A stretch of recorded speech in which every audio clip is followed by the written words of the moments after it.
Just bear with me 2 ticks.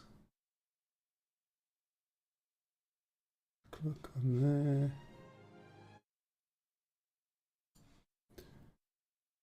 Turn that off.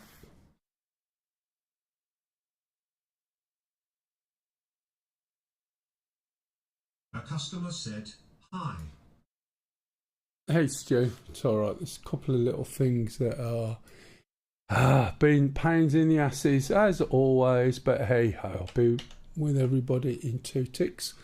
That is muted, that's excellent, that's what I wanted to know. That is on, yeah.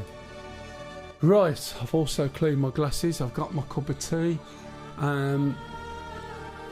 Usual format for a Sunday at the moment is go and make 711,000, which won't take long depending, and then pick up where we left off.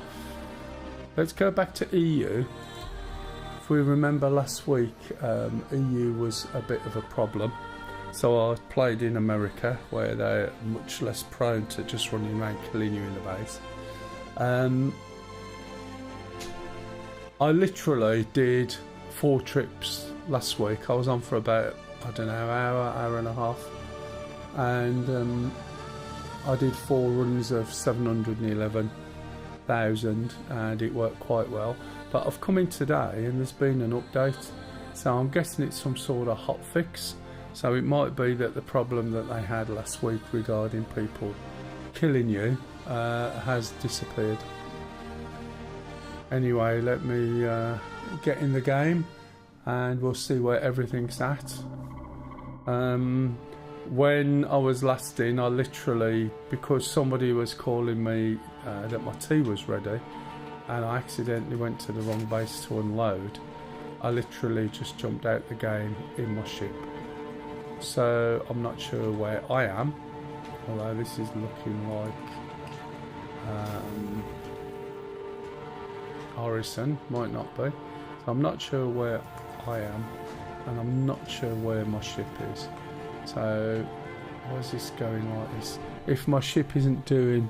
Oh, I've just realised, just one moment, I do apologise.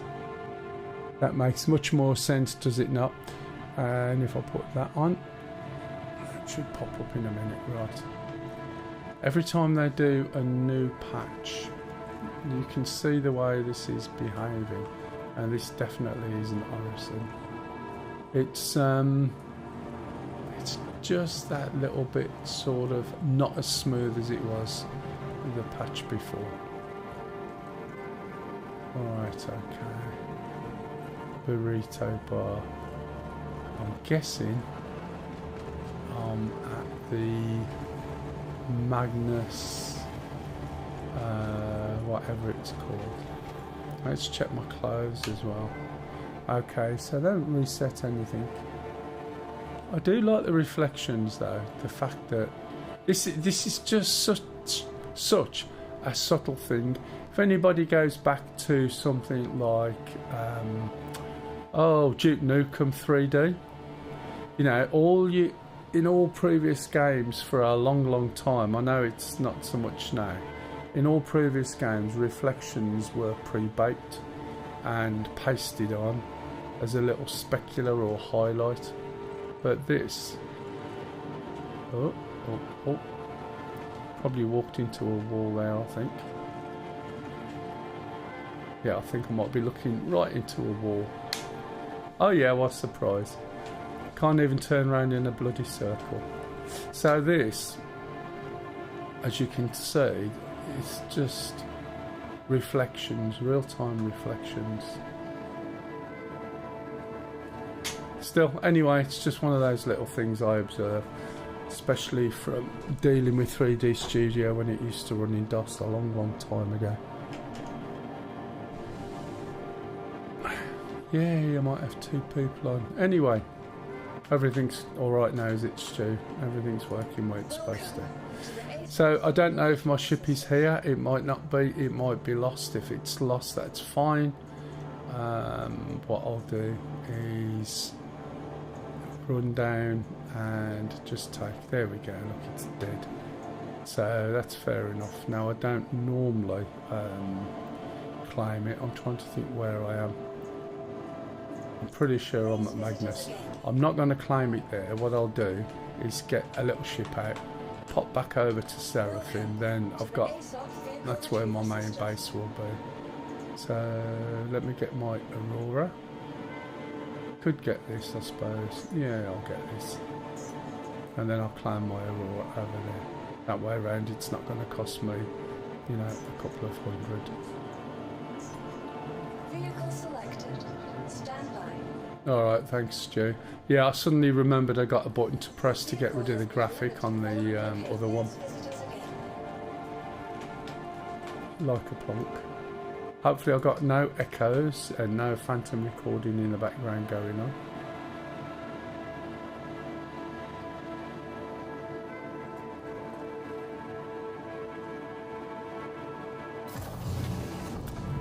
Right. So we'll go down to the lobby. No, we won't. What an idiot. We'll go down to my small hangar where my ship happens to be. Otherwise, I'm just coming back to where I was, which is a bit of a stupid thing. I really need to put. I don't want to waste a button. I need something that's going to take my helmet off and on. In fact, I probably haven't got any water in my backpack either, because of the way that I came out the game. Oh, I have. That's surprising. So let me take my helmet off first, which is left alt and H, which I do have a left alt, and I'll just check. Yeah, that's my Fizzog. Do I need food? I think it's just water, and I think, which one is it? That's the one, I think. I always get them mixed up, so I've probably hit the wrong one or selected it. So we'll just have a quick drink. Oh mate, there was a food shortage there as well.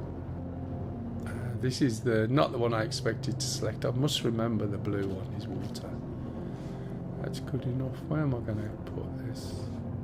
Just put it down there. No one goes down there. Is it going to reach?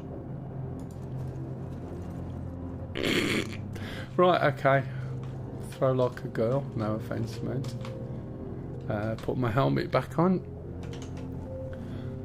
It's a good job that you've got a use for the helmet when you're flying now, because previously it didn't really matter too much. I used to fly around without my helmet on. I haven't flown this thing for yonks. I remember, I think I bought it. Not bought it with money, bought it in game. So engines on. It's gotta be a flight ready button somewhere. It's not, surely there's not. Oh, is that it? Yeah. I was going to say it's not just an engine's on. The other thing I need to make sure, even though I'm sure this is set up in my controls, but I'll have to check it at some point, is get rid of auto slowdown. Hood's already set up. Made a hangar request. Lift the ship up. This is fast, by the way. This is one of the little buggery things that are always after you when you're in some of the standard fighting missions.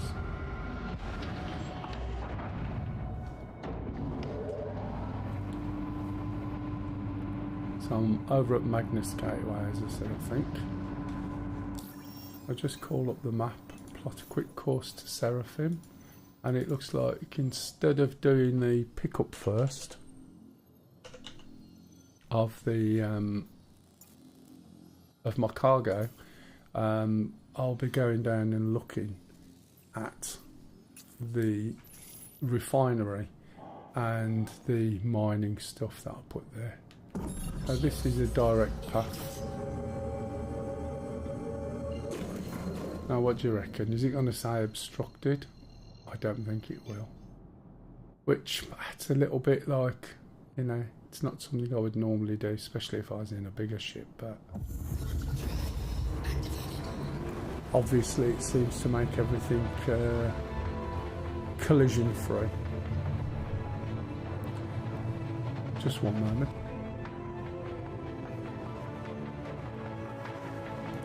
it's alright. Lisa's doing some modules for work in the other room on her computer, and it's not too loud, but it's a bit loud. If anyone's got any questions, feel free.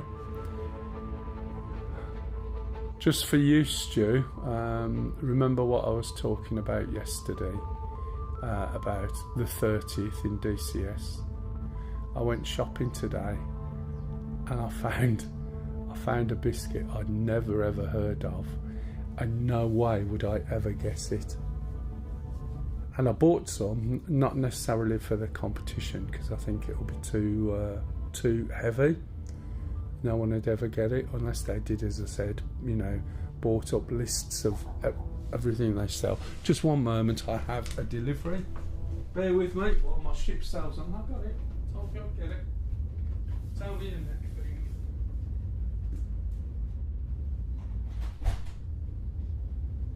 Cheers, thank you.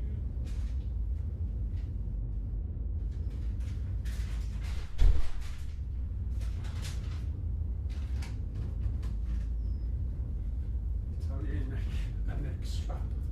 One you get with my doodad is a bit naff. Anyway, sorry about that. I'm back now.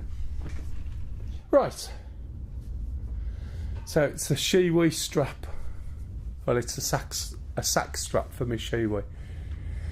Okay, so as I was saying, yeah, the particular biscuit that I selected, no one would ever guess. I'd never heard of it before. But I'm not going to be that wicked. It'll take far too long. There's been another update as well. When I come in, I haven't checked to see what the updates are. For a fast ship, this doesn't seem particularly quick in quantum, does it? Once I'm over there, what I'll do is I think my other ship's probably already at CRUL1. That's where the refinery is. I'll take down Cutlass Black, and then I've got a cargo ship there, and then when we go to the refinery, I should be able to put the stuff that I've bought into the Cutlass Black, and then we'll just go and see if we sell it somewhere.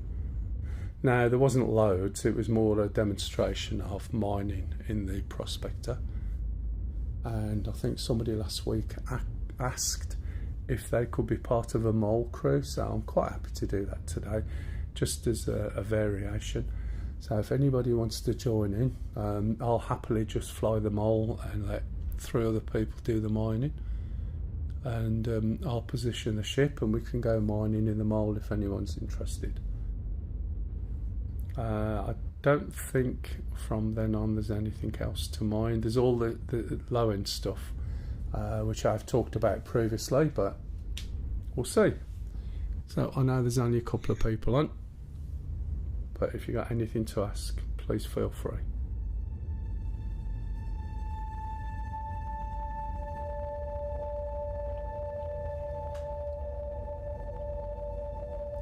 You can see on the bottom of the screen, if you can see it. Can you actually see that? I don't think you can on Twitch. You cannot see the overlay on the bottom right, can you? Whereas on YouTube you can. So apart from the fact it says my FPS is 2, GPU is running at 98%, CPU's ticking on 20 something.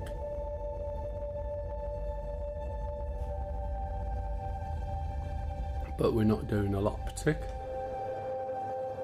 This is incredibly slow, the quantum in this ship. Unless they have changed all quantum speeds recently. This is, to me, a relatively small jump. Admittedly, I'm not normally in this ship. Where are we going from? We'll see in a minute. Oh, when I say it's a relatively small jump, probably because I'm in massive ships, aren't I? It's gone a bit far, that. That's because the clutch was off my mouse. So yeah, we're going to here from here, so really it's not a small jump, is it? But it shows you how long it takes in a small ship. That's if your small ship will actually get there. A lot of the small ships won't.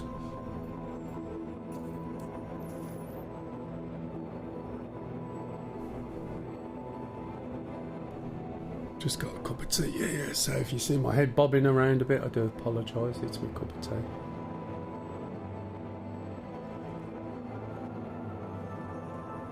As I tilt the cup up, let me see if I can pause that.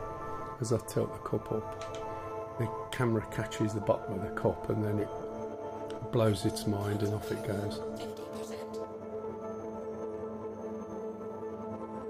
It's not too bad. I'm on half my quantum fuel, so you can do some pretty damn big jumps in this. It's just incredibly slow.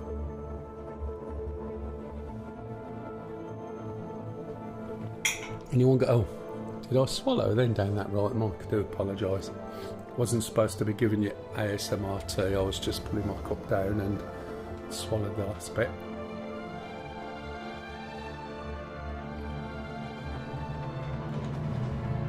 Right. Okay.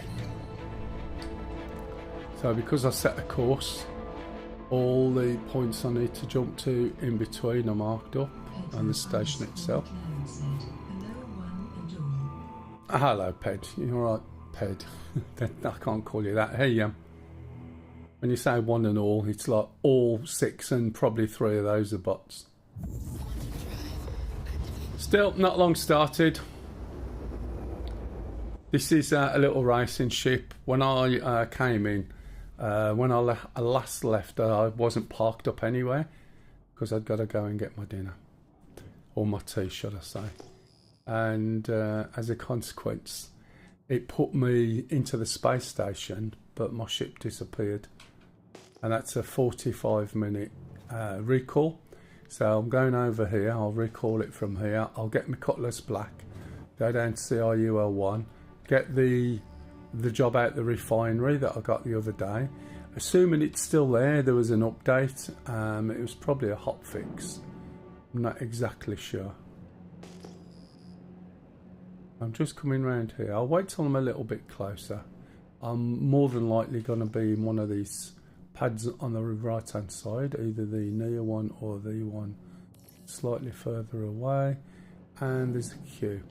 This is the way they deal now with hangars. So because they're all instanced, I've got to wait. The problem is, I have no idea which hangar it is. Oh, there it is. Now normally, that's brilliant, it never used to be lit. Normally, it didn't tell you, right, where your hangar was. So you just hung around the space station.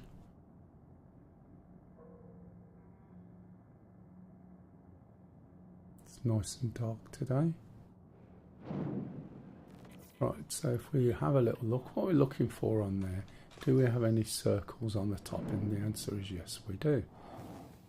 So let's drop down underneath. Can't you change the font on that? It looks quite hard to read compared to all else that is there. What do you mean the thing? See the ice cream cone, that's what you're looking for. I think it's more to do with the way it clashes, right? But on my screen it's absolutely fine, to be honest. If you look on YouTube, you'll see it's a lot clearer than you think. Just remember that the Twitch one is compressed. But yeah, you can see it.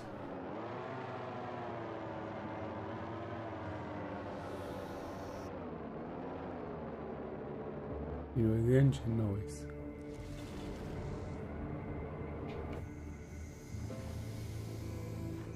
Still moving forward, isn't it?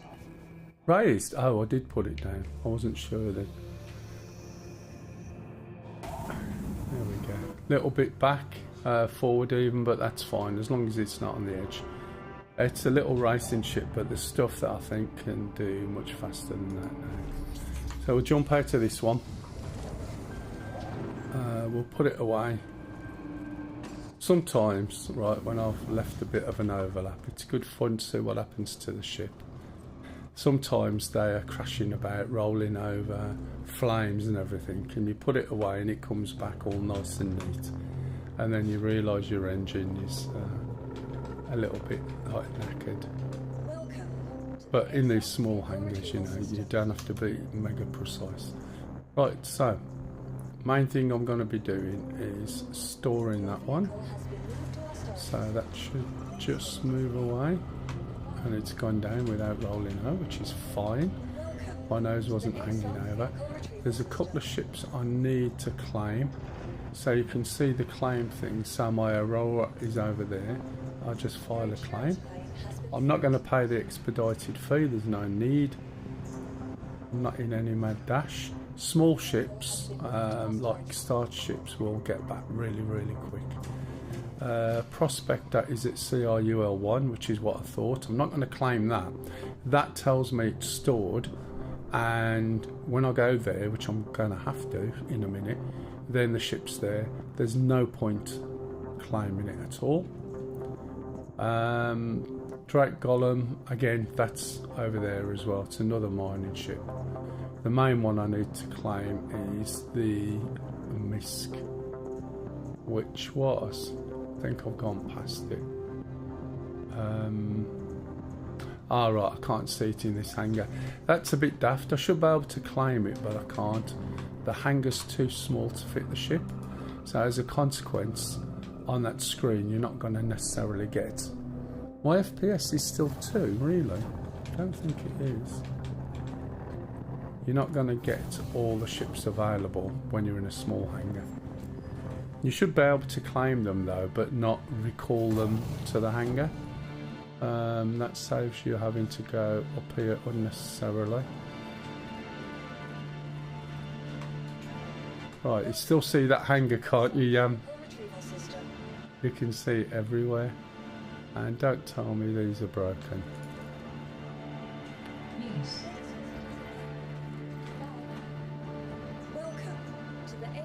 No, that one's alright. Some of them are broken. That one on my left. Right, so Vulture, Golem, sorry. Leaving it there. Just scroll down, Miss Colsey. That doesn't know where it is. File a claim. Now, if I want it back in 15 minutes, I can pay, and that payment is 22,400. Right? So you have to weigh up. Is it worth 22,400 to get it back in 15 minutes? Well, in 45 minutes, I can probably make 1.4 million with it. So the answer to me is yeah, definitely go and do it. However, in this case, I don't need it at this point in time. So that one's claimed. I think it's claimed. No, sorry, the Horsey is claimed. That's already on its way. And that's about it, really. So now I'm going to get out the Drake Cutlass Black.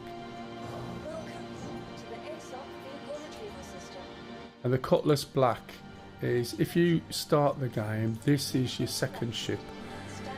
I would start off with a basic ship and then upgrade to this once you've got the gist of the game. It's a good all-round ship, especially with some decent weapons and upgrades. You can fly with your mates as well. There's still work being done in terms of having pilot, co-pilot, engineer and stuff. But it is a really good ship. I mean, I had one on loan for 2 weeks on one offer, and I actually enjoyed it so much as a good run around that I went and bought one ages ago. If you got 6 NDB 30s on there, it's lethal. And me and Pup have killed all sorts of ships, big ships with this, with those weapons. It's like everything, you keep moving. When big ships are not difficult, you just got to know where the spaces are and keep moving around, not sitting in a place. We'll close that. You've got 6 seats. Now, I don't know whether these are fixed yet. Didn't want to sit down necessarily, but you've got 6 jump seats. Now we should be able to close it. Nope. Yeah, there we go. Okay, and one of the problems was the collision for where that seat was stuck out. So when you drove your little vehicles in, it would catch on that collision. Hopefully that's been fixed as well. The movement is just a little bit jerky at the moment. Let's see if I can get this FPS a little bit better.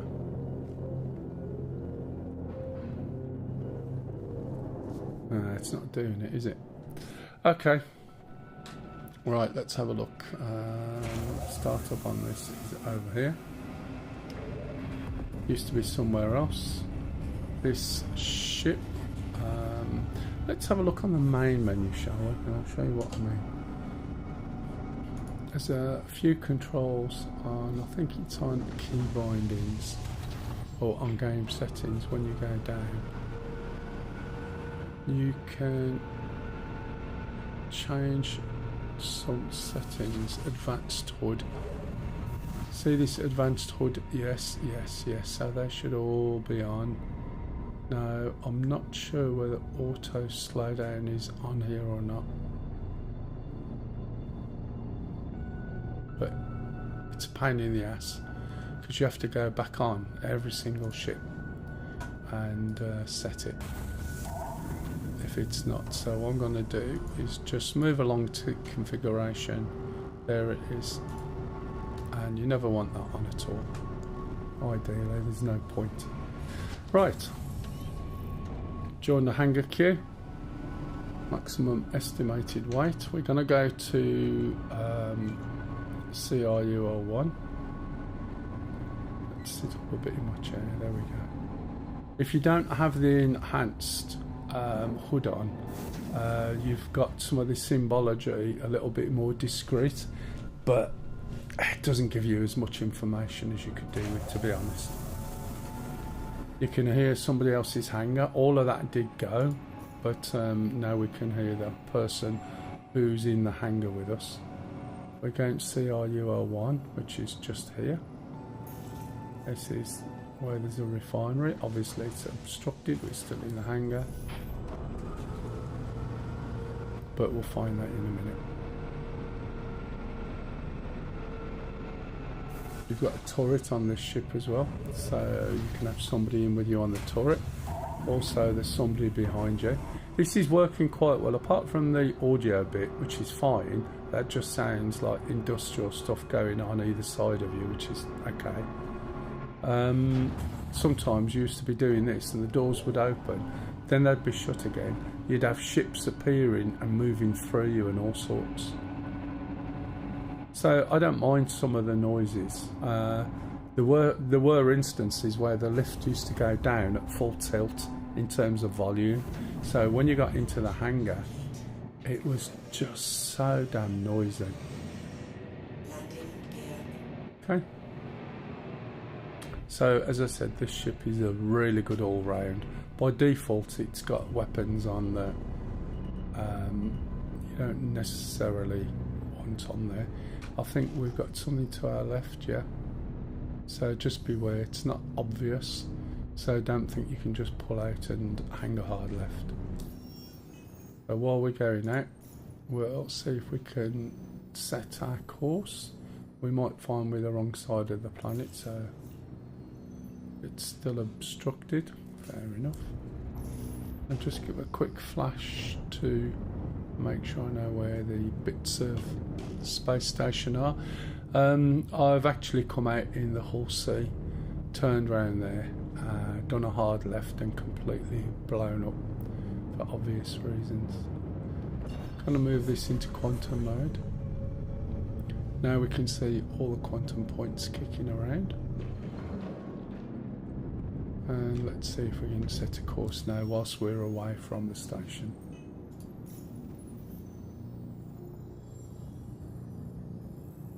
I've had to put my AI bot on charge at the moment. Okay, so there it is. It's all selected. And now, instead of us looking around to see how we can get there. It will guide us to the necessary jump point. OM1 is an orbital marker for Orison, which is the planet underneath us. And once you're there, you can see all around the planet normally. You'd see all the other markers. And it's the same with any lunar surface. So OM1's always a good point to jump to give you a good view around where you need to get to. This is only 1.9 bloody stupid gigameters, which means nothing to me. I don't know why they couldn't have kept it as it was, unless the numbers were just too big and they wanted to save on character spacing. Maybe they should have done it in hex or binary and they could have represented a lot more. Yeah, put it in hex and that would have worked. Except nobody would have known what it meant.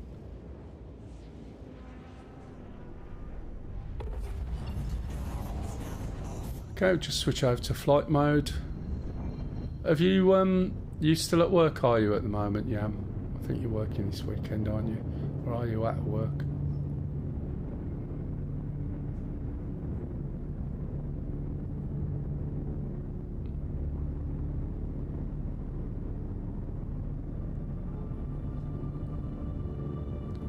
So when I get close enough, I should get a message. Whenever you are speeding in somewhere like this, make sure you're not pointing directly at it.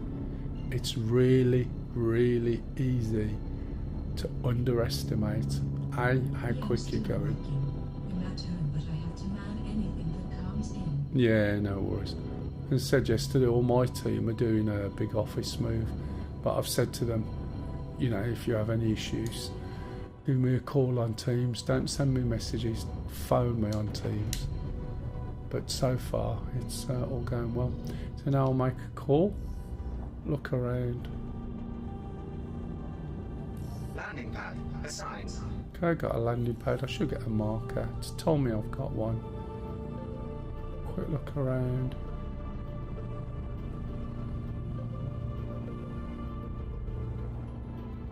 Ah, see the little indicator there? See that little ice cream cone? And if you notice this ship, it's a different colour.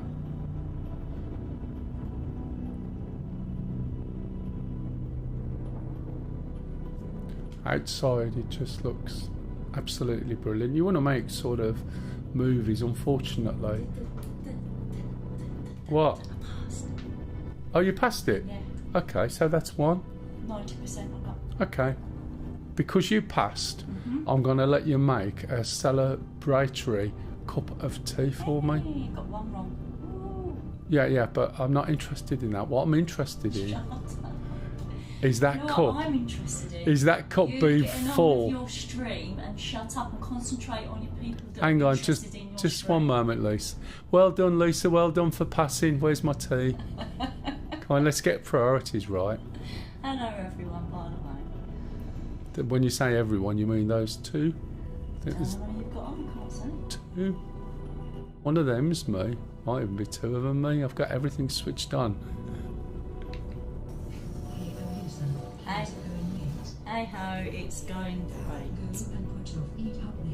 She Thank can't. you. She's doing modules for work, so Yeah, she's doing. I've got to do them. I've got 5 more to do that Yeah. are overdue, Yeah, which isn't good, but yeah, and she needs to get them done. But I'll get a cup of tea before everyone and everyone she does, which is great. I like it. That works for me, and it gives you exercise. Yeah, you got walking, talking. You won't get thrombosis. You won't get RSI. Just think of the help I'm giving you. Think about that. Oh well. Anyway, hello and welcome to what's it? Keep it in the family. Married with children. Okay, so quite simple now. We've got the ship. I can put the ship down there, or I'll do it. It's an old program. It is. I've only ever seen bits of that Married with Children.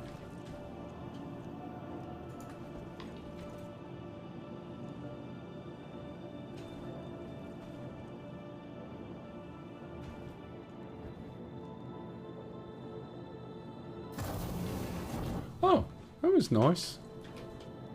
Oh my god. This is something they had fixed. They've just done, and this is what they do sometimes. You have a little problem like this where lifts either don't come, don't take you, or you get stuck in a lift, right? And it's been plaguing us for years, right? And then they suddenly do a hot fix. And the problem is with any sudden unplanned, and I mean unplanned, untested change, is it's always the law of unintended consequences. In other words, right, if I shut my bedroom window, why would it make my front door fall off? And whilst there's no logical, right, connection, there really will be, but you would not think your front door would fall off by shutting your window. And in software, because of the different routines and everything else you get, unfortunately the front door keeps falling off when they shut the window many times.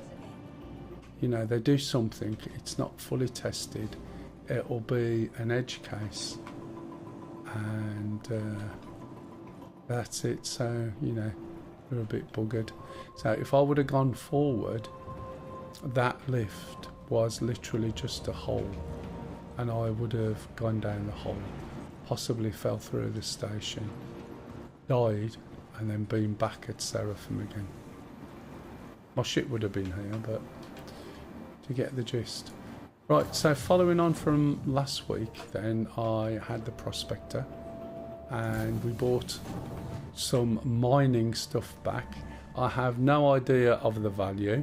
It was going to take quite a few hours, and whilst I have popped on during the week a couple of times just to get a bit of cargo runs in to make some money, as you can see by my money now, I'm up to 11.9 million, which is a bit ridiculous really, but it is what it is, especially as how fast I can make money. So we left some jobs up here. Now the fact that we had those jobs, and I'm hoping that the little patch that they did hasn't screwed it up, because there's a chance it may have done. Alternatively, I'm going to go here, press a button, it will basically know who I am and show me the jobs that I've had refined, right? There's one completed work order waiting for you. So here's the work order. This is what we had.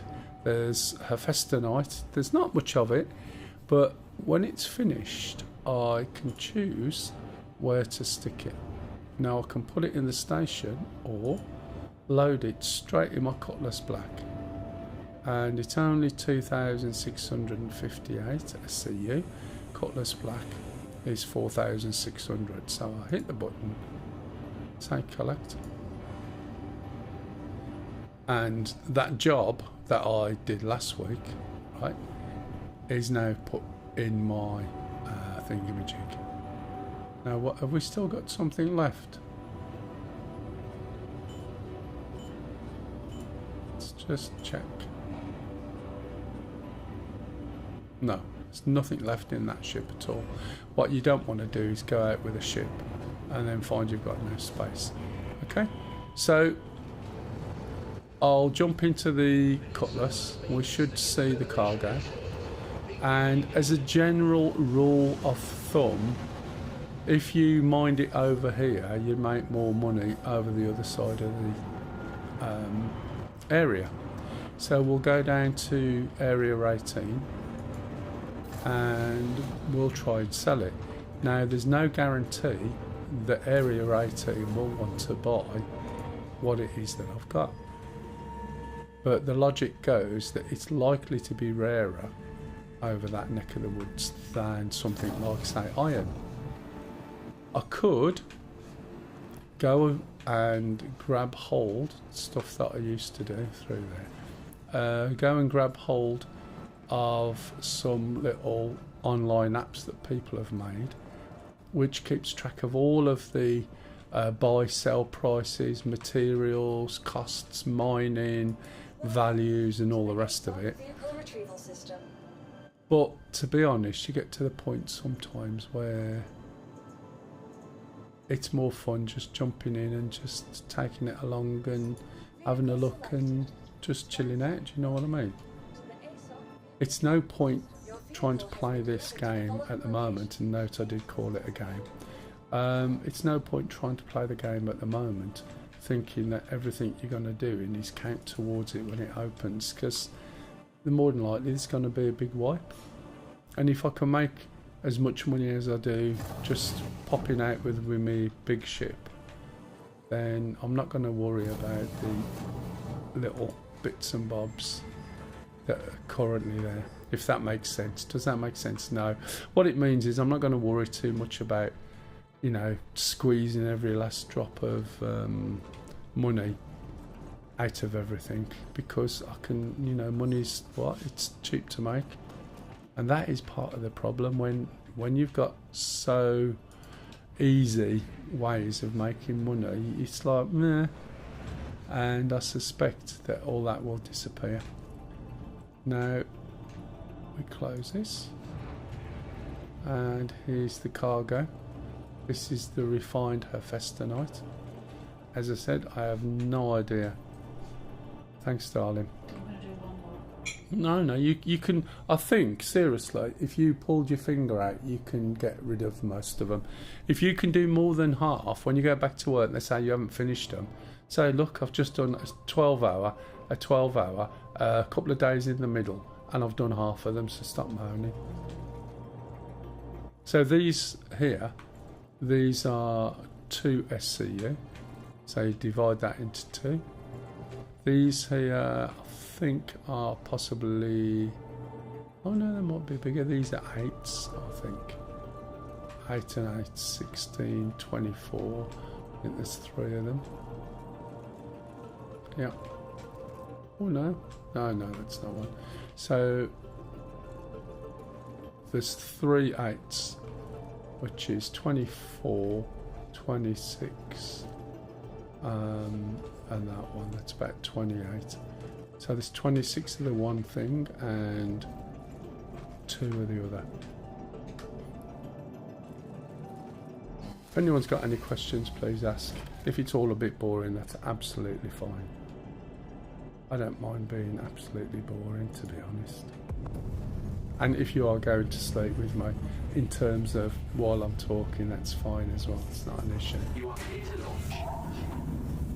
Right. If you're not a bot, say hello.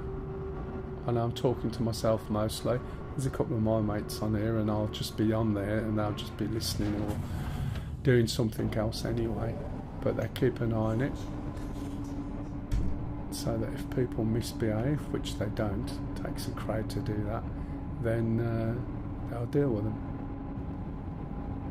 That's weird. Shouldn't... Oh, that's the destination, is it? I was going to say that shit still shouldn't be set.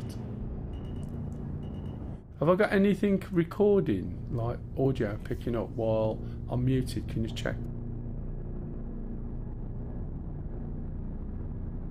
Okay. Could you hear that? Or was I completely muted? Thank you. Please visit again. Now they're going to go, oh, I wasn't paying attention. Alright, thanks, Shem.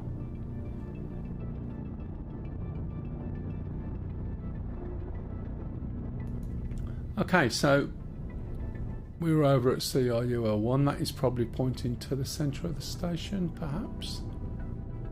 Oh, I haven't picked a course. Where's that pointing? Interesting. That's pointing to OM1, which it shouldn't be able to from here. That I shouldn't be able to see OM1 around Crusader from there, as far as I'm aware, unless something's changed. So we're going to Area 18. which is on a planet called Arcor.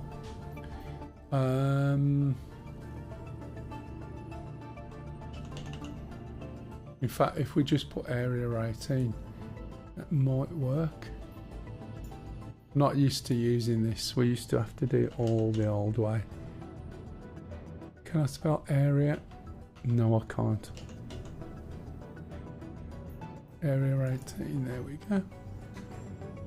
That's the main city over here, which is where we're going to try and sell what we've got. Okay, it's not such a big run. So now's the time to make a cup of tea. Nip to the loo. Have a biscuit if you got biscuits. We got biscuits, but I only got bought a cup of tea. But I'll get told off because I didn't ask, so it's fine.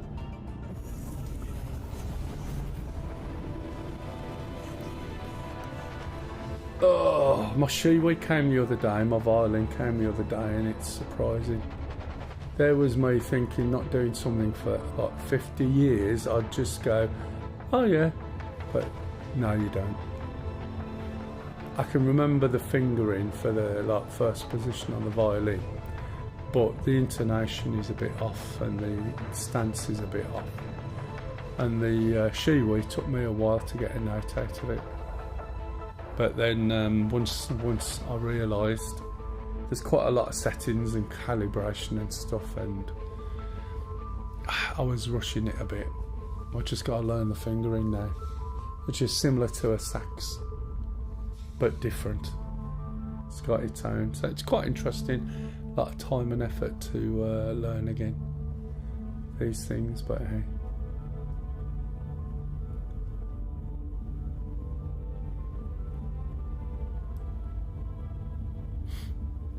Can't remember how far this was.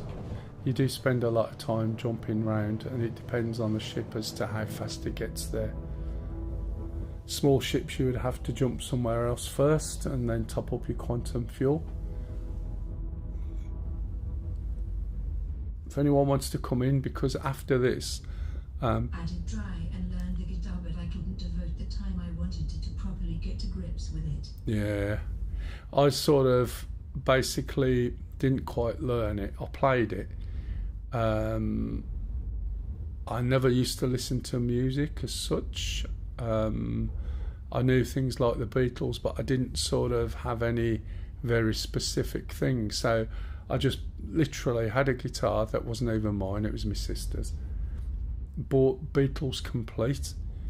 There was 2 books, one for piano, one which had just come out at the time, still know what it is.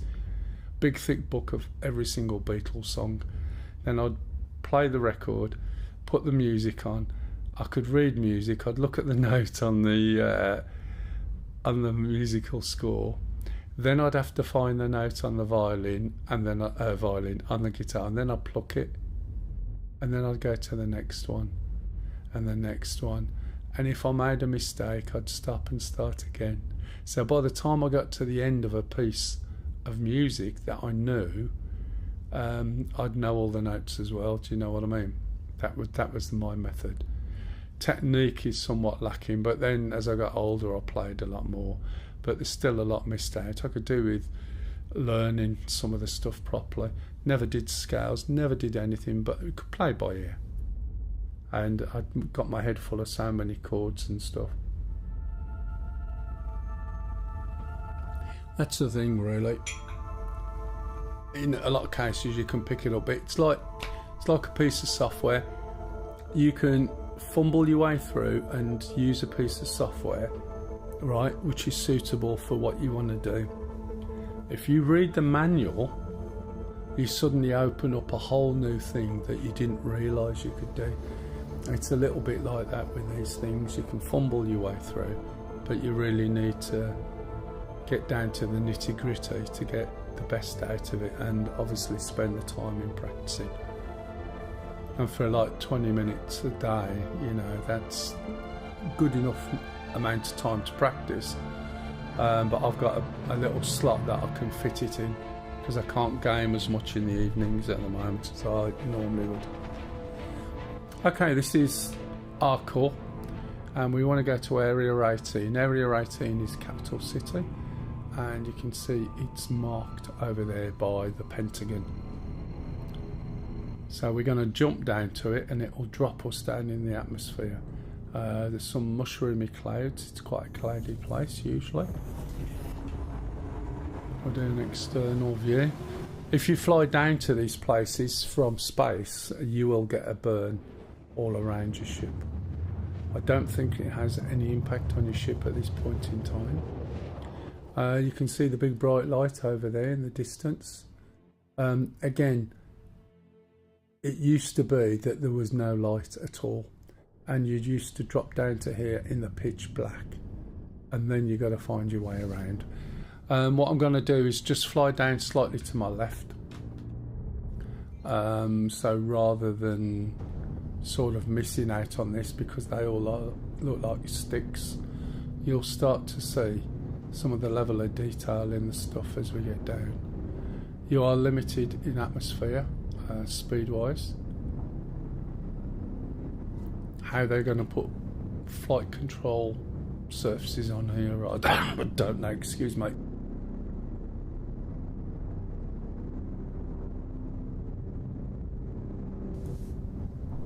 And why they're even going to make it FCS, I don't have a clue. On quite a few of these buildings there's landing pads, and eventually, I mean, we used to do deliveries to buildings, and you land on the roof on the landing pad, and then you go and drop your cargo, which was just boxes, little handheld boxes. You'd end up dropping those in the Amazon lockers, but it's just so you can get a feel of the level of detail of some of this stuff. And this always excuse me,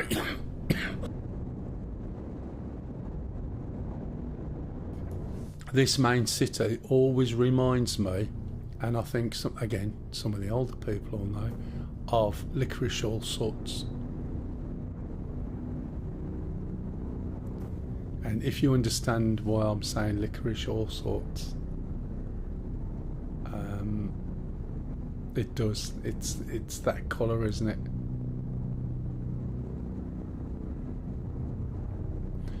So as you can see, it always looks very drab from above, and when you start getting down and looking, there's a lot of little things going on that you can't see.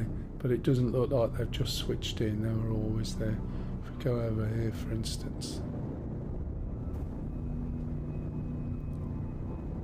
this is probably a landing pad. Difficult to tell at the moment.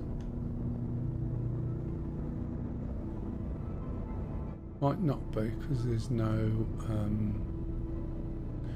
cover. That looks more like a vent. The other thing you should notice, but I'm not sure whether they've done it here yet, is if you look at the windows, right, you should see like offices and various things like that. As I said, I'm not sure if it's been done here, so we'll go and have a little look.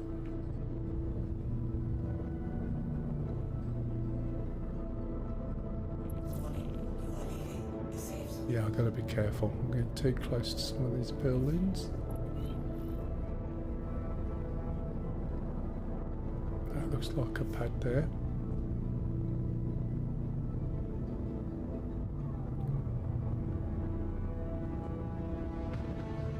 So you got a couple of pads, and then there's usually like a little door. There it is. And this will be like on the roof, and you could literally land here and then do deliveries there. But there is a lot of detail, and at night it's really good. It's all lit up. Area 18 was one of the first main cities you could actually go to, and the way they built it was quite clever, really. It is very much, they design a thing and it's like building blocks. Gonna have to get higher. otherwise I'm going to be impounded, which is not something I want to do. I might still disappear. Okay. So we used to have to find this place in the dark. You hadn't got this line. There should be a line of lights, I think. And it's not easy. But you can see the licorice all sort colour scheme. So I should get a message in a minute unless I was already too low. You can see all the hangers. There's all different sizes and shapes. So I'll call for a hanger. So I'm in the queue. Have I got a marker? See the roads down there, look. Well, it's not quite a road.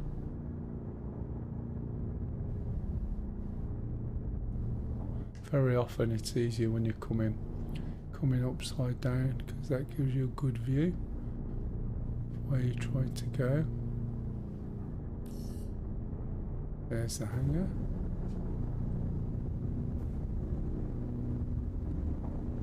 Hangars always look a lot smaller than your ship, and when you're coming in with some extremely large ships, believe me, it does look tight.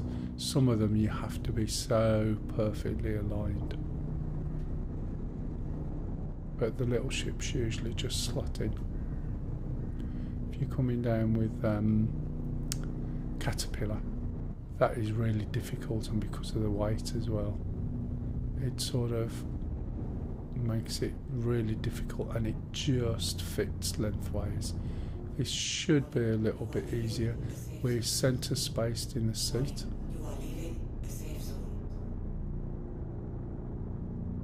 And then as I start coming in, I'm going to pop the button for my undercarriage. Landing gear down. Move over a little bit. We should be okay. Bit of a plop. Now, I'm not sure whether with the sales of the cargo with this, I think it can go straight from the ship, I'm assuming. Not sure if anything's changed since I last did something similar. Okay, jump out there. That wasn't too badly aligned, was it? Look, there's the centre.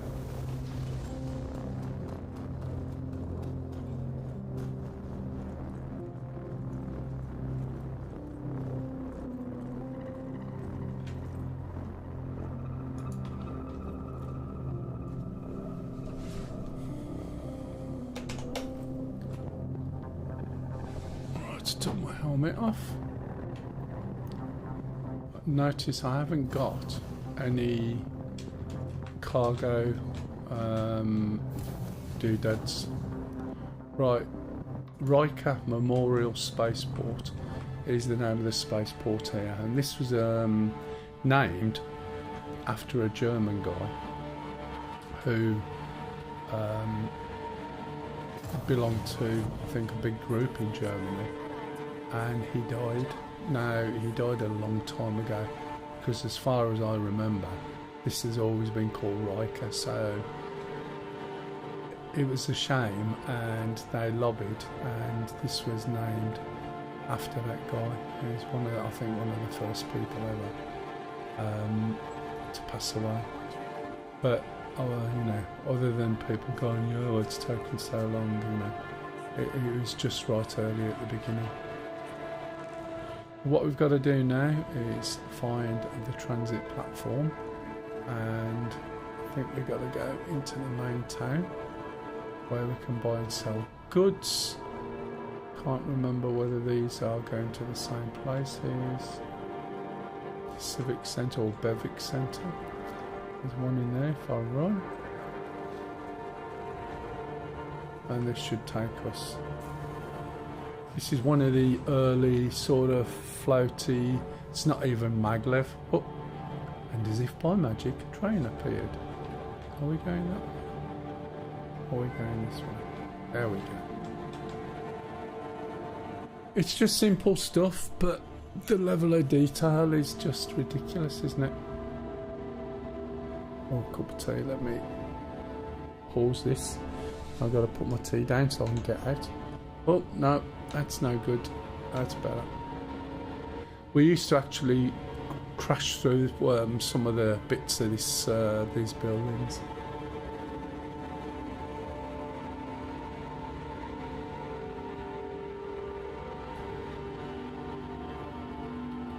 You can hear I'm trying to rush my tea.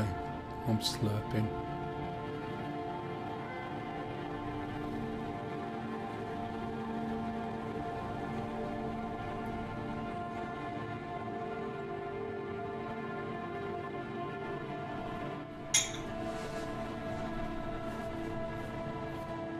So on this particular city, this is how you get around on the local transport. Other cities have different ways, but similar, although there is one which has like a train line, which is Hurston. Okay, right, so we're going to go through here, slow down a bit.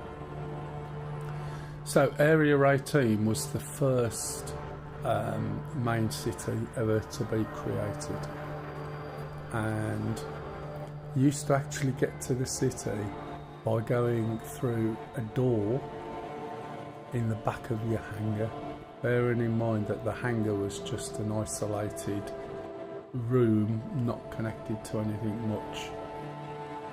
And there was this square. Now when I say it was a square, this is much bigger, and I mean much bigger than it was. Sorry, smaller. This is much bigger. The other one was relatively small. I remember when they'd done most. See the top, I think, which building? One of these buildings, see that flagpole? Is it that one? Yeah. I managed to get up and stand on the edge. Hey, thank you for the follow. Alright, welcome to the channel. If you got any questions, please jump in and ask. If you want to jump in and come mining, I need 3 people to mine in the Mell, because I said we'd try that. Have I come to the right place here to sell my stuff? 2000 and could be 13, 14, a long time, and I'm in the wrong place. I haven't played for a bit. I thought I'd come to the wrong place. I've got to think where I am at.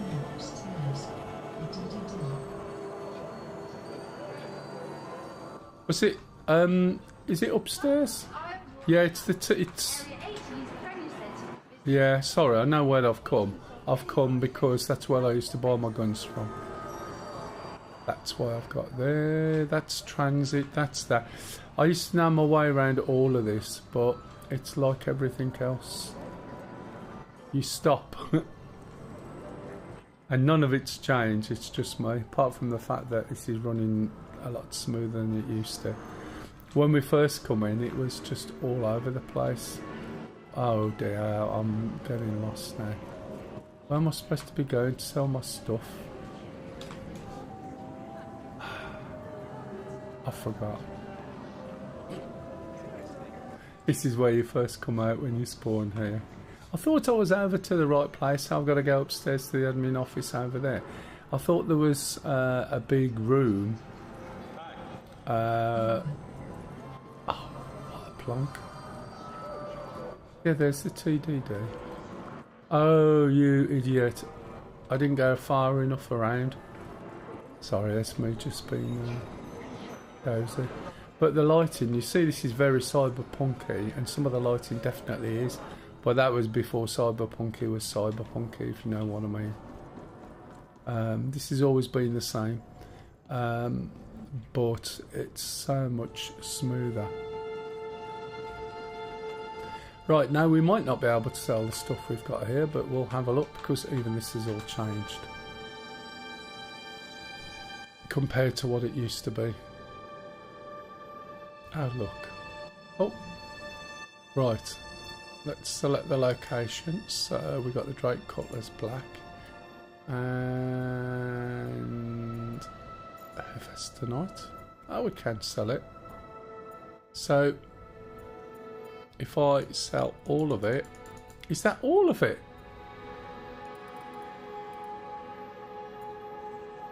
That's how much I make. Or am I oh no, sorry. Is that right? Max 61,000. So there was, yeah, there we go. As I said, it's changed. So the Hefestonite, considering, right, 61k, that used to be nearly as much as you could make with a full caterpillar of scrap metal. You'd make about 70k. And as I said over the past few weeks, one of the issues that's going on is they've made the money that you make so easy, but they've put all the prices of everything up, and it just feels like people are treating you like kids. If you say to a kid, come on then, you've just won £1, right, that's one thing, but if you tell them they've won 1,000, they feel better. But then if you put the price up of a, say, a bubble gum or a chewing gum or whatever you call it in your country to 1,000, then what's the point? And that's what they've done with this. But they put the prices up. So when you go and buy your ship weapons, you have to do an awful lot to be able to afford them. Even though you can't buy them now, they're just scattered somewhere else. If they hadn't have put the prices up and the balance, talking about time, right? Yeah, but say for instance, I was talking earlier about how good the Cutlass Black was, right? So with the Cutlass Black with 6 NDB30s, upgraded power and FR76 shields, which sounds ultra nerdy, there wasn't anything at that time up to the hammerhead that you could not kill. You had to be careful. You had to fly within 500 metres because of the weapon type. They did a lot of damage, but you could do all the different missions at all the different levels, and you had to save your money up, which is what was worth doing. Save your money up, get all those bits, and then that would open all the PvE combat, and it was brilliant. The iron, right, that was absolutely brilliant. But then people complained, so instead of balancing, they made it difficult for you to aim at small fighters. Whereas if you've got something really big with a big weapon, you want to get in front of me and I pull my trigger and you explode. Whose fault is that? Because if I was in a small ship and there was a ship with a big weapon pointing at me, I'm not going to get in front of it. I'd be behind it, round the side of it, underneath it or over it. But I can't complain because it blew me up. And they're flying at 1,500 metres away, right? That ship, even though it's got a slow rate of turn, because they're 1,500 metres away, the rate it's got to turn to keep tracking is tiny. So you fly closer and fight closer, and that way round, right, you can go against most things, you find gaps. But anyway, sorry, I digress. Do you understand what I'm saying? So I'm going to sell this, and to be honest, if you looked at what we did last week, yeah, it was like this. It's just laid back. There was no rush. That is not a bad profit for this particular thing, and I think I was right in what I said, that selling it on best C since 4.0. Yeah, exactly. Well, I started way back, and I've gone through all the trials and trauma, but I'm quite sanguine about it. And I don't have a problem with all the things that go wrong, to be honest. And I don't have a problem if it all disappeared next week and all my money's gone. I've played it that much, and if it gets too hairy or there's too much of a problem, then you just don't play it for a bit.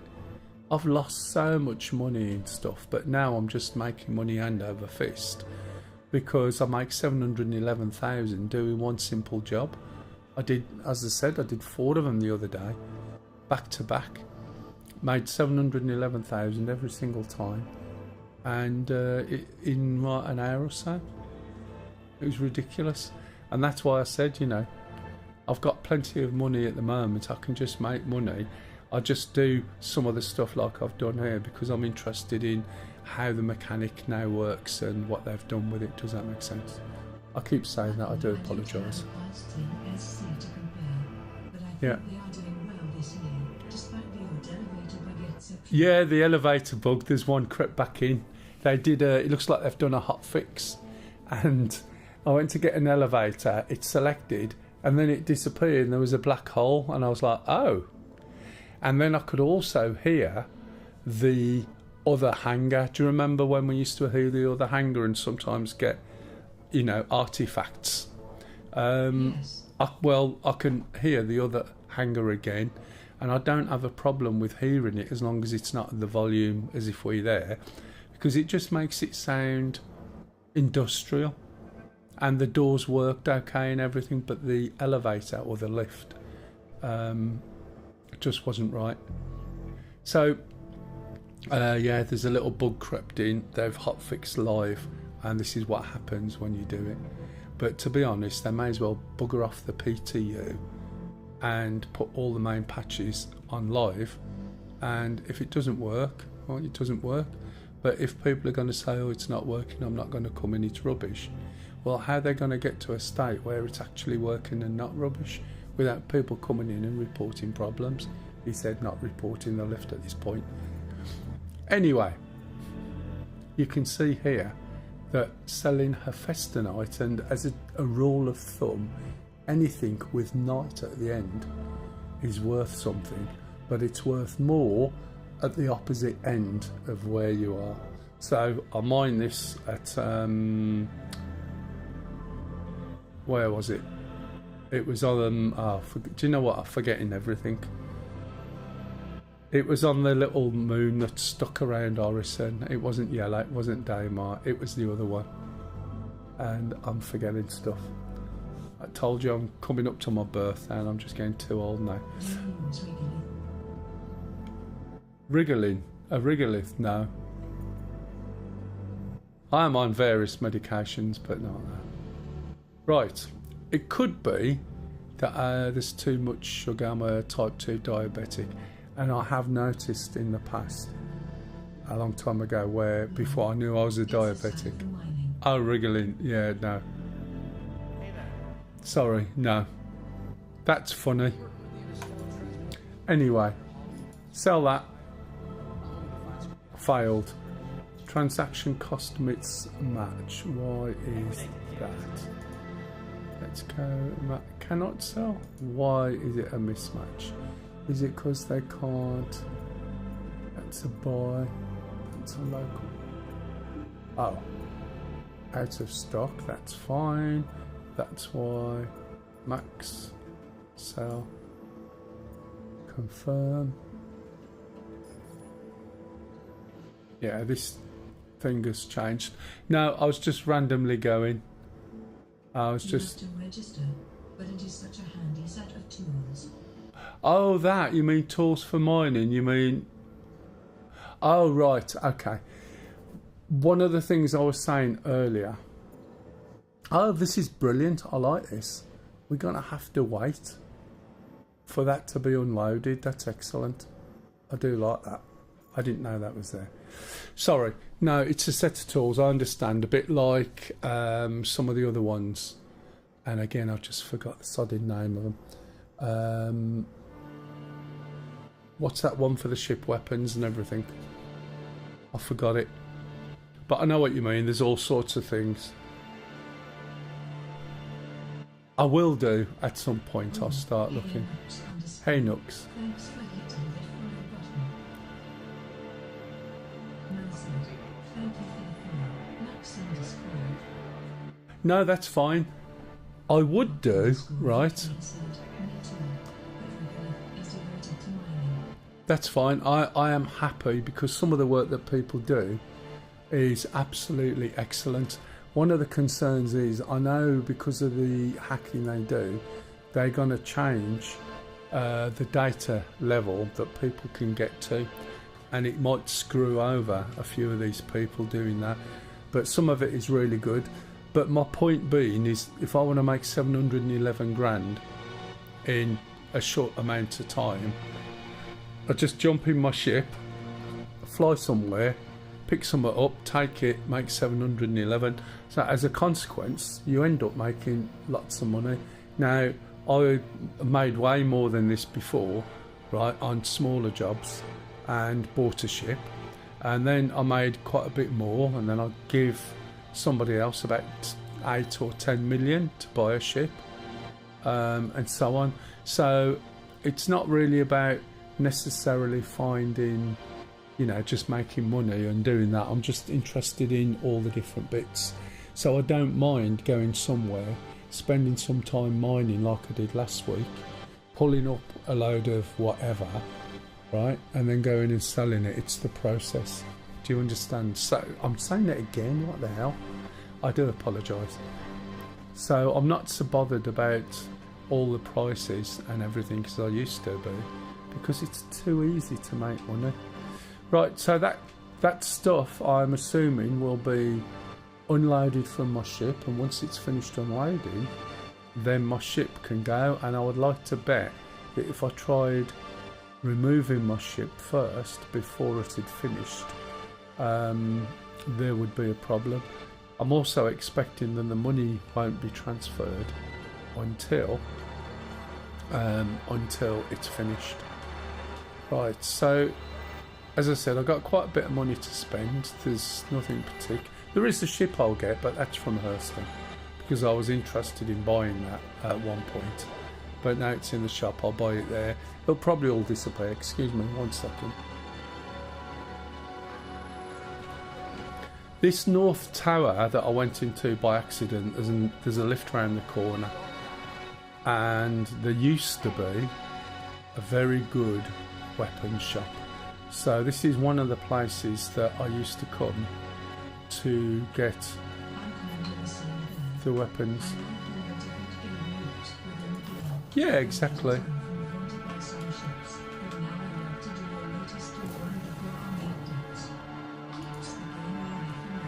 Yeah, exactly.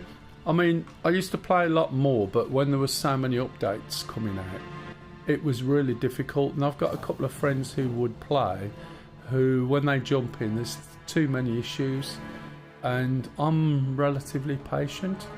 You know, I don't mind the issues, but if it's sort of game breaking, then I'll just wait. I've got other games to play, like DCS, and I've got other things to do. Now, this is, or was, a brilliant ship shop. So there's a couple of places you could get these weapons, but you can't get them from here now.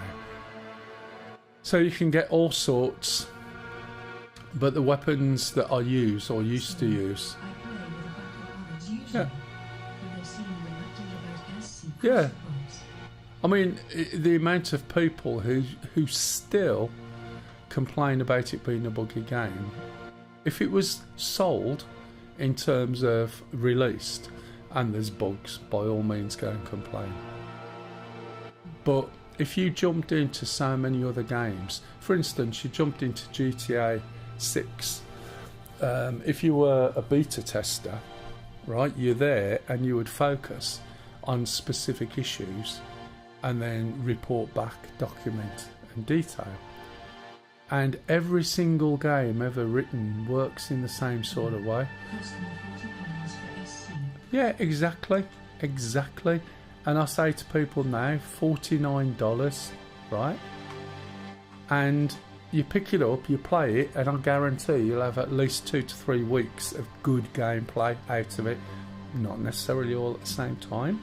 It'll be the best game you've ever played. It'll be... Hey. Hey, hello Lumi. All good so far. I've seen one little issue. So basically, you will get at least 2 or 3 weeks out of it. And if you buy a game off Steam, as I always say, and you finish it in 3 weeks, you're quite happy to buy it for say 40 quid, and then you don't touch it. Whereas with this, you can keep coming back, and for 49 quid, jeez. Speaking of which, how many's on? There's only a few. There's competition next week, and I'm doing one for DCS, which I'll stream on a Saturday, and I'm doing one for this as well. So there'll be a cutter package, which gives you the cutter and access to what I'm accessing now. Okay, and all you've got to do is guess what the biscuit is I am eating at the time. That's it.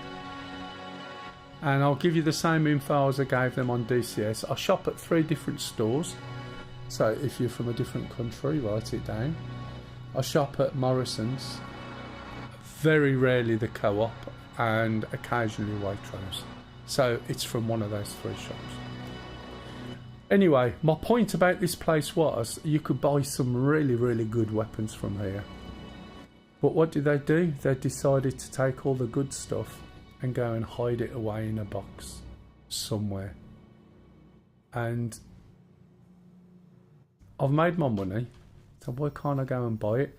The reality is, because if I could just go and buy it, I wouldn't bother going to the places they've built.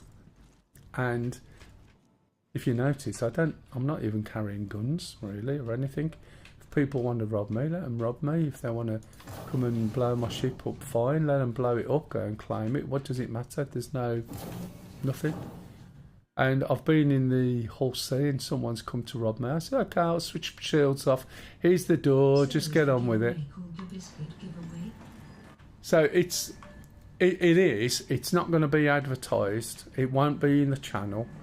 And I just made it up many years ago, and whenever I do a giveaway, because it's just stupid, it's a bit of fun. Somebody can win a helicopter, or someone can win a game package to get them into Star Citizen. And the interesting thing is, if you don't want it and you win it, if you've got a friend who you think may like it, get them to register in Star Citizen, use my code, give me the name in the game, and I'll send it to them. So the prize that you win is open to absolutely anybody. Do you get my drift? The only thing you've got to do is be here, and I'm not going to make you wait till the end of the stream. Which one would you like? Obviously, I have to be careful with Star Citizen. I once said to my other half, what ship would you like? Oh, I like that one. And I said, really? There's lots of ships. No, that looks good. I like that one. Yeah, win a choice on any helicopter. Yeah, exactly. But when I tried something with the other half and said she could have any ship, what did she pick? 600i. And I bought all her ships for her, but the point being, I'm thinking, yeah, not going to ask that. Now I'm just coming here because what I want to see, you see these little dots? I'm not sure whether that's changed. So what used to happen is those dots, right, wherever they are, they're always somewhere on the... Well, yeah, but I didn't expect her to go for one of the biggest ships at the time. And it was like, oh, man. Right, okay, sorry. So, anyway, I digress. And ever since then, I've been buying ships for her. Through this other place, as I said earlier, where you spawn in. This place is quite good to spawn in. I still prefer Orison because I'm at the other side of the system. And this is quite a big area, to be honest. There's an awful lot around here. If you need food or drink, you can buy them. This Kasaba, as far as I am aware, is the only place you can buy, right, purple boots. So you cannot get those colour boots anywhere else. So one of the first things I used to do when I come in is fly all the way down here and get my purple boots. That then goes nicely with... There's a couple of variations on jacket. There's one, right, which is purple. And there's also, I think it's another colour. And that's all I used to wear. So normally, when I'm going around, I would be wearing the I don't know what they are, the boxers that you have, purple boots and a shiny jacket. And the reason why I did that, there's two. One, because the Americans got irritated because I hadn't got trousers on, and they have this thing, put some pants on, every time I saw them, which made me laugh. So I thought, great. It was always slightly androgynous, which also wound people up, because that's it. So now there's a bit of makeup and bouncy hair, look. Do you know what I mean? And that's how I'd go around. But whenever I play, you would know who I was, and you could pick me out from everybody else, especially when you're playing with your mates. Do you know what I mean? So that was the reasons why, and I still do it. But we used to wear our clothes underneath the jumpsuit. Jumpsuits, yeah. So, yeah. No, none. There wouldn't be a backpack or anything. I was lucky the other day. Second box in the ASD facility. ASD helmet. Yeah, I mean, this is the thing with me. A lot of people who are into collecting this stuff is absolutely fine. I get it. And collecting all the different sets of armour. I mean, I find it crazy that when you die now, right, you get respawned with all your armour, your backpack, no contents of the backpack, your weapon, and I'm like, what's the point of that? What is the point? Because I know it will change, but it's these people who whinge and moan because they're not used to it. They're used to instantly pressing spacebar, respawning, and off they go. They're going to have a fit when you've got to fly out the atmosphere, 100,000 metres or whatever it is. And I want that back as well, personally. The trouble is the cameras want it and they are the masses. It's not really the masses, it's the noisy minority. You have a few individuals, say you have 1,000 people, which is quite a lot, on the forum moaning like shit. 1,000 people compared to the amount of people who have invested in the game or bought something or contributed is nothing. So, Sodom. It's like politics, isn't it? Do you think playing ATM? I don't know. I have no idea. It varies so much. I wish I knew how many hours I'd got. I'd like to see that on the stats, how many hours of gameplay you've played. But I don't know. That's why they're a bit iffy with Squadron 42, a bit secretive. They've got to get that right. And it's got to blow people away. But if you look at the money, right, everyone's been going on about Star Citizen very negatively, some too positive, some too negative. You look at the amount of money that's made this year, right, when it was dropping off a tiny little bit, and all the media coverage, and now the amount of money is way ahead of any time ever. So they're going to be breaking records again on this year. And the reason for that is because people are seeing it, right? And they're seeing how playable it is.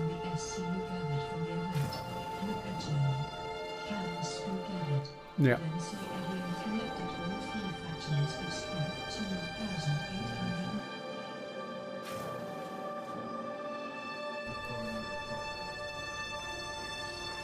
Oh, sorry, what was that, Stu? Oh, sorry, mate. It's just, you know, I have no idea how many people are playing. They're making the money, that's fine. I have no problem with giving them money to do stuff. Sometimes I feel like they've shot themselves in the foot, because in... Oh, So from your words, yeah. in thinking you were in the camp that if you not lose everything and die. Oh, definitely, yeah. If it's that, I can understand it with stuff that you've paid for, but that in theory you will get back, but it should disappear. For you have like it disappears and eventually it comes back or whatever, for whatever reason you're making the law. You passed another one. 100% on this one. Okay. What did I tell you? And that was like less than an hour. The thing is, I'm also, when I started out, right, my investment in this game is just over $8,500, right? It's no good you making that noise. It was nowhere near there till somebody else decided they wanted to play, right? And I was of the mind that the ships that I have, right, for real money, I have no problem with, if I'm stupid enough not to have insurance, right, losing them. I was like, that's fine, because you can build them back a bit, right? And I was quite happy putting some money in. If there's an insurance policy, right? I've had a car that costs far more than this, and I lost my job, so I sawned it, which is something we do in the UK, and it sat in a garage. Do you know what I mean? And I never drove it again. It got wrecked by someone else before I even touched it. And it's like, you know, that's it. With this, you put money in, right? You're basically putting money into what they're doing, and they say, thank you very much, here's a ship. The trouble is, it gets around to people thinking you're buying a ship or you're buying this, whereas really what you're doing is putting some bricks into a building, right? And if something goes wrong, or you don't like the look of the building, you can't turn around and say, can I have my bricks back? Well, they're like, well, they're down there at the bottom. Do you know what I mean? And that's where people get screwed over. They think they're playing a game that's, this is how it's going to be. They think that they can just get the money back if they don't like what it is they've put their money into. And it's just the way it's changed over the years. People assume they're buying ships and things. Doesn't matter how many times you tell them. However, death of a spaceman is fair enough. All your ships, that theory, were going to be passed down to your next of kin that you signed off on a will. So all your bought ships were just going to transfer over, but your character and the experience and the mobility of your character will be different. And that's not a problem. And the reason why you do that, what am I going to? Oh, I've come to the wrong thing. The reason why you would do that is because instead of standing there shooting each other till you blow up, you'd stand there and shoot each other to the point where you thought, you know what, I need to get away. I don't want to lose my ship. I don't want to die. I don't want to lose this armour, and I don't want to lose whatever. I think you should be able to sell ships with a balance set to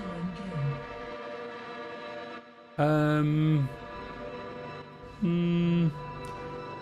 The problem is with that is there's too many exploits and there's too many things that would allow people to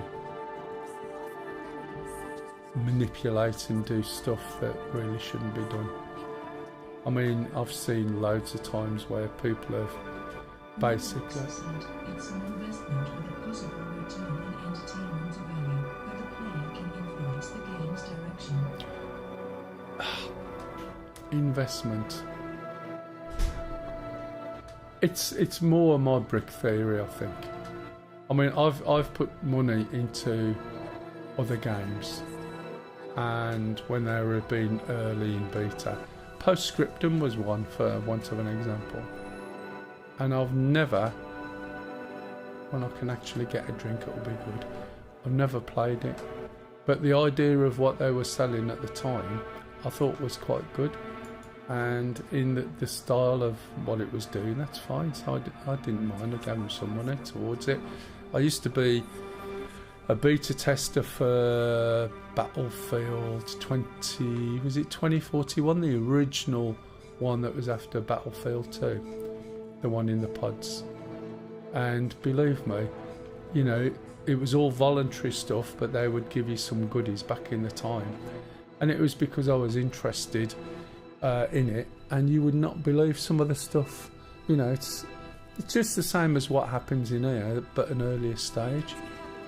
You know, you're walking around in a ship or in the big thing with pods, and watching yourself drop through the floor, and you're just reporting where, when, was it consistent, what did you do before, and all the rest of it. This is what they do in here. But yeah, I don't mind. I don't know whether I got the money, as I said. I'm assuming I did. Sorry, I'm rambling on a bit here, didn't I? Oh no. So I didn't pay attention to the money, but I think the process was actually quite good. So now, if anybody wants to join in and wants to go mining in a mole, I'm happy to just fly it. I haven't got a ship. What a plonk. Thank you, darling. You doing another one? Pardon? Doing another? I'll try, but I'm just getting No. Well, okay, do the last one, right? And then you can bring me a biscuit. You can have a half-hour break, and then you'll be all right. How many have you done now? 4, And how many is there to do? 7. So you've done 4. Yeah, but Vehicle selected. Stand by. Your vehicle has been delivered to the following location. Well, don't do it now, yeah. So do a short one, and then you've done more than half. So that's quite good. You would have done one tomorrow morning had you have not done a 12-hour shift. Say out loud which biscuit it is. I found one today. I went to a particular shop, and I said to Lisa, I said, look at this biscuit. I've never heard of them before. She says, you've never heard of them. I've never heard of them. And I've never seen them, never tasted it. So I bought a packet to taste. But I said, I'm not going to be that wicked. That would be cruel, because I reckon that would stretch over a week or two. And that's with people shouting names of biscuits out, you know what I mean, left, right and centre. Right, does anybody want to go on a mining trip? Or be a third man? Or a fourth man in a mole? If you don't, that's fine. Somebody suggested it last week that they'd like to try, so I'm quite happy with that. But oh look, oh, I didn't sell that, did I? Ah well, it can stay there for another day. Hey, hello, Mr. Cockatiro, is it? Hello and good morning to you. A few first-time chatters coming in today, which is nice to see. Welcome. Yes. This is just a very laid back, you know. It's a chat, and I explain what I'm doing when I'm doing it. So if you got any questions, please ask. I don't know as much as I used to. I just need to start doing a few different things, but there'll always be someone in chat who will help. If you're thinking of buying into Star Cities, and notice I haven't got my helmet on.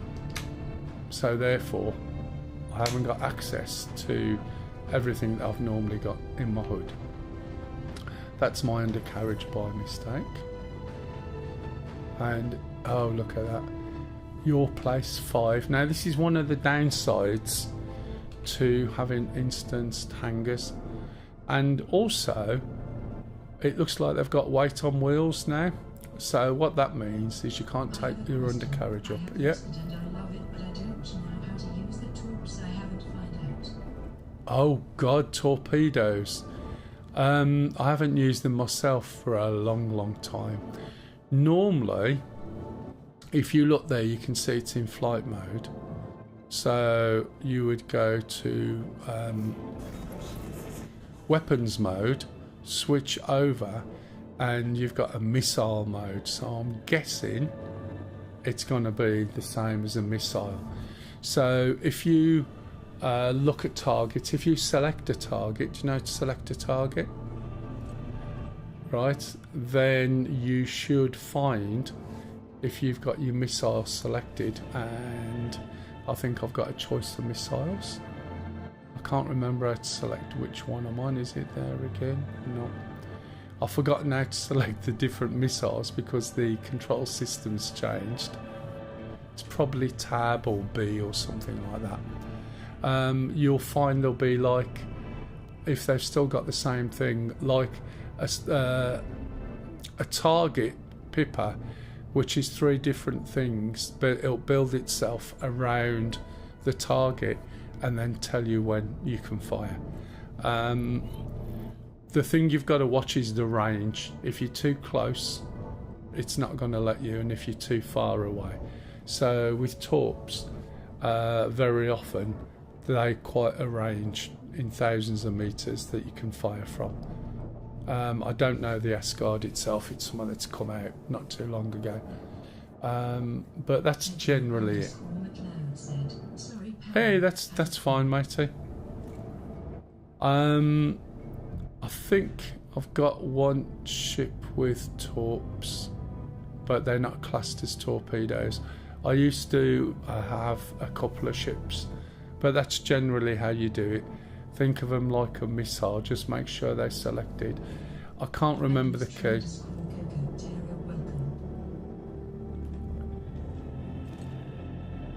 Again, as I said, anybody else on channel who uses torps who could explain a little bit better to Mr. Cockatiro. Are you over in the States, by the way?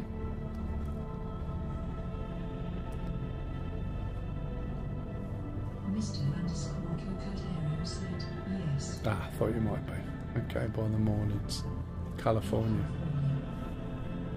So what's that? Is that probably, is it 6 hours away? So it's possibly about 7:45, is it, or something like that? 5:46. Oh, that early. Right, okay, you're a bit further over than I thought. Unfortunately, there's one of the guys who's usually on with me, Johnny, but he's not in at the moment because, like yourself, I wake up at 5 always. yeah, I do sometimes. I used to have to get up at 1:15. Oh, hey, Mr. _Cockatiro. Thanks for hitting that follow button. Oh, thanks for the follow. There's Thank you for the follow. there's a guy from Arkansas who comes on, and he's rather early in the morning. Not sure where he is today, but sometimes he pops in. He's probably modding for someone.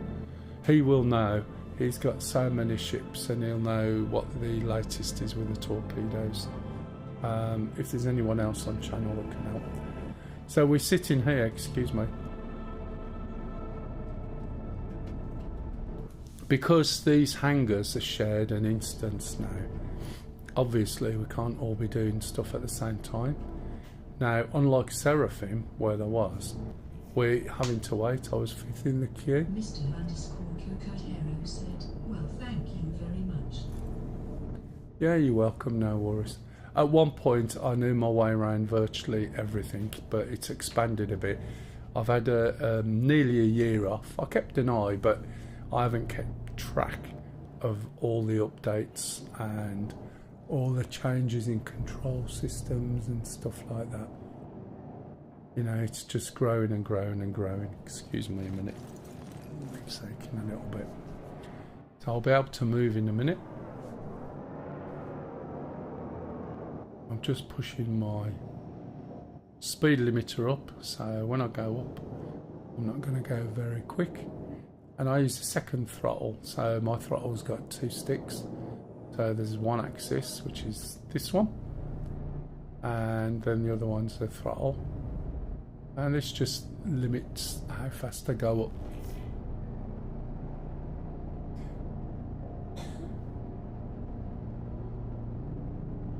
It's coming along now.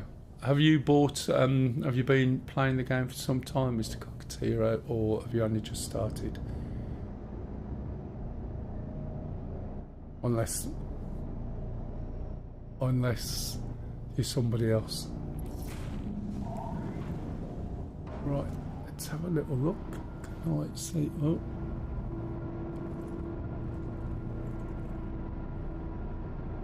I just started 2 weeks ago. 2 weeks ago. The Asgard's a bit of a... Did you buy the Asgard as a package?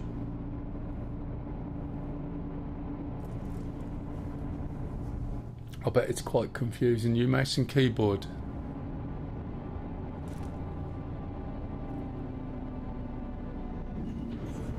Oh, that's me resting my feet, and that's still quick. Let's take my carriage up as well. Now I buy some more. Learn how to play and then buy the Asgard. Yeah, that makes sense.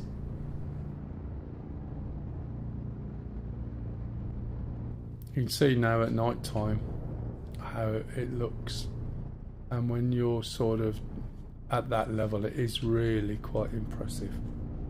Right, okay, let's go up now.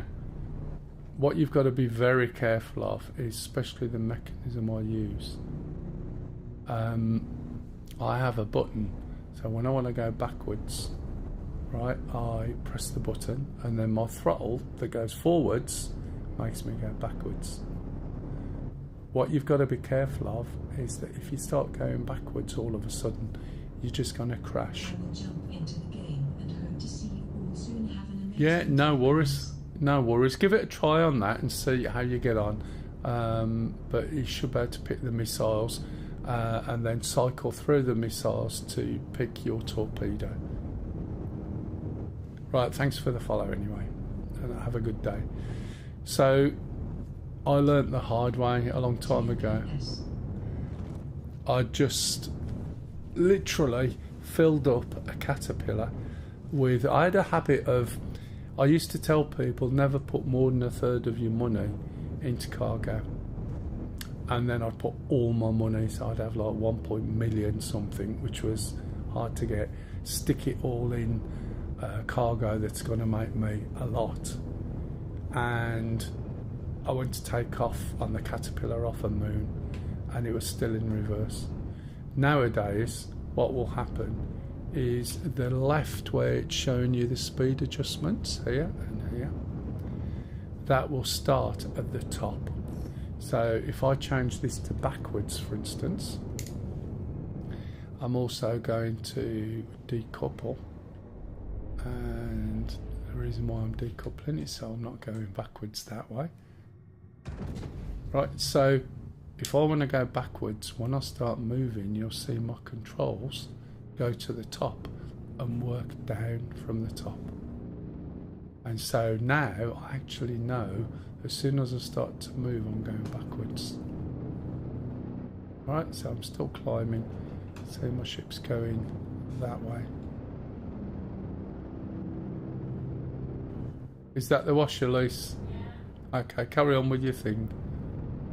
Okay, so now what I need to do is slow down, stop, but the easiest way is put it back onto roll over.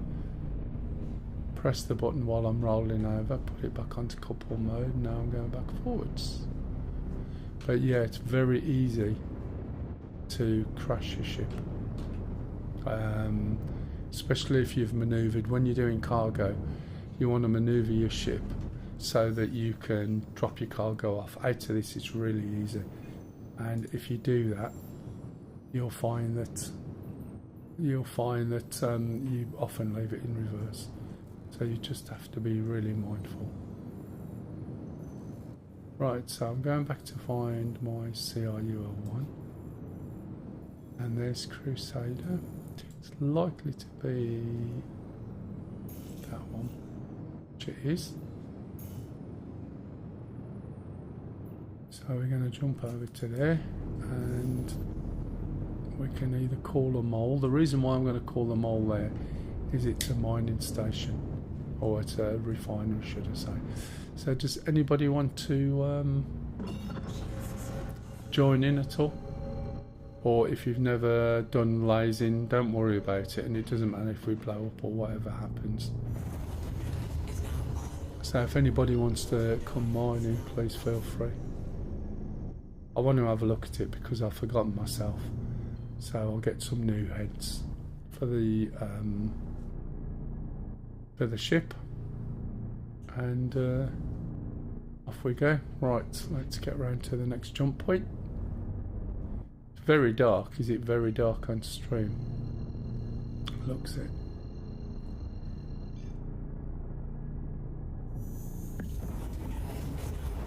As a rule of thumb, whenever you want to go to Crusader from Hardcore, if it's dark in Crusader, you've got to go to the other side of the planet before you can go to Hardcore, because Crusader's always the other side of the sun.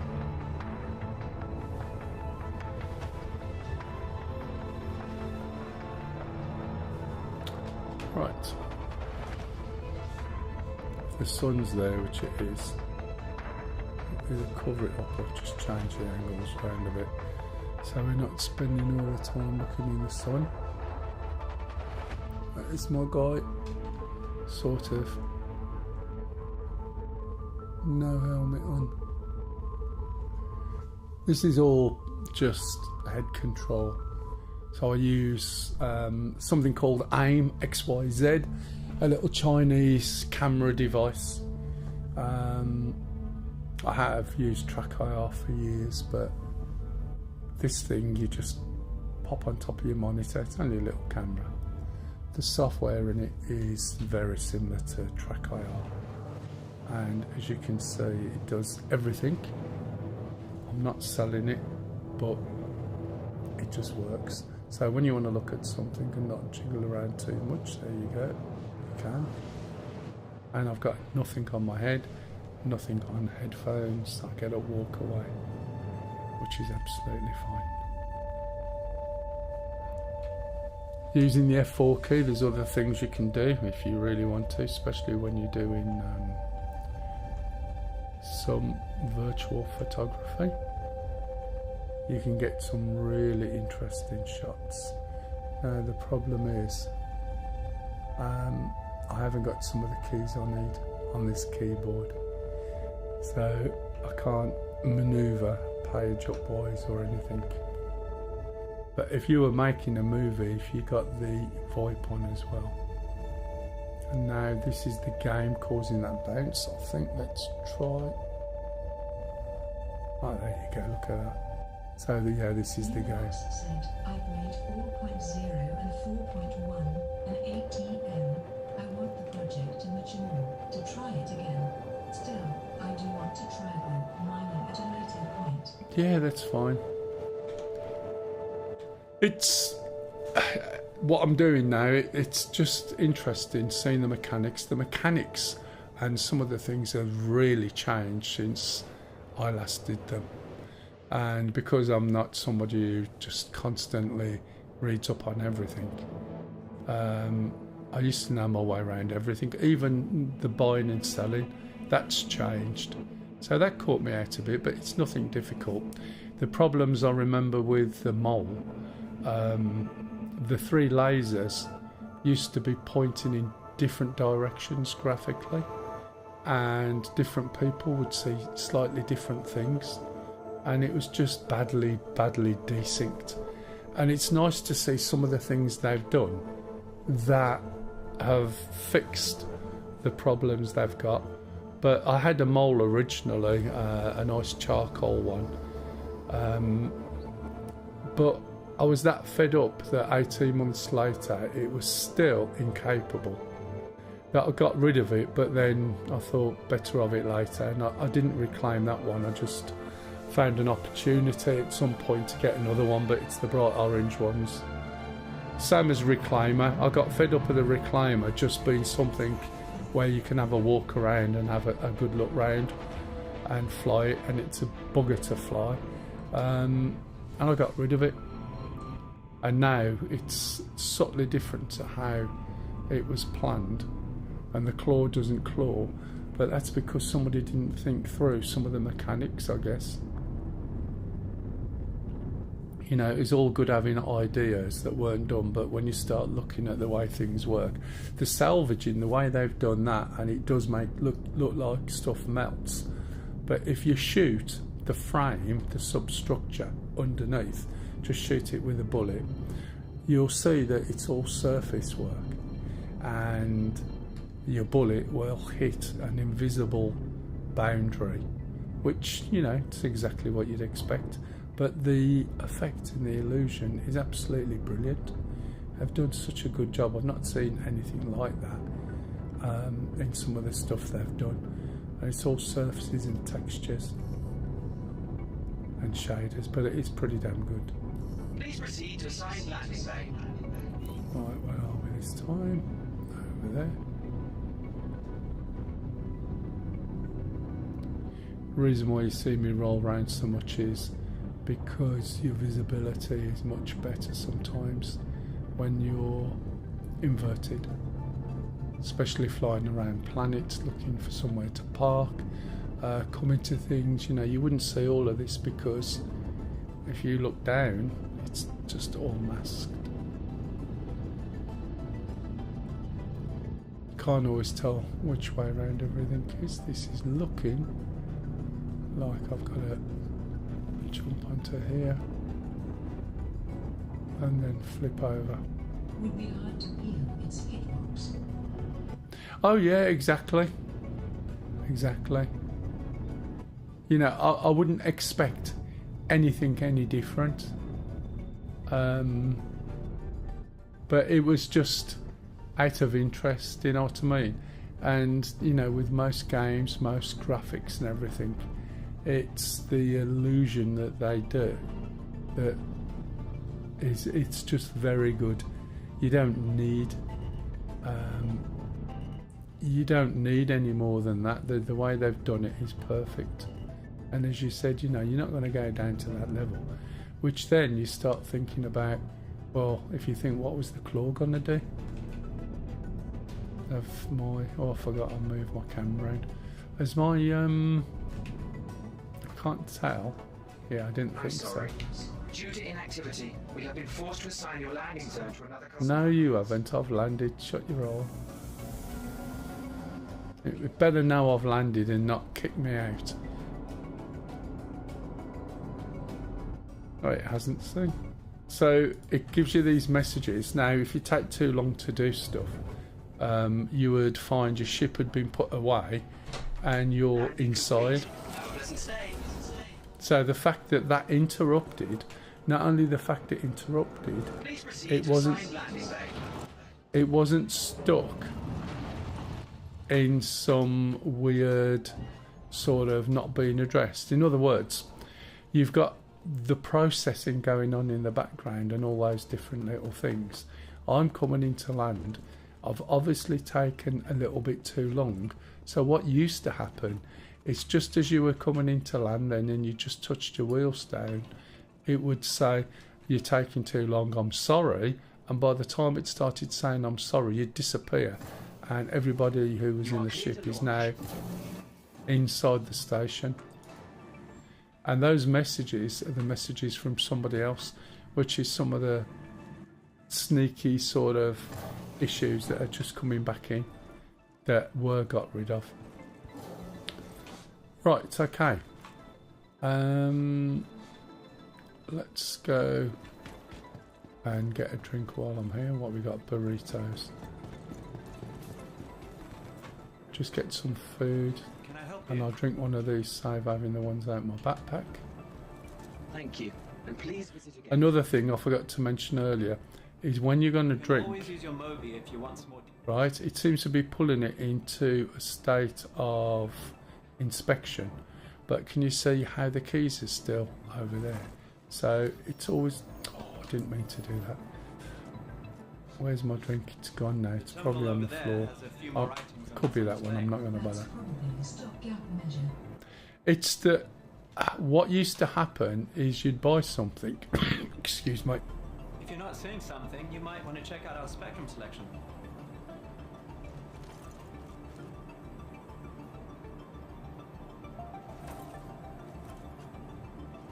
You can always use your Mobi if you want some more details on what we have in stock.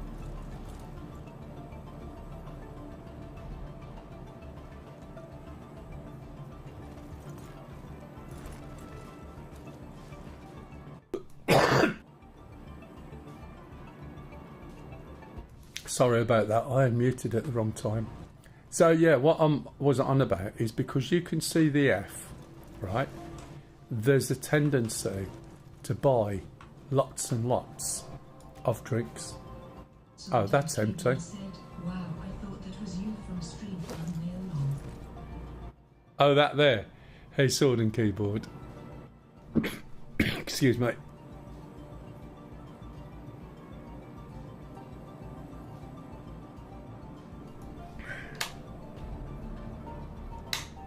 Character. It's always been my character. There's about 4 iterations over time. This one might be mine. So, oh shit, mate, it's getting warm. Excuse me. If you're not seeing something, you might...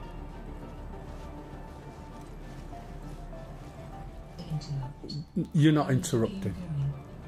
I've noticed a couple of little things crept in because of the hotfix that went out. I don't know when they did that. Again, right, look, I can't drink these. Can't get them in the box either. Yeah, have you seen it before, and have you played, or are you just querying? It just depends then. So I wonder if there is an issue.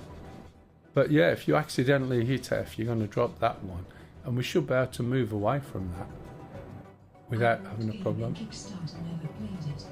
Right, okay. So there's been so many changes. It's in not a bad state in terms of most of the functionality. There are still bugs in it, and there's a lot, and I mean a lot of progression. Let me try and get this out of the way. Right, okay. There's a lot of progression. Pardon? Sorry. Oh, I'll tell you what. If you want to see it looking much better, jump on to MELLSC. If you've got a 4K screen TV or monitor, I'm actually streaming in 4K as well. The only problem is there is about a minute delay. So it causes a problem with chat when you're asking questions, and it's not always read out. Oh, that's fine. It would do it at 2K as well, but you'd see the difference. It does look incredibly well. One day. The level of detail, the colours, and just for reference for a few people there, if you look, let me show you. One of the differences you can make to the look is, if you look at here, we've got 4163. If I put this at 50, which is your game default, right? You look at the difference. Univox said, Sid would say, the miss was user error. Oh, the misses, yeah. No, I can usually get it in. I'm out of practice. Right, can you see? Can you see? Keyboard said, I have 3060 GTX. My PC would most likely blow up using 4K. Not really. I used to play on a 1080 Ti when I first started, and it was fine. But then again, I've got everything limited to 60 FPS, and very often it wasn't doing 60. If somewhere was new, like when Orison come out, it dropped to 9. But they've done some optimization for the testing, so generally it's fine. Ignore the FPS as being 2 there. I think that's more that I was switching screens, and that's being fed from Nvidia. It was all working, but I messed it up. If you look at the colours, right, can you see how everything's got this horrible milky white sort of scheme, and this is your default colours, right? So literally just by making adjustments with the two controls that I've mentioned. You see, oh sorry, wrong gun. It's very hazy, but that'll probably make it better for some people depending on your machine. So your gamma, literally you can start to drop this down and it makes one hell of a difference.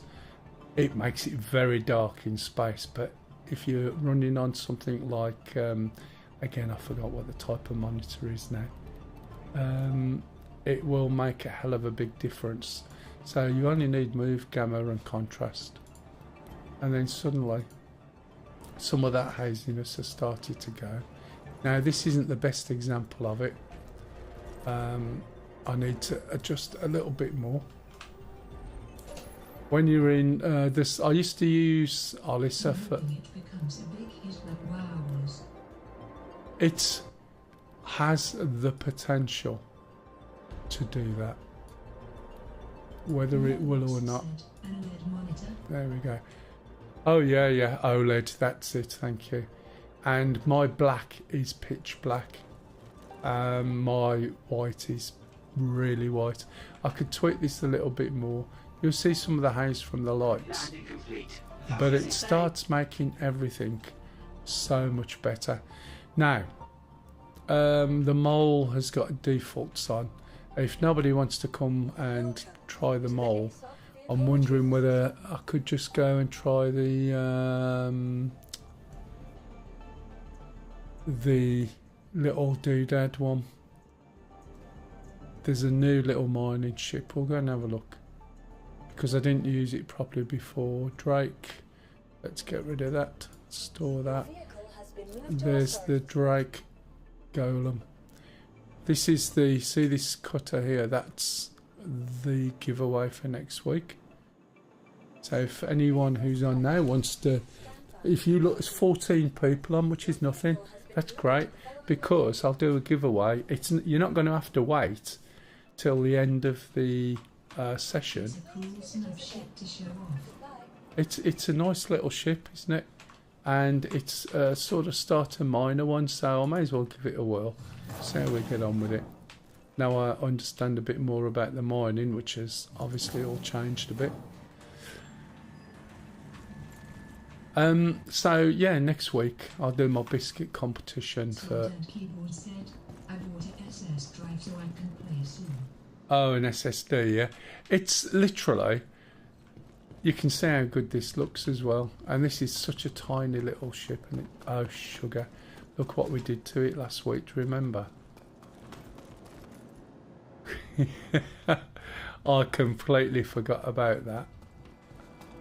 We took the bags off it. We were just having a look and I took the bags off the ship. Oh, man, still, it's a reasonable enough thing. So what do I mean by that? There's a, here is a lift. So let me show you what happened. This is a mining ship and it's tiny. It's a Drake mining ship. And last week we were just going through and I went out in the prospector. I can't remember. As I said, I've not used it in anger.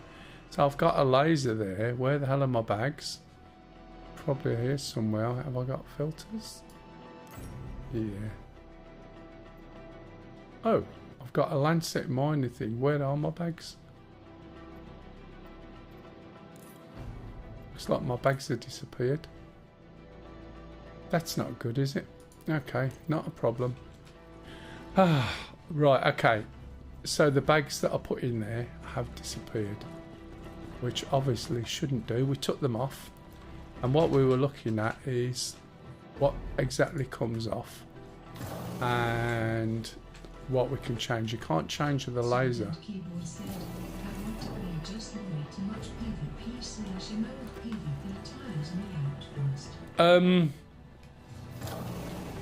I've streamed now, probably this is what, my 4th one since I started doing it again. I have not seen anybody not being in a fight with anybody. And why would I bother right? I don't want to play at the moment. Do I do PvP? Yeah, definitely. Am I interested in doing PvP now? No. So at the moment, if somebody wants to shoot me, I'll just send them a message saying, okay, I've took my shields off. I'll sit here and wait. Right, off you go, shoot me. Yeah, do you know what I mean? And I'll go, shoot me then, and then you can feel really great about it, and I'm sorry I don't give a damn. And so what you do is you basically take out anyone's reason or enjoyment out of what they're just doing. And they'll blow you up, some of them, just because they're annoyed. Yeah, that's fine. You're more than welcome. I'll try and stream every Sunday. I haven't got a specific time. I might have other things to do. I've got a bit of holiday coming up.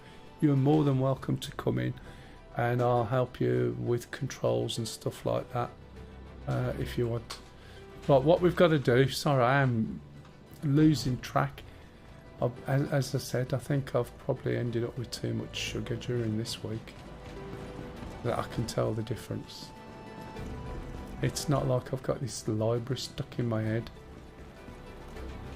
It's like I'm one of your customers, isn't it, Lace? You're welcome. Right, we're going to go to the refinery bit. Are we? Yeah, let's go to the refinery bit. And I should be able to... It's not you interrupting, it's me. I was streaming yesterday and I was forgetting a few things that I should know. I do sometimes anyway, it's not an issue. But I can tell if I've been eating too much of the wrong thing sometimes. And my diet has changed because of the way the other half works. So I suspect what we should be able to do is go and buy, he says, some bags for this ship. So... The box said, bear in mind there is some areas where PvP and griefing happens, mostly in Pyro, the second system added to the game. Yeah, exactly. So what have we got? Drake or pod. There we go. So I can buy... I only need 2. So we'll buy 2 of those. Now we can't change the laser, right, on this particular ship. The other thing we can do is put these on. I went through these last week. So some of these things here, you stick onto a big rock.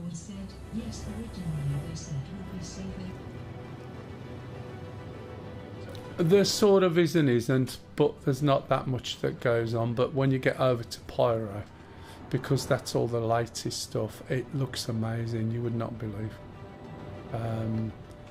But some people will just kill you because they can, there's no logic. I don't mind being pirated, but griefers are a different ball game. But the way you deal with them is the same as you deal with bullies at school. You know, okay, yeah. As I taught the babby, he used to get into fights because people said his mom was fat. And I said to him, yeah, well, turn around and tell your mom's not just fat, she's the fattest mom in the street. What are they going to say then? Oh, right, okay. So I usually do, and I claim my ship. What was I doing? Oh yeah, talking about these. I claim my ship. I'll show you that in a minute in the Hull Sea. And I'll make 711,000 per trip. And I can do probably 4 trips in about an hour and a bit, maybe.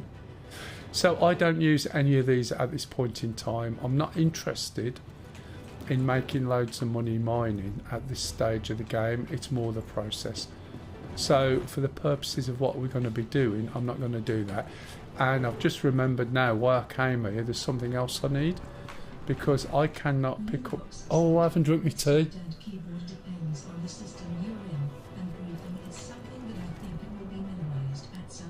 Eventually. One moment my AI bot has just come in, and one, I'm going to get told off because I've got engrossed in conversation, and the second one is she's no doubt just finished another module of these exams. Passed. You passed? Yeah. What did you get this time? 90%. Yeah, 90% is fine. Nutrition. Nutrition. Yeah. Let me finish this. It's tepid. Sorry about this. I've got to drink this one, otherwise I won't get Right, another I've one. got 2 left. I'm going to do them Thursday and I'll tell them tomorrow. Yeah, that's fine. Let me finish. Don't walk away. I wasn't planning on going downstairs. Oh, you mean despite our agreement, Mm-hmm. you weren't going to make me a cup of tea because you finished another one? I think that's rather rude. It's not. Where you going? What do you mean, where am I going? I'm drinking this cold sloppy tea. Just tell me when you finish, please. I sense drama. What with this?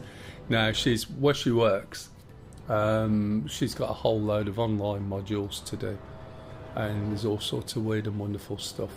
And she works in a care home, which is good practice for me, I reckon.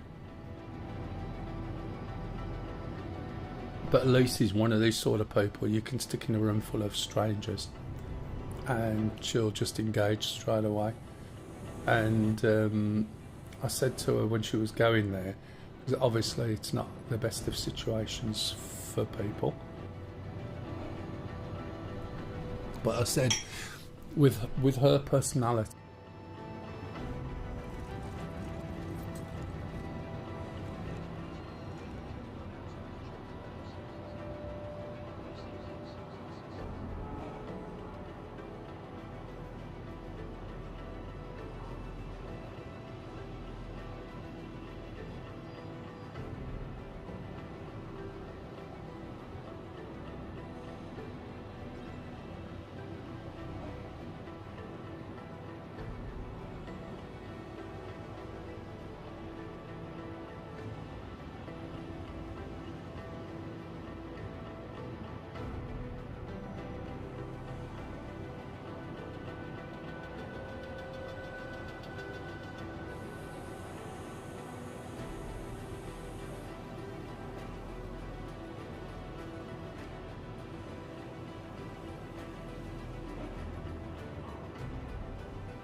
oh yes, sorry, thank you.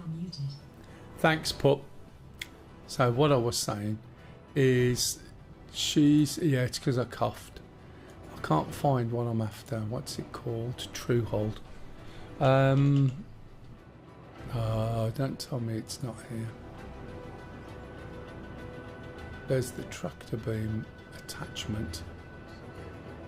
So basically she's doing all these exam things, and working in care is, they're sort of dementia patients, end of life, some with Alzheimer's, etc, etc. And her personality is such that she'll just engage. Do you know what I mean? Did I buy that then? What the hell's gone on there? Have I bought it? Yeah, there we go.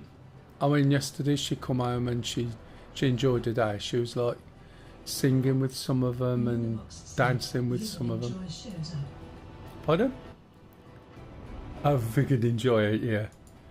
This is going to crash. Can you see the way this doesn't feel right. Let's buy a battery or two. And I also need the other one.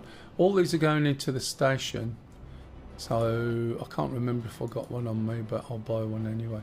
Can you see how slow this has gone? So something somewhere is going on. I found that we can't necessarily use all the tools to do everything. So I need the Truehold tractor beam. Now, that has all gone to this station and will stay here unless I move it. I could have had it go to my backpack, alright? Or if it was a big enough armour, I could have had it go to there as well. Did you claim that your ship to the commander's back? No, what I'm doing is buying some bags to put on them, because in doing that, it means I've got to go through the process of disabling the ports, and that way around you'll see how to put things onto ships. So I've just bought some new bags. I could have claimed it. It'll be a quick claim time, but this way round, we learn another little bit, if you get my gist. So it's more educational. My channels, whenever I stream, I try and impart, as much information as I can. Like with my DCS. DCS is such a heavy game. Is this ship still there, by the way? It might well be. Let's have a look. Yes, it is. That I try and educate as I go along.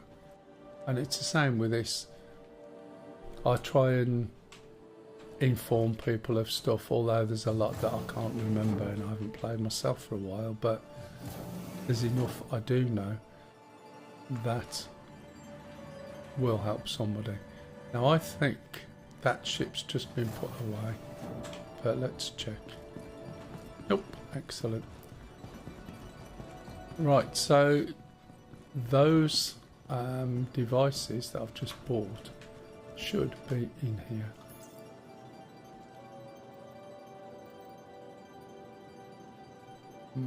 Just for clarifying, doing that it's more expensive than playing it right? Oh, it probably is, yeah. It's not about the cost. So I can also put these on there. I can put that on there. This is going to be fun. I can put that in there. I can put that on there. I'll put that in there. I'm not bothered about that Lancet. So I've done that. And now I'll bring the elevator up. So you've got storage basically within the station on the magic elevators. Here's the 2 bags. And then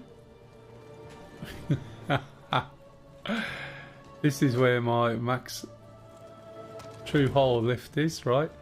So I can put that. I've got a backpack on, so that should go. Look, everything's there stacked on top. Can you see? That's not great, but hey, it'll work. Oh, can I pick it up? No, it's too high, it's too far away. However, let's get this out. Okay, it's got battery in. Let's see if this works, shall we? Get that other one. Oh, they've all fallen off. Right, okay. That makes life easier as long as they're not damaged.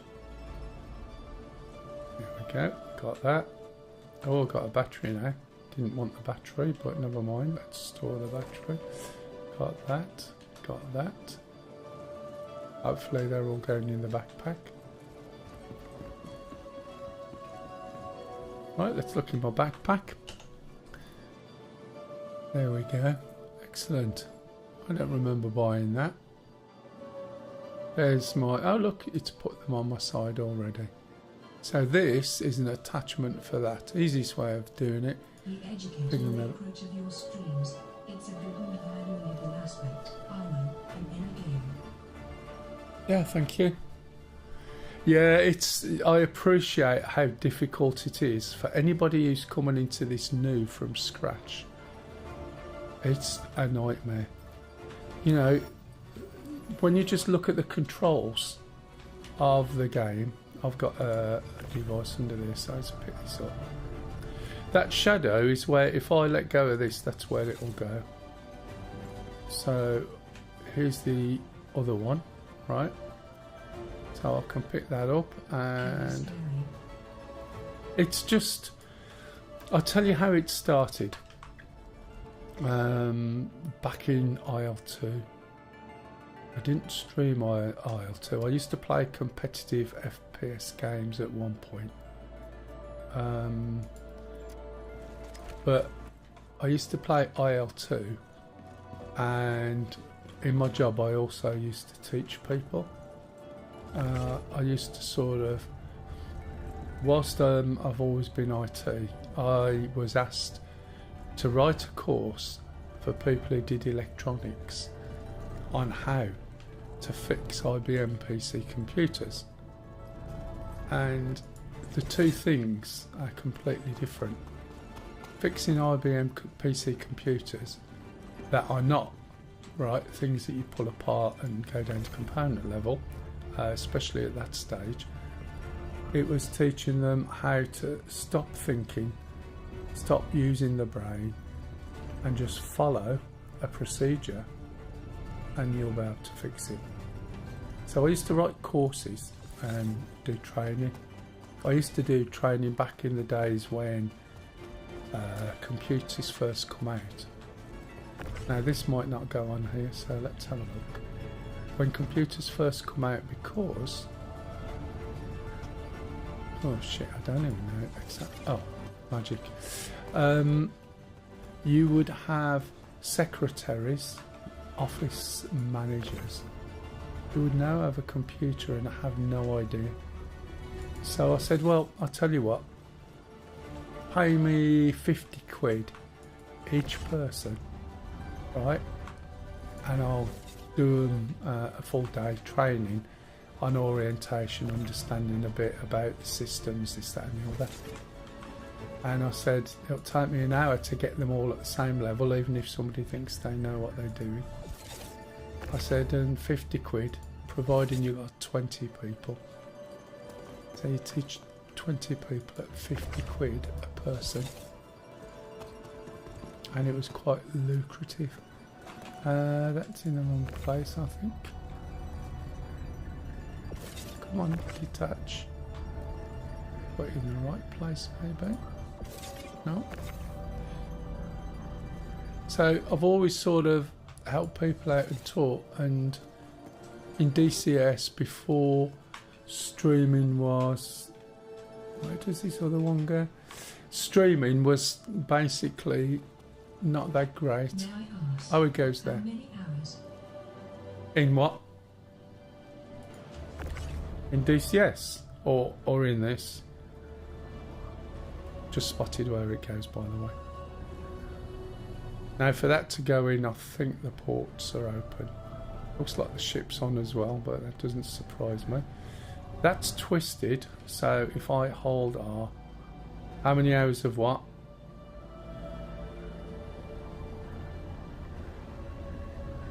Get in. See, I'm having a... In that class, Oh, that's just a bog standard 8-hour day.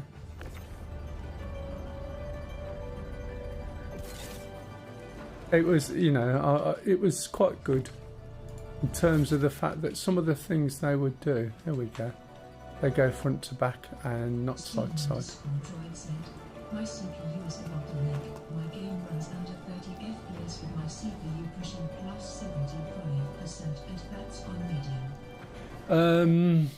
Yeah, it's quite difficult, really. It is quite heavy. I mean, I know you can see my CPU is where we're bouncing around 40% at the moment. My graphics is warm.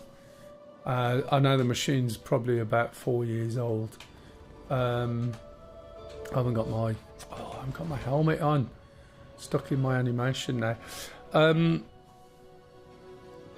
It's quite difficult. It depends on how old your machine is.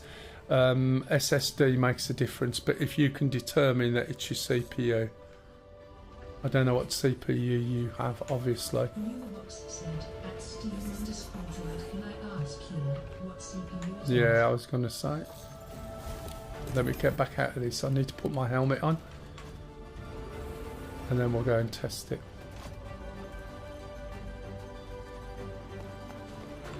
Right, helmet. Should be on. Nope. Oh, don't tell me I've lost my helmet. Oh no, there it is.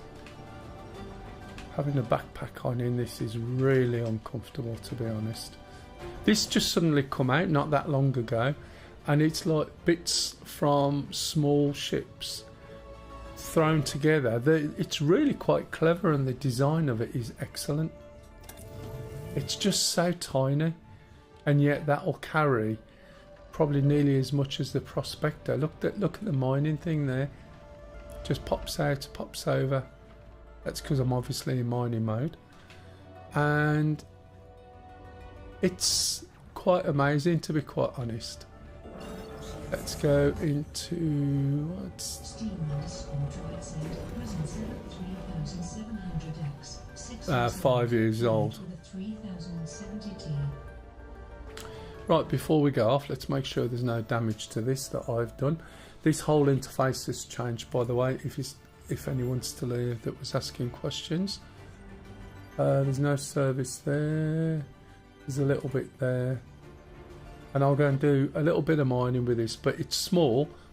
We cannot change the laser, okay? Now, the mining that I did before, you saw we made 60 odd grand, and that was actually quite good. So let's jump out. Steam_droid said, yeah. You are clear to launch. And it's on an SSD as well. So it's not doing other things. It is really finicky about where the disk source is. Right, shall I start the ship up? Now, if you notice, when I bought it out, where's the power button on this? Starting it up. And I've got my head on finger. I want flight control, right? I need to power off. I'll be down here probably. Doors, lights off. Enable VTOL. Can anyone see? Anyone remember where the button is? Power off. Right, when you put a ship away and you leave it powered on, it will very often come back. But it's in a bit of a hybrid state. It's much better always to make sure, right, that you switch off your ship, because I couldn't take off then. Now I'm on backwards. See, remember what I said earlier? Let's get out of here before we start thinking about moving. Now you notice how slow I'm going? Watch. That's as fast as it'll go. And this is one of the reasons why you switch off, right, the auto slow down. The reason why it's doing that is because my gear is out. So when I take my gear in, now suddenly it speeds up. Okay, so we can stop that from happening by moving along this screen until we get to configuration. Scroll down, auto slow down, switch that off, and it will stop it from happening. Okay, it's a pain in the ass. You take your gear out, right, and a lot of people, especially when you're new, take your gear out too early and then you move at a crawl. Now, for the sake of it, I'm going to go back to where I was mining last week, so we've got a direct comparison with this and the Prospector if you watched last week's stream. So if we zoom out a little, let's possibly wait too far. I'll have to put my clutch on. So round Crusader, you've got 3 moons. Okay, so there's one. No, there's not. That's not a moon. Do you know I haven't even been to these yet? I'll have to have a look. Selling. Let's go to selling. That's where I was last week. Select it. Oh, plot a course. Come out of this. No, did it plot a course? No, it didn't, did it? Did you notice it didn't plot a course? Did it? Let's have a look. No, it didn't. So let's do that again. It could be because of where I am and I'm masking, or because selling is the other side of the planet. It might not let me, but we'll try. Try again. It starts and then stops, look. Okay, so let's aim for Daimar, which is another moon.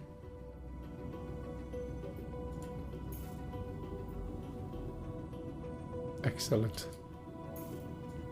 It's not letting me do that either. Right, so we'll just look for Crusader. When you're looking for planets, the planets are going to be around. So if I just flick around, you can see the difference. There's a round one. Now if I'm pointing the wrong way, right? That's our core. That's the opposite direction. There's the sun. Behind me could be that one there. That's Microtech. That's even further round. So we should see a circle at one point, and if we don't, and we come all the way around again, Crusader. So if you have your QT on manual and you haven't got a course, you can point anywhere. I am going to have to nip to the loo on account of the AIT lady making me probably 5 cups of tea since I've been streaming from earlier on today, and it's catching up. So I'll just leave that. It won't be longer, and I'll be back in a tick. If anyone's got any questions to ask, please feel free, and I'll be back.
Right, okay, so it's probably the other side.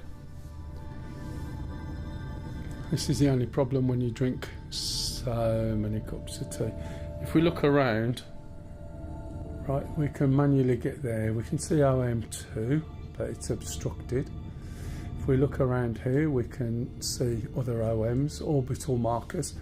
So the orbital marker, you've got 1 and 2 are at the poles, so I'd expect it to be over here, but because this is so big, you can see it's around the other side of the planet. 3, 4, 5 and 6 are around the sort of equator. 32 gigabits RAM was a lot. Oh, tell me.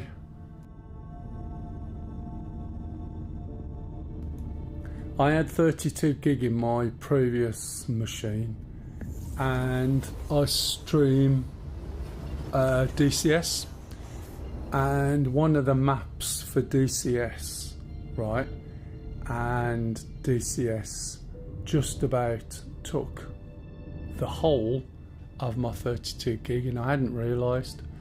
So when my head tracking's paused, so when I started to stream, it would just fall over, and it was like, oh, for God's sake.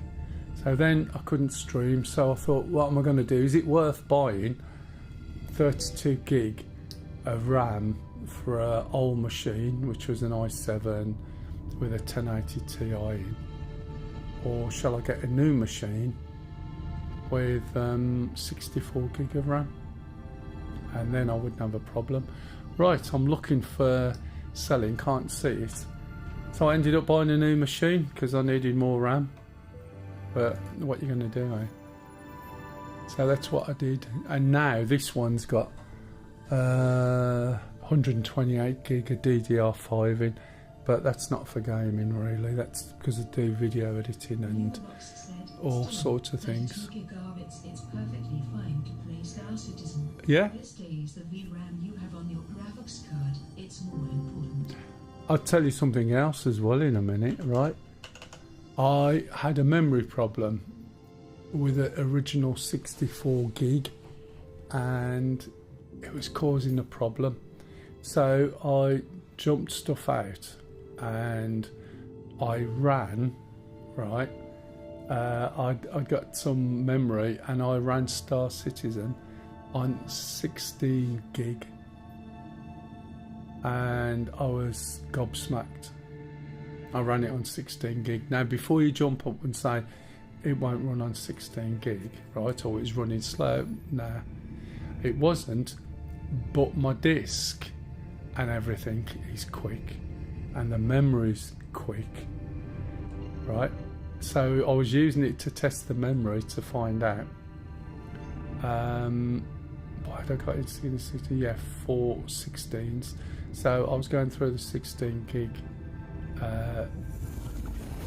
chipsets or DIMMs or whatever they're called now, I lose track, and it would run and I couldn't get it to crash in 16 gig.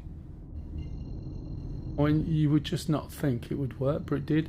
But it's because the memory was DDR5, the game's running on M2s, and it just carried on as normal. I expected it to be all over the place, it wasn't. So I think if your machine is fast enough, your disk is fast enough, and it's a bit more modern, you can get away with less memory. But I would always recommend 32, 16 at a push. Windows 11 takes up an extra 2 gig out of what Windows 10 did, so it's not necessarily the best way of doing it. Right, before we jump, let me go and find OM1. There's OM1, that's good enough. And the reason being is we should find that round by OM1 the sun always shines. So once we're down on the surface, we just track the sun round whichever way it's going. The game does look more RAM on your system, but it runs on 16. I won't try it on 8 though. Yeah, I mean, to be honest, I've got a 3090 Ti, a lot of memory, but I don't think that's making too much difference. The disk spaces, M2s, again, it's all like 4-year-old technology, and it just works. I'm also streaming to the other channel in 4K 60 FPS and to this one in 1080p 60 FPS, and I've got a few monitors hooked up with different stuff on showing me things, and it just works. And while it just works, I'm quite happy with that, do you know what I mean? Right, so let's move this over to flight, and then we'll go for a run around. Hey, Straight Jacket. Thank you very much. Welcome, viewers. I don't, Pup, could you give him a shout out, please, mate, if you're not like in the middle of building a house? Oh, right, you're new to the game. Oh, excellent. How are you finding it? I know it's extremely frustrating.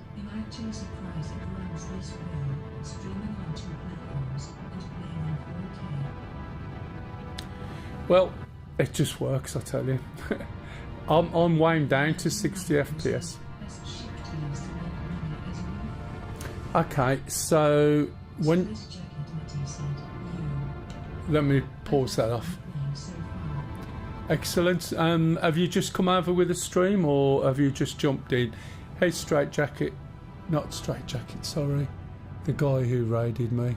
Oh, yeah, Straight Jacket, oh, yeah. And then you've got Lone.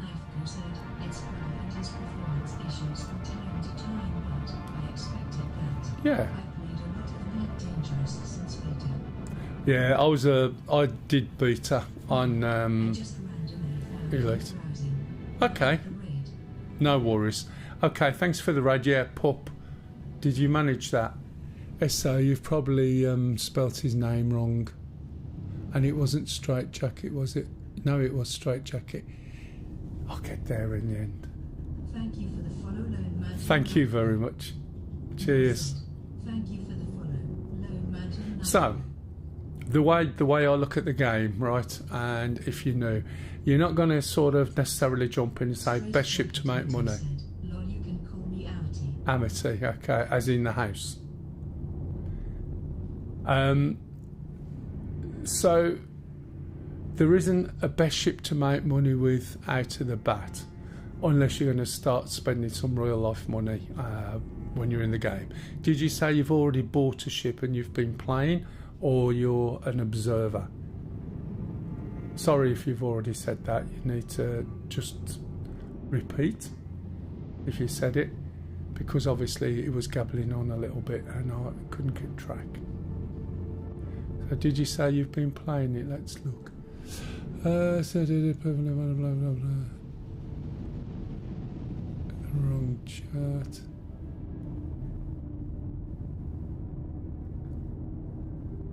Right, yes, you have. Okay.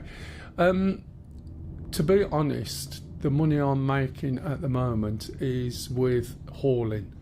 It's a hell of a grind. Whenever you start, when you first start, every single little ship is capable of doing the basic hauling. I have been playing a Okay. few days. Buddy that has been playing a long time recommended just the base pack and then Yes. buy everything else within game. Yes. So embarking the Mustang Alpha. Okay. Right. The Mustang Alpha is not necessarily the best of the packages to get. The reason being is because it's fast, it looks nice and everything else. It's a little bit of a pea shooter, really. Your money, there's a couple of different paths. I think the Alpha, you can store a box or two underneath, I'm not sure. Something like the Cutter, or even, I used to suggest for God's sake, tell you what, my brain's had it today. That'll teach me for eating biscuits and crunchies and stuff that I shouldn't eat, and it's causing me a bit of a problem, but hey ho. So what's that other little ship? Some of the big fancy ships, but I refuse. No. Based on principle. No, you start off with a starter package, Univox said, right? You probably want to say the Avenger. Yeah, the Avenger Titan, that is the next level up from a starter. If you can afford the Avenger Titan, it's a good starter. There's the first two ships. It was the one he's bought and the Aurora. There we go. So the Aurora has got a little thing underneath the box. When you start with trading, you'll make 8 or 10,000 a time or something like that. Maybe, no, actually a bit more, 30 or 40. So if you can drop a few boxes from A to B, you'll make some money. Okay. As you start to make some money, then you would rent a Cutlass Black. A Cutlass Black can contain 46 SCU, right? You can rent it for a day or 3 days, and then you would use the Cutlass Black to do slightly bigger missions, and you work your way up the ships. Now, as a new starter, if you really find the game is quite good, the Cutlass Black standalone ship, just bear in mind you don't have to buy a package. The Cutlass Black standalone ship is one of the best all-round ships. When you've got a mate with you and the right weapons and the right upgrades, it's actually not bad for fighting. As long as you get used to it, you know the weak spots you can fight. Not necessarily PvP so much nowadays, but PvE used to be brilliant. You got 46 SCU, you've got a pilot, co-pilot, you've got a gunner, you've got 6 jump seats in the back, okay? And when I tried one out, I mean, I'd already got loads of ships, but when I tried one out, because it was a freebie for 2 weeks, I was that impressed, I bought one. And I just flew it not long ago, as it happens. And the best bit is, you've bought a package for whatever you've paid, you can upgrade from that package to the Cutlass Black for the difference in price. And then you've got something that can carry around 46 SCU, so you can do all your small missions and start building up, but it's your ship. Do you need to buy anything else after that? No. Okay. I would always recommend to people not to buy anything really anymore. You don't need to. When I started, you did. It was the only way you could get anything. Now, I'm just doing a bit of mining in a little, and I mean tiny, this is a Drake mining ship. The front seat and that is robbed off a different ship, and it is really a chuck together, but it's really done well. Now, last week I was using the Prospector, which was one of the first mining ships that came out, and it's quite relaxing. You just plod along doing some scans, going and finding some rocks. I was trying to work out how mining works now, and learning a bit myself. Went and sold it, got it refined when I picked it up today, and I was quite surprised that I'd made 63k. Now, unfortunately, it's easy to make that with a few cargo things. My main cargo runs now. It's a very versatile ship. You can play various roles. It's great for going on raids because you can get so many people in there, and if you're going on a long jump. Knifeco said, "I'm quite partial to the look of the Nomad solely because it's an exact trip-off of the Asp Explorer, or the other way around. Not sure which came first." Oh right, yes, I know which ones you mean. Yeah. The Asp Explorer came first. The Nomad came out quite good, and I'll tell you what's really nice about I've got that ship. I've got quite a few ships, so once I've gone through this, if you want to look at any ships or jump in or try, of the ships I've got, I don't own everything. I'm not that daft. Yeah. But yeah, anyone's more than welcome to borrow a ship, try a ship.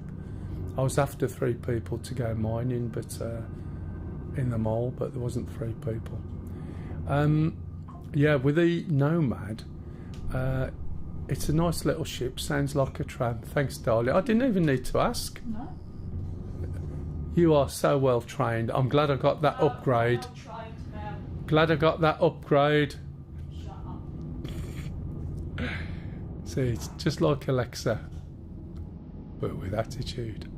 Okay, we've got some rocks here.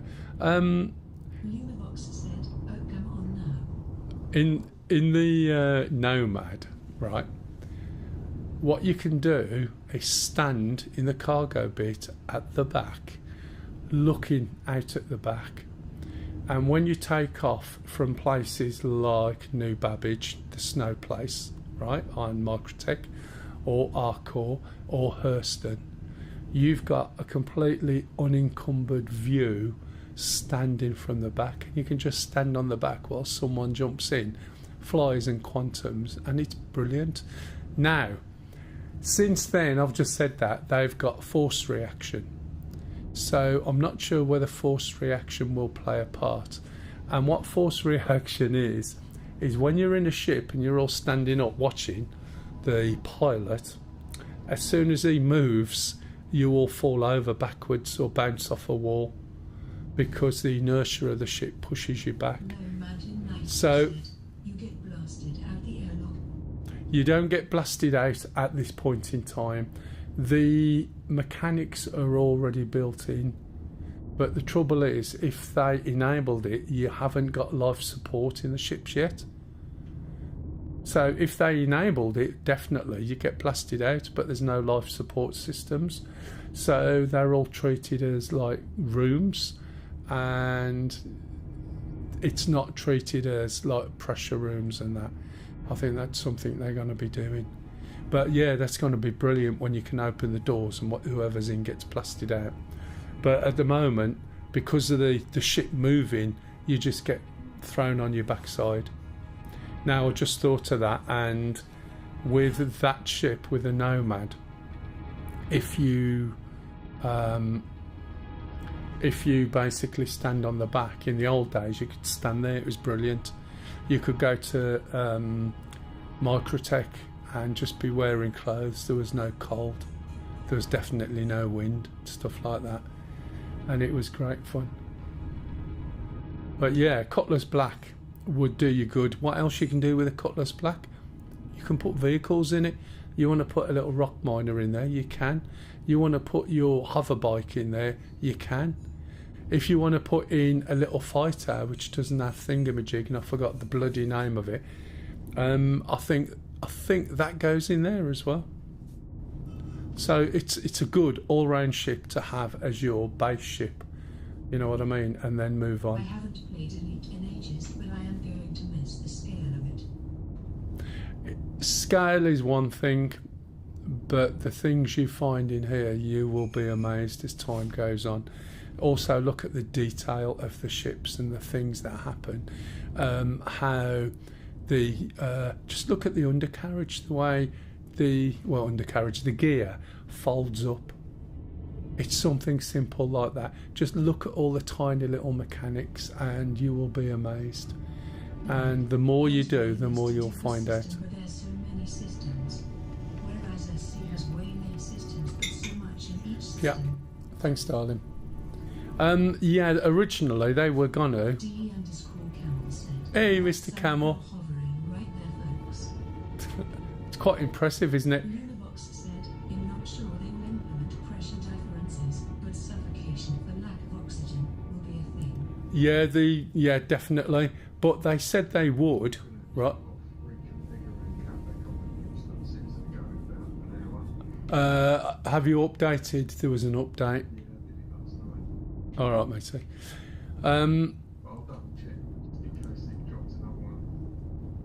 Yeah, no worries. Yeah, they said they were going to do it, and suffocation will be a thing, but it'll be good if they do it. I would like to do that. It's the way to do system, and the thing is, when they started, they basically told everybody that they were going to do 100 systems at release, and you hear some people complaining, what have we got, by the way? Gold, titanium, inert, we may as well do this.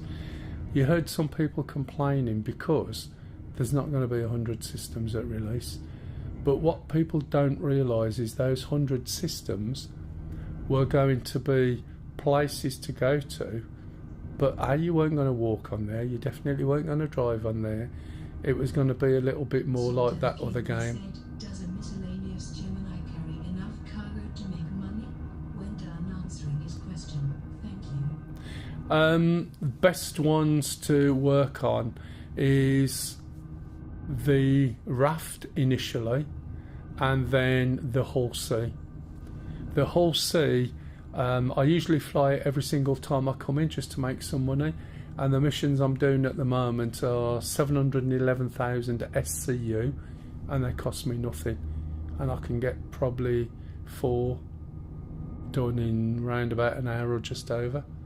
So the other day I did that while I was waiting for my food to get ready, and definitely hauling. Only biggest ship I have is Gemini.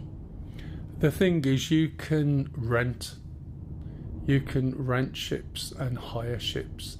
All the ships are out here now hauling. Okay. Let me just show you the rep. Now it's all about rep, so you can see, have they changed that around? I know. So I'm here. This, I can't remember if it's this one or this one, is a long slog, but once you get used to it, it's fine. On the early missions, right, it's all hand jobs, right, and it can get a little bit tedious, but if you get someone to help you out, so it's little guns or true holds. But as you start to move up, right, I use the Hull C, and instead of having to hand load the cargo, I just go and wait outside a cargo deck inside the blue box, and then somebody loads it magically, and then I go to another blue box, it's another port, somebody unloads it, and I just have to wait. and then it's ka-ching, I've got 711,000. That process will change over time, excuse me, that process will change over time, so that there's little ships, I don't see it myself how, but there's like little loader ships will come, and you'll have an animation where they bring you the cargo, 32 SCU containers, and lobbing it on your ship. Now, the ship I mentioned is the Hull C, you can buy it in game. Will everything you're doing when game starts get wiped? Oh, more than likely. Don't want to get sick of playing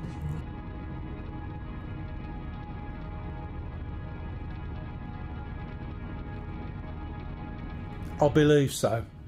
I don't mind, and I understand that. When I played Elite, I played beta for a long time. However, when it came out, I didn't play it at all. And then there was somebody else I bumped into who had it, and I started playing again.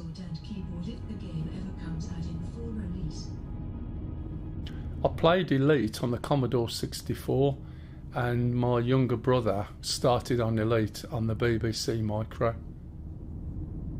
I didn't like it because it was just wireframe at the time, and I was 9 years older than him.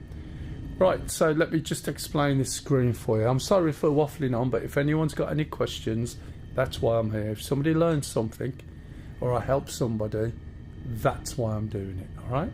So I have no problem with people asking, but at the moment when there's a lot going on, I'm losing track, which is a bit rare for me, but hey. So looking at the screen, look at the top left, can you see the little zigzaggy lines on the outer edge? And you can see a green block. The Starfarer Gemini is a ship to transport fuel, which I think it's gameplay not available in the game yet. It's not, but there's a big cargo, it's got a big cargo area in there. No, Imagine Knifego said the original Wing Commander was one of my first PC games. Yes, mine too. All-time faps. Exactly. I remember, is it Wing Commander? Oh, which one was it where you got about half a dozen CDs? Do you remember that one? With Gingerline and, oh, for God's sake, Malcolm McLaren? Not McLaren, Malcolm McDowell. Sword and Keyboard said, I knew the box okay, I bought it years ago, many of Aurora and a Reliant Core. Yeah. So basically what I'm doing now, or what I will be doing when I stop talking, is you can see the green tells me I'm close enough. The charge level tells me how much laser is going into the rock at the moment. The laser power will go up as I start to roll the mouse wheel. I haven't got any attachments. I think I'm slightly moving forward, right? And what I need to do is, am I moving forward? Right. I set myself in reverse. I point my ship up, and if I start getting into trouble or I overcut the rock, I'm going to be going backwards. There's nothing in that direction. Okay, so I'm just going to start increasing the laser power, and once I start getting to a point, you'll start to see the inner circular line start to increase. Well, it would do, but look at the rock I'm doing. Okay, the rock's too big for me. The optimal is where I need to get the power. If it goes past the optimal into the red, then the rock is overcharged. With this ship, you can see on the side it says impossible. The size of the rock is 15,000. And you might not realise, but if we look outside, if I actually flew down to that rock is massive, right? So we need to look at one of the others. Now there's more than one. This is only a little one, but it's good by way of example. We've got more rocks here. This one might be fine. What size is the rock? Once I'm pointing at it for a bit, that will give me the info. You can see the thing moving up. This is an easy one. Now, I said earlier, anything ending in night makes money. So Taranite is worth getting. Okay? There's also titanium ore. That's worth getting. Inert materials, not so much. Now, this looks purple to me. I'm surprised it's purple. Should really have a goldy edge, because normally purple means I can suck it straight up into the ship. So I'm just wondering, I'm just going to change the mode from fracture to extraction, and you can see it's been sucked up into the ship. And I suspect the reason is either it's spawned like that, or somebody's been mining here before and discounted it. But when you're just a little ship, right? Said, do you know what's the unit they use to measure the mass?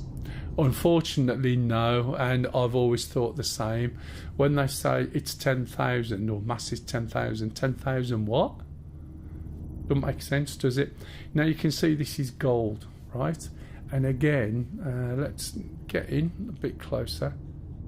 Pedro_McLeod said, isn't it dangerous doing this? What's to stop someone shooting you? Nothing. We used to go around in twos. The thing is, as I said earlier, I'm not interested in just going and making money doing stuff like this. At the moment, it's the process, because things have changed.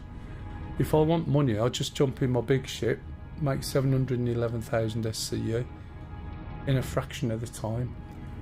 But mining, when you're doing it, it's probably boring to watch, but mining is quite relaxing, as you'll find at some point, when you come in. And we used to get 2 people, so this is impossible for me. Even at 6,000, it could be the rock. The resistance is too high. You can see on the right on the screen, right, the resistance is too high. I haven't got any gadgets, so I'm not going to be able to do it. So that tells me that Felsic as a deposit is something that you would need something to reduce that. Now if you look at the screen on the right, it's a bit messed up. I don't think that's me. Yeah, can you see the digits are in the wrong place? This one's got titanium ore. Titanium ore is worth doing. It says it's easy. I need to get closer. And now I'm going to stop that about there. Make sure that this is, as I said, pointing with the back up. Make sure it's in reverse. Just check first. Yep. And we'll try again. So fracture mode, this has got a really big green area. Some of them have a really thin one. So wait for it to start up. It also says what's the instability. Can't read that. Okay, so you can see the laser. I haven't touched it, but this rock is getting a lot of charge. If I turn the laser down a little bit, and I've got it. Designer 1900 said, everyone. Hey, hello, welcome to the channel. Thanks for popping in. So you can see that's climbing up and I'm doing nothing. So I'm moving away out of here, and the reason I'm moving away is because, right, I've got no control over that. At 20% laser, it's just going to do it. So what I'm going to do now is just moving slightly until my laser is hitting the rock. I'm not at the optimum position, and I'm going to flick my laser up. Right, and that's doing nothing. So I'm going to go a little bit closer. I tried playing SC during a free flyby, but couldn't get in, my connection timed out. That doesn't surprise me. Where was the server? Where are you from? Sometimes the free flies are a nightmare, and a lot of people who play don't touch it. So we're too far away. So I want to be right on the edge. There. In the EU, Pedro_McLeod said, a designer 1900 welcome. Yeah, thank you for coming to the channel. If you've got any questions, ask. Yeah, it should be fine with the EU, obviously. Now, is this someone else scanning me or what? I can't tell. I don't know what that light is. Could be someone shooting me. Could be the sun coming up, not really sure. But as somebody was saying, right, can't people just shoot? Yes, they can. Do I care? Nah, not really. As I said, it's pros. I'm not trying to make money. Even if they try and pirate my big ship when there's 3,000 odd SCU on it, just let them do it. Just take it. Here you go. Try and ruin their fun. Do you know what I mean? So now I'm just back a little bit more, and I've got more. I really wish I could play, but I'm gaming on a tight budget. Yeah, $49, £49, 49. 49. What's it? Oh, EU currency. I forgot what it's called. So 49 is not bad. It just depends also obviously on your machine. Can you see now I've got a little bit more control of the laser, a little bit further away. So I use my speed limiter and my throttle to help with mining. Right? If I'm trying to do something and I haven't got enough control over the laser at the moment is controlled by my mouse wheel, but the resolution of the mouse wheel might not be so great.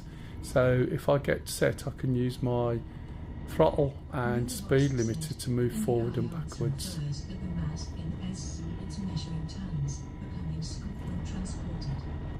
Right, so this is the problem. When it's measured in tons, how does that equate? No, I understand that. I understand that. Hello, darling. So you get a darling now. Even if you were a guy with a name like that. How are you? Do you know what I was asking for earlier, and I thought of you. Oh, Division 2?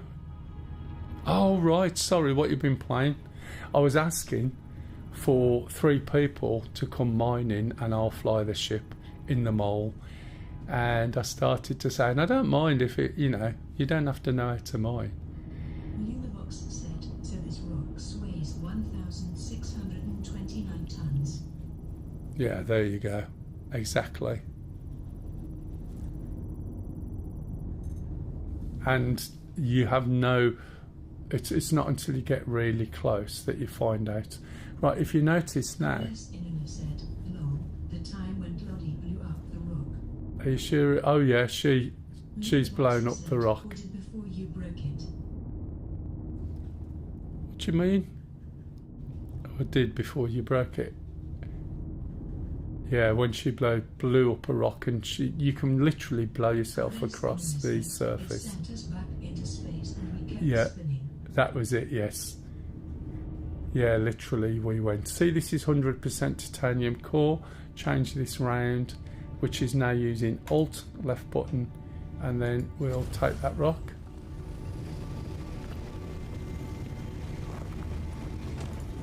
Oh, didn't want to do that. What's that one? Don't know, got to dig it a bit more. This one. So this is the way it will basically work. So now I've got titanium, 4.7 SCU. I've got Taranite, there's very little in there. When I used to do mining, I always mined for Agricium. You broke it in various pieces. Normal mining gameplay. Yeah, that's what happens. You just sort of have an unfortunate, unexpected aerial disassembly. I'll take that, that's 100%.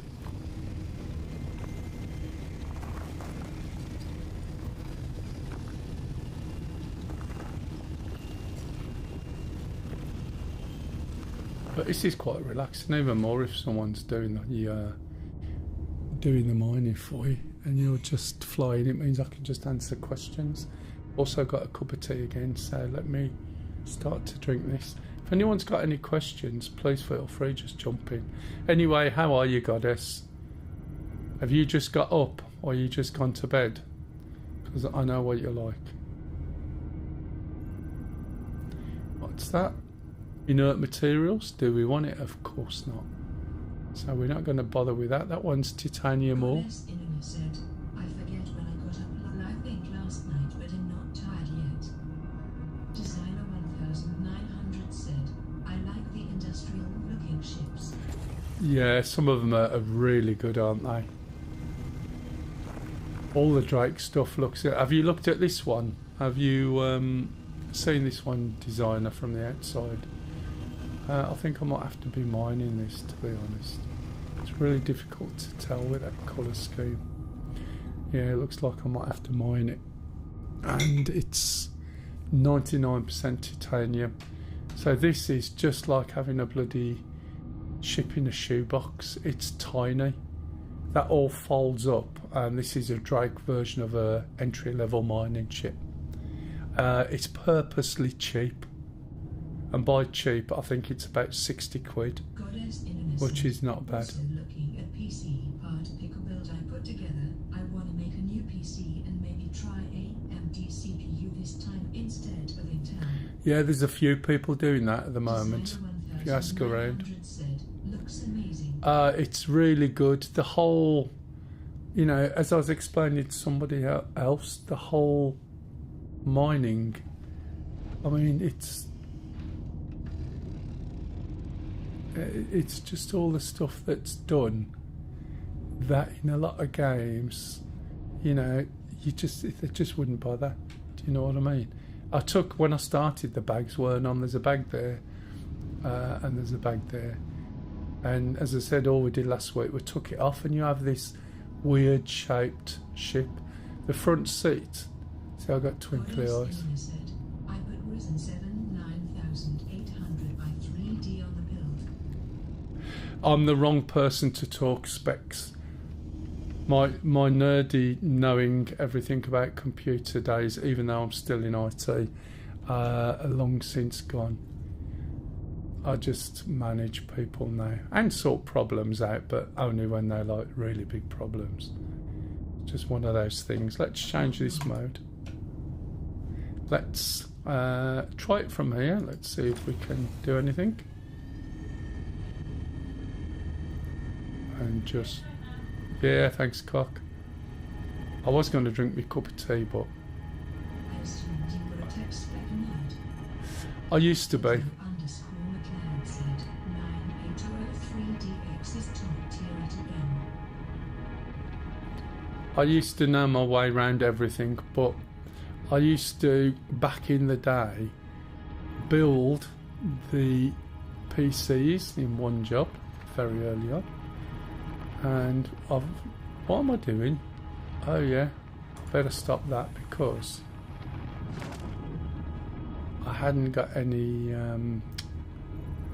that's inert material. That's ridiculous. What's that there? I hadn't got a reading, had I? Did you notice? So that's inert. What's that purple bit there? That's the same. That one there, that's inert. It's not point doing it. What's this? Come on. I used to know my way around. I used to build stuff, but back in the day when you literally bent the legs on the memory to upgrade the memory. Lumibox said, at Goddess Inanna I got a 5070T with that CPU, 64 gigabytes of DDR5 at M.2, and expecting high will be fine for at least 3 years. Fingers crossed, eh? As is always the case. If you go and upgrade, madam, are you going to come and play with us again? Oh, Am I going to rip you away from your competition? thanks for hitting that follow button. Thanks for that. Mell said, Right, that's titanium ore and inert. 900. That is obviously inert. That there, can you see how big it is under the floor? But it's inert. So we're not going to bother with that. Said, and Lumibox should be good for longer than 3 years, except for maybe Kukulon using a 1090OK 3080 64 GB RAM from 2020, and it's still fairly decent. What was that, a 1080 did you say? Right, what we got there, titanium, so half of that is titanium. Right, half is inert, so... 3080. Oh, sorry, yeah, 3080. Now, the thing is with this, have you noticed I haven't got a screen yet? I'm on extraction mode, you plonk. There we go. This is a really easy one to do. When we break it, there's a good chance we'll separate out the titanium and the inert materials. You can see those just over there, look. And when I used to do Agricium and stuff that used to make a ton of money, I wouldn't even get out of bed if it wasn't more than 50-odd%. And when I used to mine the stuff, once it broke, if it wasn't 100%, I didn't bother. But that was the only way you're going to make money if you're that fussy. Here it's not so bad. So we'll start fracturing. We need to move just a little bit closer until the beam is hitting the rock.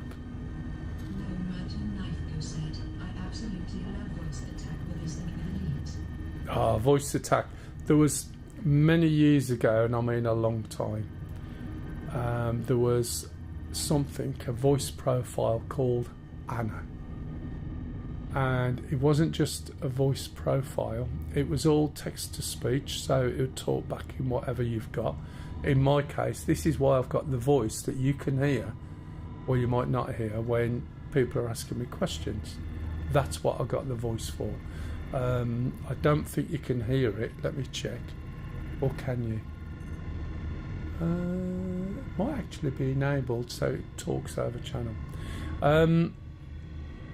But that was for a voice activation profile. Oh, excellent. And the way the guy had set it up, he'd set all the variables up. So at the moment, for instance, because the gear is simply, it's either in or out, it's the same switch. You have no idea. I'm still not sure if I should get a voice attack for using my data co-pilot to do that. It depends whether you get pre-baked. If you make your own, right, it's a bit of a job, especially if you get to understand it. There are some where they use pre-recorded text. Graphics cards are very expensive these days. I had an 80 series before and had to go down to a 70 series. What? Oh, right. Was it because what in the price? Yeah, it's better to get a graphics card with a new machine. It works out better than trying to buy a graphics card individually, from what I can see. Right, I'm going to start moving backwards a little bit because I haven't got control of that. So let's try that there.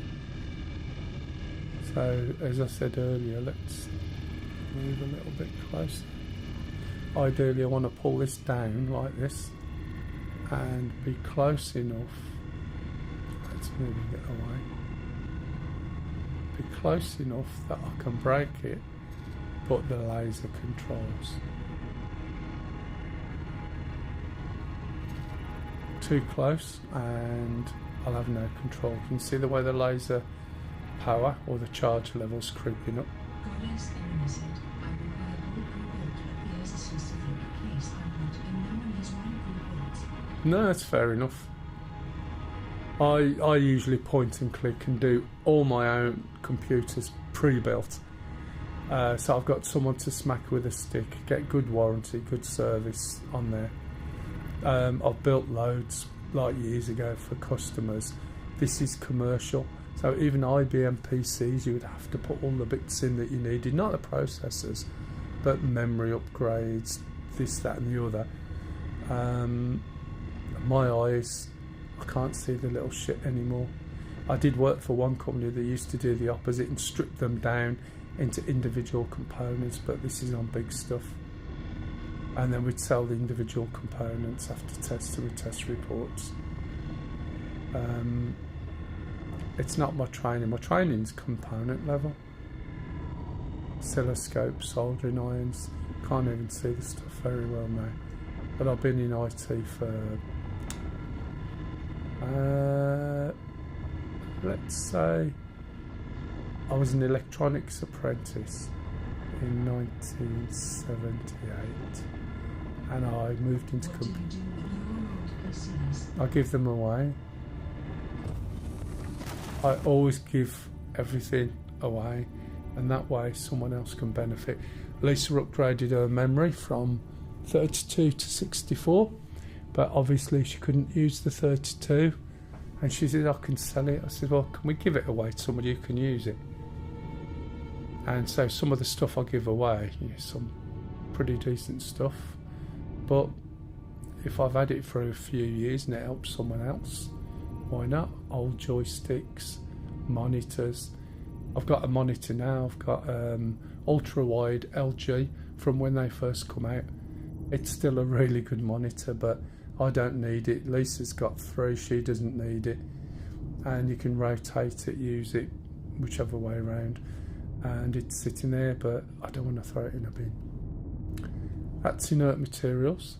Sorry if this is all a bit boring, by the way. I do appreciate that I was planning it's not all to action and sell one fighting. now to my sister, but she likes her laptops. No, I can understand that. But, you know, there's always somebody, I mean, especially if it's local. That one there is 100% ore, but that needs cracking, so I'm going to do that first. Let's see how that goes. Anyone remember whether I'm going forwards or backwards?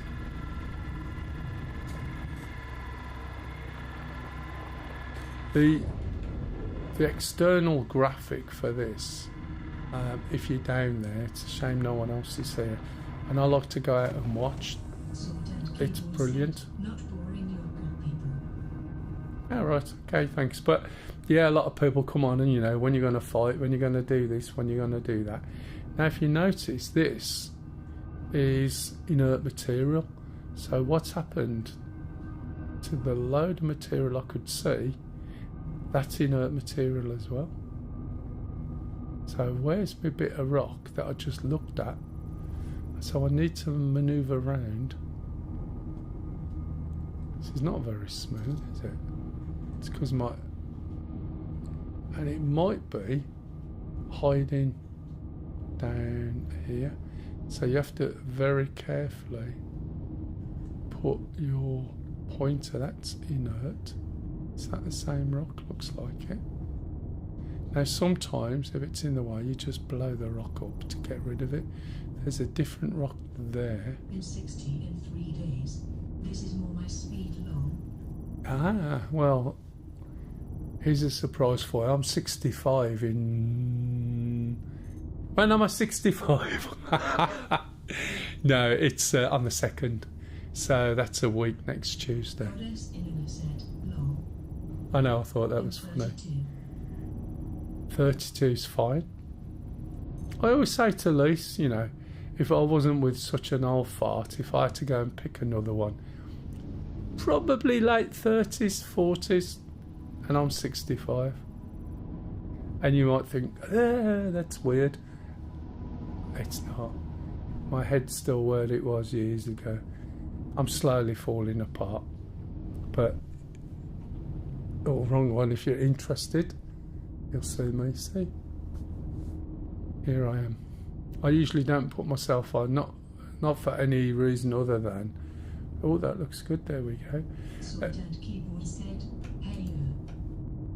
So I don't put it on because I find my head covers things up, especially in DCS.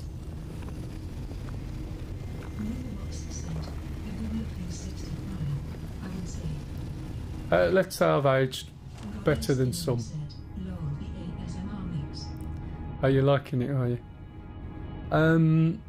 I used to do a lot of sport when I was young, and I mean a lot, and that's made a big difference despite all the things that I couldn't do because I'm an asthmatic and so on. I still used to do a lot, and even now I can go out walking, but I walk extremely quick up and down.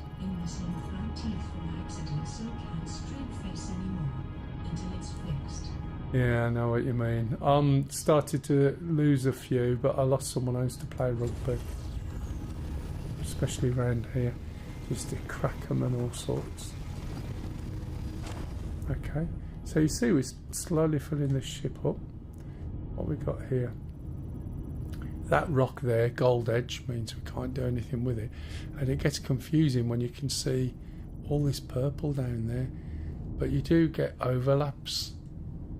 You also get rocks that are buried deep into the floor. What we got there? That's one I ignored earlier. See this rock there? That's inert. Now, if there was anything else under there, another way of dealing with that, let's have a look. I need to move back a little bit. So, there was something earlier that I saw there. So I'm moving back.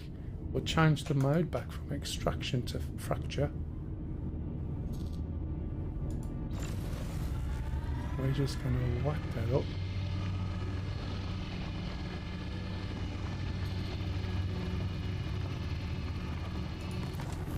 And get it out of the way. Hopefully. Oh, can you see what I forgot to do? I did this last week. I forgot that in my ship, right, I can switch modes. Somebody told me and I completely didn't realise, never thought. Right, I can still mine with my shields on. So when the rocks are hitting me or blowing up, it's not going to do so much damage. Said, I can't remember the name of ore with more value. I'm not sure you can find it on planet side. There's quite a few different things you can get. There's a whole load of new minerals.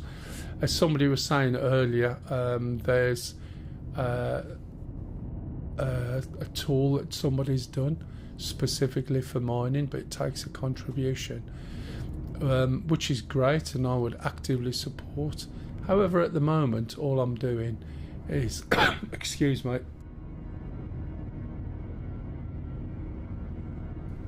also have a persistent cough, which is a bit of a pain in the ass.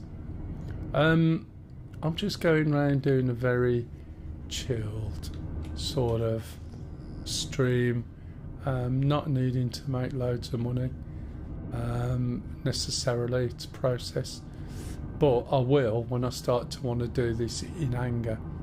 Definitely buy into something like that and support. I don't think people always appreciate how much time and effort it takes people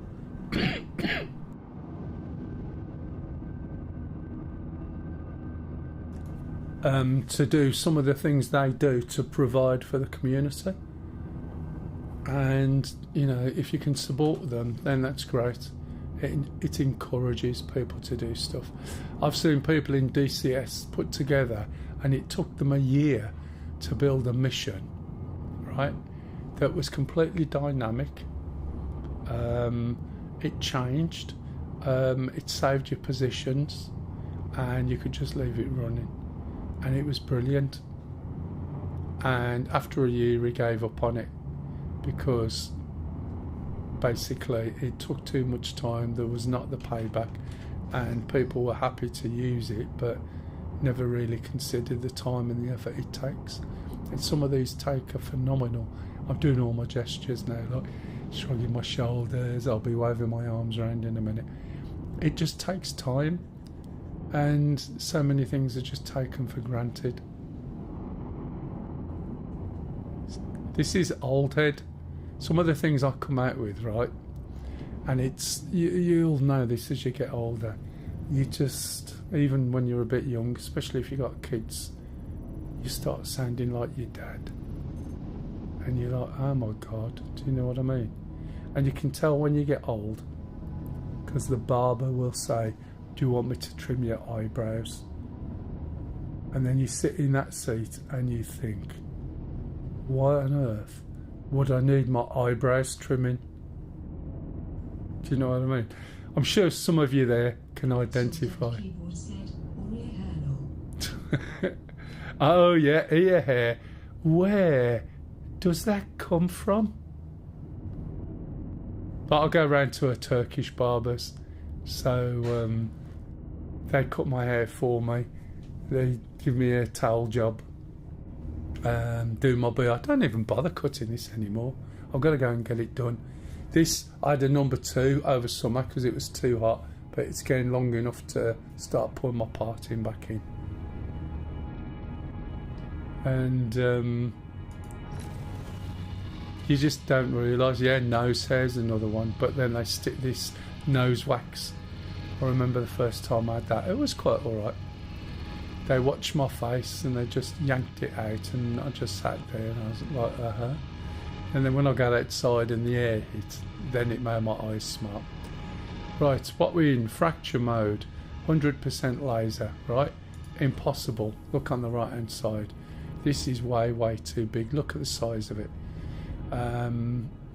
This one, let's tell you this one first of all. I hope I haven't turned around, which I might have done.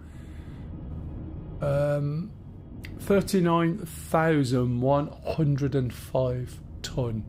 Now, I don't know whether that's a metric tonne. I don't know if I've gone the wrong way around here, because I've been turning around. Myself, so I saved the bumper from that. It's funny though, isn't it? Let's go over there and hope I didn't come from there. This is why you have to keep track, and a good rule of thumb is follow the sun. Wherever the sun goes, follow it.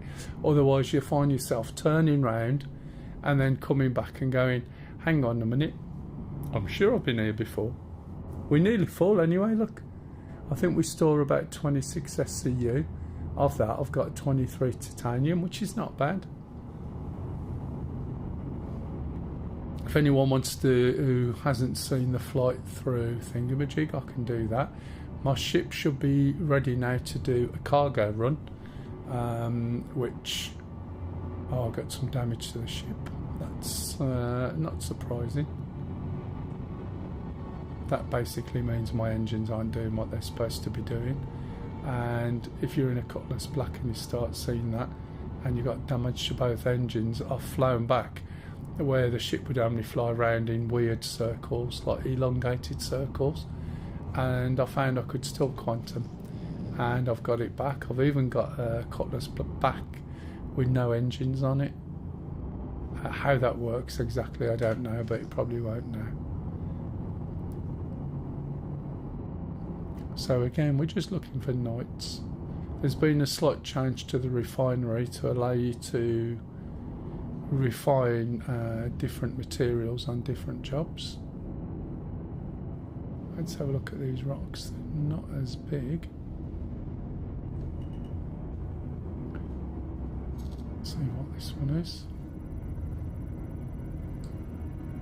Granite, that's going to be hard.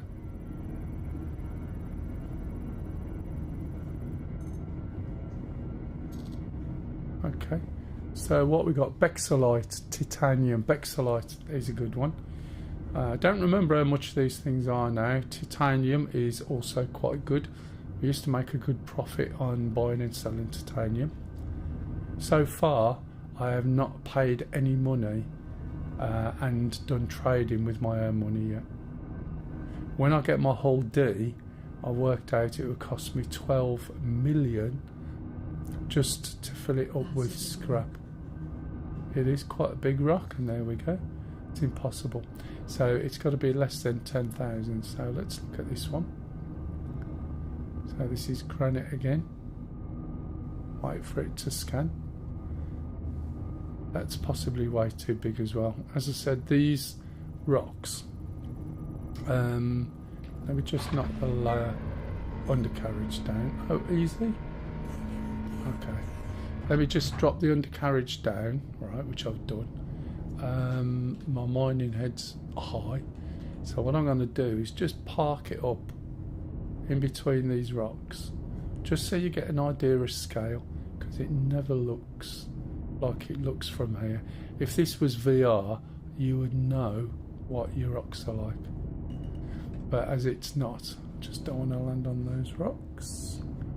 As it's not, it gives a very distorted view, and in theory it should go VR, in theory, but I'm not going to say can you do VR before you release it.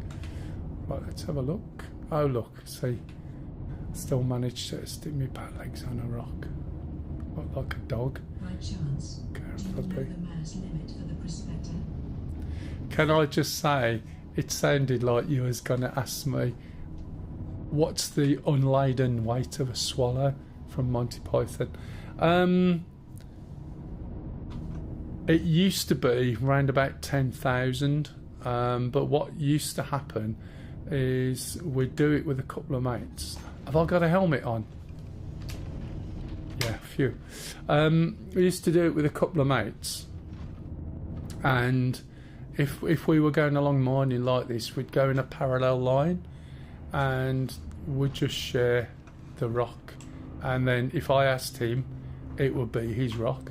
If he asked me, if I asked him, it would be my rock. If he asked me, it would be his rock, to get the gist. Right, I need to use this key here. So it's really, you know, you don't get to realise how big this thing is. Now, if I knew it was that big, right, I wouldn't even be looking at it. But it's really difficult. It's working as intended, though. I mean, it's ridiculous, isn't it? What happens now, apparently, is that if you start putting more ships to work on a rock, right, as in a rock like that, it makes the rock more unstable, which is a shame, because that's what we used to do, and it was a great way of doing it. Where's am I in my body? No, I'm not, probably. I'm on an... oh yeah, there it is. I have to get a bit closer. So you can see how big the rock is. It's like you wouldn't even try, but you have no idea from in the ship, and the distance I am to the ship as well. So we'll just go up. This one says I could do it. So let's have a look. Okay, says it's easy. 900 said, even if there is not a lot of systems in SC City, the scale is still massive, and I love it. There is, but what they changed it from is 100, right, places to go that you can do very little on. You didn't walk on there. It was automated. You didn't drive around on there, right? You walked around in your ship, but it was more akin to the Wing Commander stuff. So you got to the place, you sort of got there, and then you did your trade, you got back to your ship, and then you flew off. So I think, yeah, exactly. But if you can get 3 prospectors or 3 of these little 63 quid ships and crack that rock between you, which is logical, then they're like, who's going to buy the Mell? So I think, and I want to try it, I still think that 3 people can easily mine this. The problem people have is they think if there's just a tiny little green line, then it's going to be too difficult. And if you've got instability, then what you do is you get the first 2 people full power from a safe distance where the power's going into the rock. Then you manage your power, and they're ready to go backwards to get away when it's cracking. And even if it's unstable, by using your ship, you've got a lot more control over that process. So that is obviously, look, I'm going to stop that. Oh, my laser's on 100%, sorry. Let's go down to here, minimum 20%. So we can see that's going back. Let's lift up. Let's see whether we're going forwards or backwards. So we need to go in reverse, make sure. Okay. We've got control over the rock. We're at the high end of the what's it?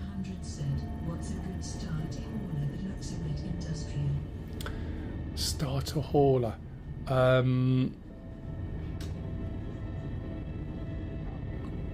Cutlass black. You've got 46 SCU. I would have gone raft but the raft, I can't remember what the price of the hull A is. The hull A is not bad, but then again you look at the cargo capacity as a hauler, and it's the first in a series of haulers. There's an A, B, C, D and E. I can't remember the capacity of it because, as I said, unfortunately I haven't played for a while. I haven't kept up on all the specs and things, and I must admit stuff changes. I would do what you can. The raft is quite good, purchasable in game. The raft, you know the raft, yeah, it does look really good. Let me go and I'll get the hull C out for you in a minute and you can see, because one of the things I want to do before, oh shit, I drink my cup of tea, I'll drink it in a minute. One of the things I want to do is make a 711,000.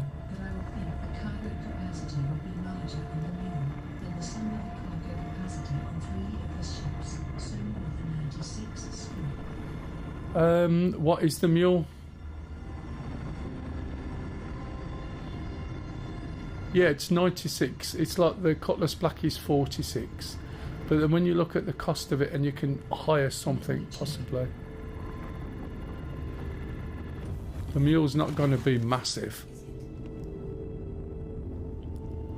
What we got in there?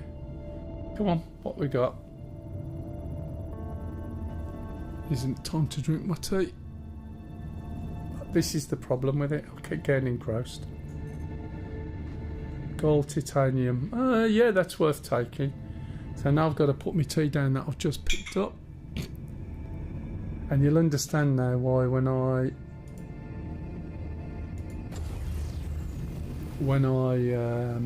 get my tea, you'll hear me as I get closer. Got my mouth right into that mic there. So that's why. Here's the mic, and there's the other mic. That needs tightening up. Another tepid cup of tea. Right, so what's this one? Gold and titanium. We can extract that as well. So we're adding to the titanium and the excuse me.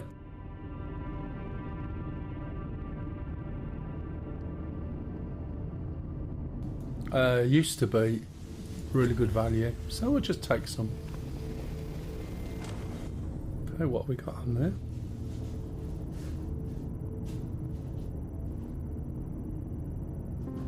I'm going to be full in a minute and then I'll do a cargo run. That's good, 79% titanium. That might finish us off.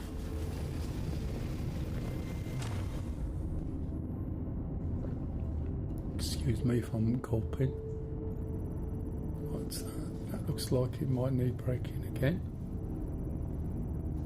Designer 1900 said, I checked the Cutlass. It might have a bigger cargo hold, but I might still prefer the raft on looks alone. The Cutlass is Drake. The other one is Argo. Argo does all the industrial orange stuff. Gold and titanium, let's take that. Are we full yet?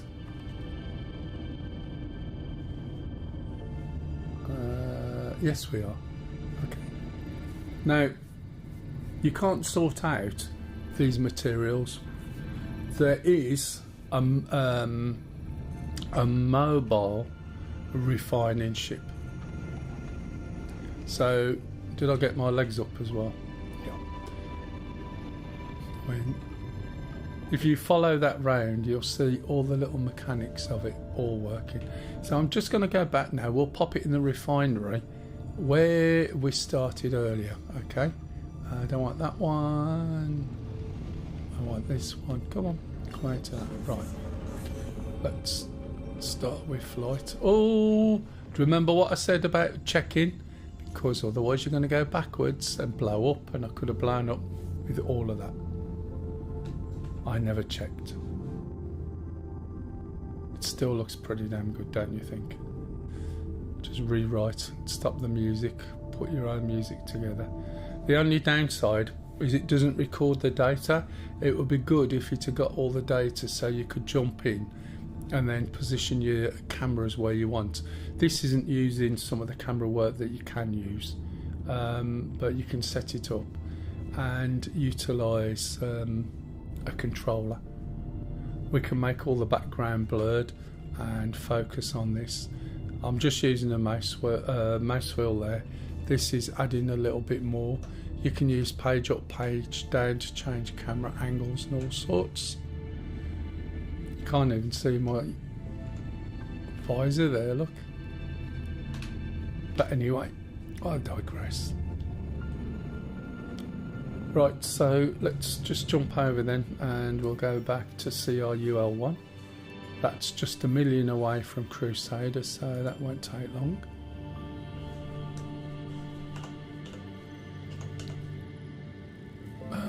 It's easy to find it on here, I think. There it is. So when you start doing your little courier jobs, you go from Seraphim to Crusader to here, and all these little places. I find that this is the best area to work in. Unibox said 96. As you said, you do have the upgradability this ship doesn't have. But then again, the prospector has it. Maybe it's just personal choice and wanting to play a multi-crew ship. Then again, all ship stats can change. Oh yeah, definitely.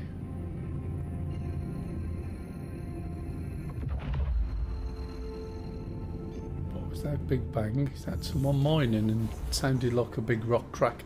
When you are by the rocks and they crack, believe me, it can sound like a clap of thunder, especially I've got monitors, right? I've got a problem with one, but there's monitors there behind. Unfortunately, this one big monitor's in the way now. But they were just placed nicely to go into each ear and with an 8-inch sub on them, and when the rocks crack or something happens, it sounds absolutely fantastic. The audio in the game is actually really, really good. Okay, so we're just over here. We'll just go over, we'll set up a refinery job. I'll jump in a little ship, get back to Seraphim, and I'll go and show you the trading. And it's a bit of a slog. I've got a raft. I haven't got the hull A. I've got a few big lone ships, but you end up having to do them all by hand if you're not careful. Again, as I said to anyone else, when you're coming in like this, always point so that if you overshoot, you can avoid. You never answered, Goddess, by the way, whether you're going to come in. I got a sign. A showcase segment. Well, I just bought some toys. Nothing to do with computers. Well, it is. But I might do some other things eventually. I just need to learn. This is with all this time I don't have. I can pick up my pension a year in February, as in the state. Me, no. It's just I haven't played for a while. There's been too much change and so many buggy patches. So I haven't played as much as I used to. I'm just sort of getting back into it.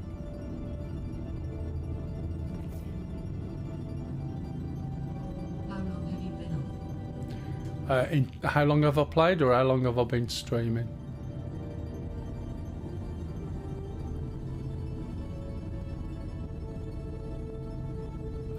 Since... Oh, right. Probably most of the year. I didn't play some of the other stuff, to be honest. Some of the past few patches have been really ropey. Right, cock, just 1 minute. Turn on my AI bot. It's just some of the small details. Sorry, darling. See that picture? Yeah. See what Brad from your work said. Did he say? He's a lucky man. You're the lucky one. At your age, you're so lucky. That's all I can say. It's all right. She's posted a picture, and one of my colleagues at work, who's another old fart, has just put some really nice comment, and Lisa likes her nice comments, considering she's like old and ripped. I'm not old. So stop with that one. Shan can tell you that because he's met us. What do you reckon, Shan? Sam's not there, Lisa. My camera is in a weird position, or I've just fell through the ship. Oh, right, okay, there we go. Hey, goddess. Goddess is only 32, Lisa. Just somewhat used. Well used. You just led that one in well used. Say you're old without saying you're old. Prime example. Yeah, just Oh well, somewhat I'll just leave it used. switched on for now. Right, let's go and stick this where it needs to go. I'll leave that there. We'll get the refining job. Said, I followed when I was 27 long. I know, it's unbelievable, isn't it? Can you imagine that? Said, honestly, you are coming back at a good time. Things are starting to get more stable and more things to do now. Yeah, I haven't got her to come back in though. Some nice new game loops for PvP. She's all Twitch gaming, you know, and fast action and FPS, and other weird stuff, aren't you? Can't get her to play this. Can't get her to play DCS at all. Retrieval system. But I've streamed for years, but not all this stuff. Cutlass Black, where is it? Oh, that's here. That's excellent. So I'll use the Cutlass Black Vehicle has been moved. to go back because I was talking about that to somebody. Sword and Keyboard said, one issue with this game is my ability to overwhelm so many controls. This is why I do what I do, because there are so many controls. But if you're used to something like DCS, Designer it's the same thing. 1900 said, I would love to try out Test C without it timing out on me. It depends what's your internet like. Is it your internet has a problem? Because it will make a big difference. One of the problems you face as well is, if I just come back to, oh, you stupid idiot. Come on, no one's putting me right, are you? I've just come back to where I come from. During free fly. Yeah, free flies are really difficult. Are you Wi-Fi or hard life? If you Wi-Fi, forget it. Because if anyone's got a microwave and they put that on, that'll cut you. Right, let's... I'm going to have a drink as well. Or is that food? That's food, isn't it?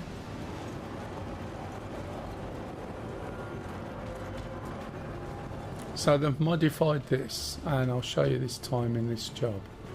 So let's go and pick it. Edna's box said, I play Wi-Fi 6 and I'm just fine. My Oh, Wi-Fi 6.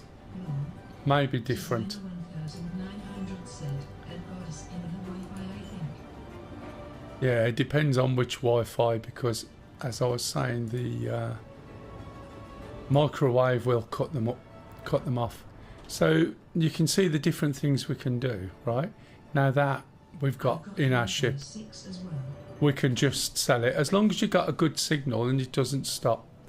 And the other thing is with your machine, because you've just seen me and what I've done, and you haven't seen the loading screen, and it's pulling data all the time.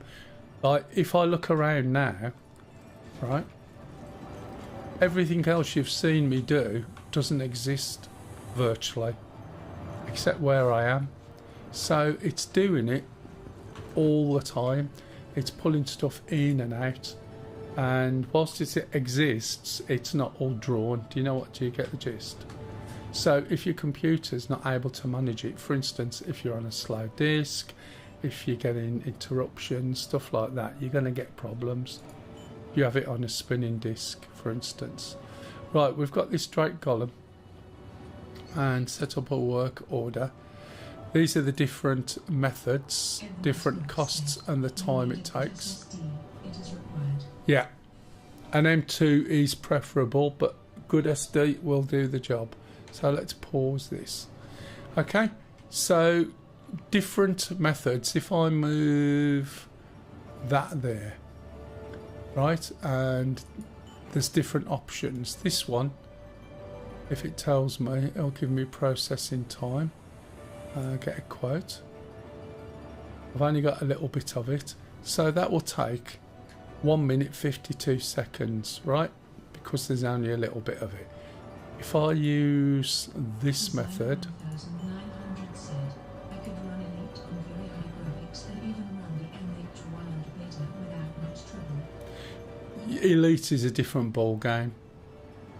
If you imagine it, Fox said, at Designer 1900 I would try playing a couple times cable connected to the root and see if you got the same issue. yeah, I'm always cable. I don't game on Wi-Fi at all. It's always a cable. Right, forget it. It will be up playing in 1000 ping. Right, can you see on here now? This is much more expensive and takes a lot longer. Goddess Innocent, Yeah. I always do Ethernet. I had to buy a new cable. I've got a cable going from where Lisa's computer is where the router is and everything.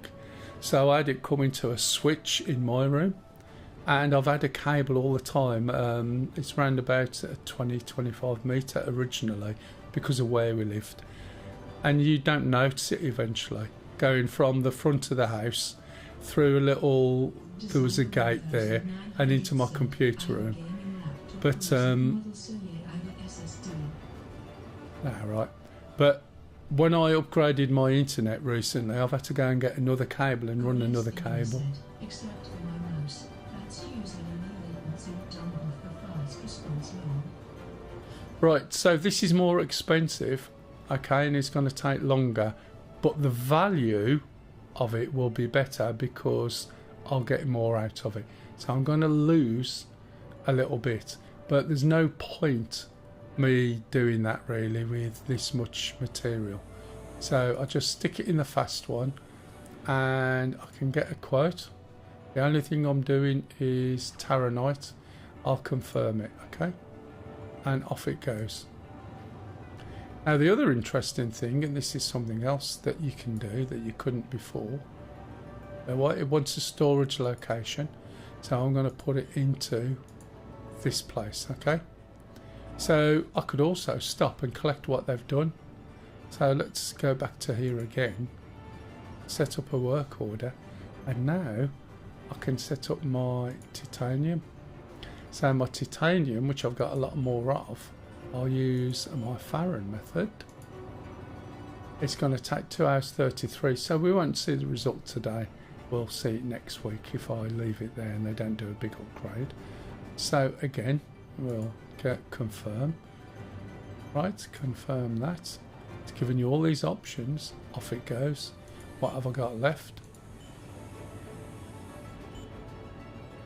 Gold, 163. Right, so I'm going to use the Farron method. Gold is worth a bit usually if you find gold. There's not a lot here, but I'll do that as well.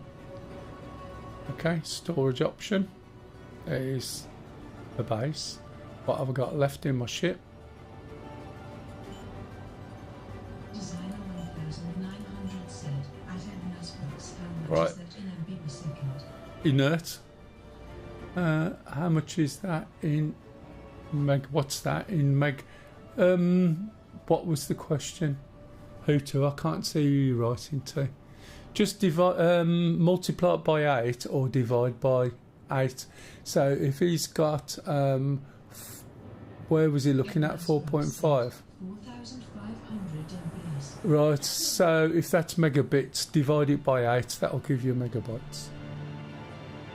Right, so now I can go over here, I think, find my ship, column. Fox said, okay. Okay. So have access to that station storage, and probably the storage of a ship you got landed there. You see that there? Sorry, what was that? Access to that station storage and probably the storage of a ship. Yeah. So I would literally use my ship. I could put my ship and say put it in there straight away, but I'm not going to bother. So you can see here Oh look, it wants to buy my quantum fuel. Don't want to sell that. How do I sell just that? See, I could sell my inert material, but I can't see how to get rid of it. Yeah, that's fine. You can, although it's a bit tight, right? I'm streaming in 4K 60 FPS. I'm not dropping the frame, and it's about 40 odd. No, that's fine. We'll do a bit of hauling. Now, I was just going through that because I haven't mined for a long time. Mining was a way to make a lot of money, but nowadays it's all changed. Have I got my helmet on? Yes, let's take that off because I need a drink.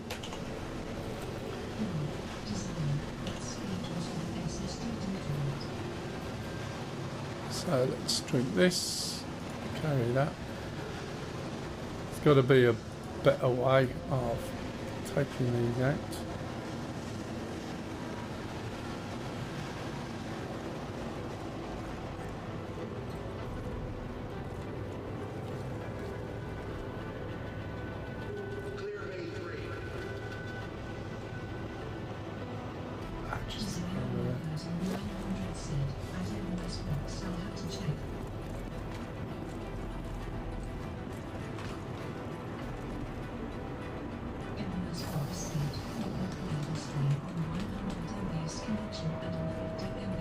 Oh, that's easy, yeah. That's easy peasy. The internet is not the problem.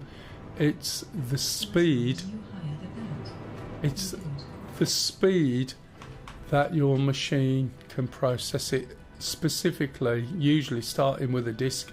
We was talking earlier, and I ran Star Citizen, right, on 16 gig of RAM. When I was testing my memory, I used it to find out what was wrong, and it just worked. And I'm going the wrong way again. Why am I out over there?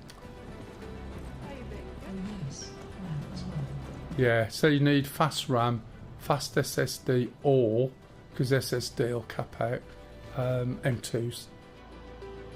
Right, I need to... Oh, there's food here, isn't there? Let me go and grab some food. That'll save wasting that drink I've got. That'll do.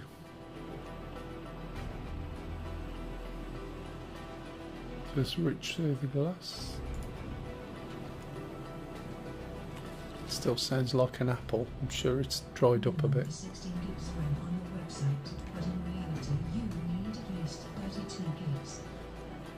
It depends on the rest of it. I would say 32 definitely. Windows 11 takes up 2 gig more than it used to, so you're going to end up with less memory anyway. If it starts running out of memory, it'll start writing to disk. And if it writes to disk, it depends which disk it's writing to. And it might not necessarily be writing to your fastest disk, and you'll notice, and then you'll get issues. So you don't want it to run out of memory. Right, there's the shop, there's that. I personally have 120 gigs, but I am running a beast of a machine. 120 gigs of what? Is that your bandwidth?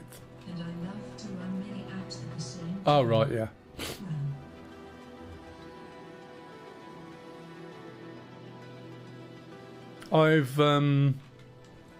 I've got 128 in this, and it's quite good. Ah, right, yeah. 120 gigs RAM is overkill. It depends what you're doing. I do video editing, which really makes a big difference. Graphics as well when I get round to it. Music. So, right, okay. Let's go and get the Cutlass Black.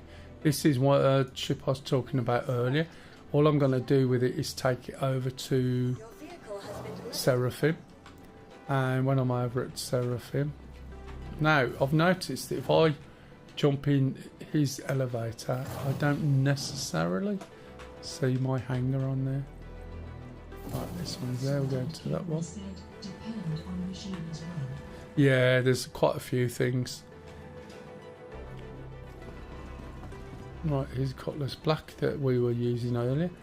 We used this to go down to our core and sold the last little bit of test mining I did. That was using the column.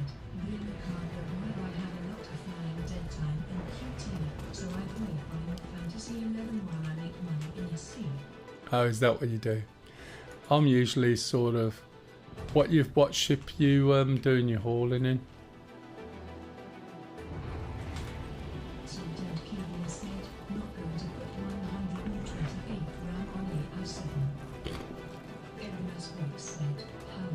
Yeah, it's what I do. I've still got another level to get up to at the moment. But from a starter point of view, as I said, this particular ship is usually the one you would upgrade your very first ship to, unless you had something that you like to do. You've got 6 guns on there, size 3s. What is it you were trying to check? How much RAM you've got? You should be able to, is that what you asked? Yeah, that'll give you the answer. That's where I was going. SSD speed, there is a little tool called Crystal. Exactly, and that's what I do. And this is where I make my money. I haven't got much, but I keep spending it, or I give it away so someone can go and get another ship. So, you know, that's why I'm not fussed about making money doing mining, although the mechanics of it is what I was interested in, if that makes sense. So we're going to go over to Seraphim, which is where my ship should be. Plot a course. No, that's the I bought I bought an Argo Doodad. What's the towing ship? No, it'll all be wiped. But what you do is learn. Yeah. So I bought an SRV and then I gave somebody money to go and buy a raft.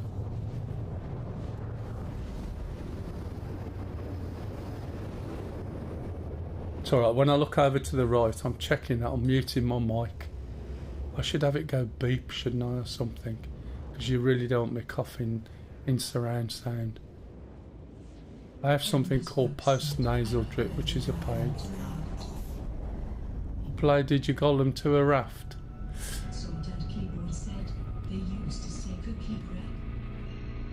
They used to say what? Oh right, wreck you will keep, I believe, but not the UEC. Wreck is money that you would earn in doing Arena Commander and stuff, and you get awarded a certain amount as well. If anyone is interested in jumping into Star Citizen next week, because it's my birthday the following week, I'll do... I have only 33 pledged ships, the Raft, a Freelancer Max, and my baby the F, said the Hornet. 33? Did you mean 3? Oh right, I see. Yeah, I was going to say. The thing is, as I said earlier on today, you just have to be mindful that you can buy a lot of ships from here. Most of the ships are in there now. They may seem daunting at first, but there's so many ways of making money, right, that it's possible to go and buy anything over a period of time. especially if you're working with somebody. Now, when I get my Hull D, which is the ship I own, but it's not out yet, that's got 20,000 SCU storage. So there's no way I will be able to afford off the bat to go and buy something and sell something. As Brooks said, I have most ships in the game under 8 mil. And the thing is, right, the only way of doing it is you get a group of people who put money into and then protect you when you go to sell. 1900 said, I'm running a crystal disk mark now. Yeah, there you go. That'll tell you everything about the disk speed and the data throughput.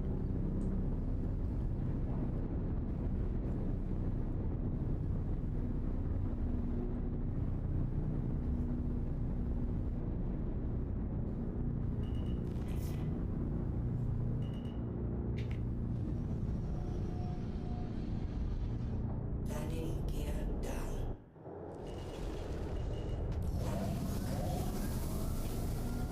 So yeah, the Cutlass Black, as I said, is a really good ship, and if you've got a starter package and you like the game, right, and you don't let it frustrate you, because Star Citizen is the best game you'll ever play and the worst game you'll ever play in equal measures, right? You just have to get your head around it. There's a co-pilot seat, and some of the things work, but they're limited what you can do in multi-crew yet. Weapon racks, couple of beds, turret. Again, if you've got 6 NDB size 3s on there, this is lethal. Okay. It's brilliant. But exactly. The thing is, once you've had a starter ship, you're only paying the difference. And you can either pay the difference and upgrade your ship, which means your starter ship disappears, your package still remains, or you can just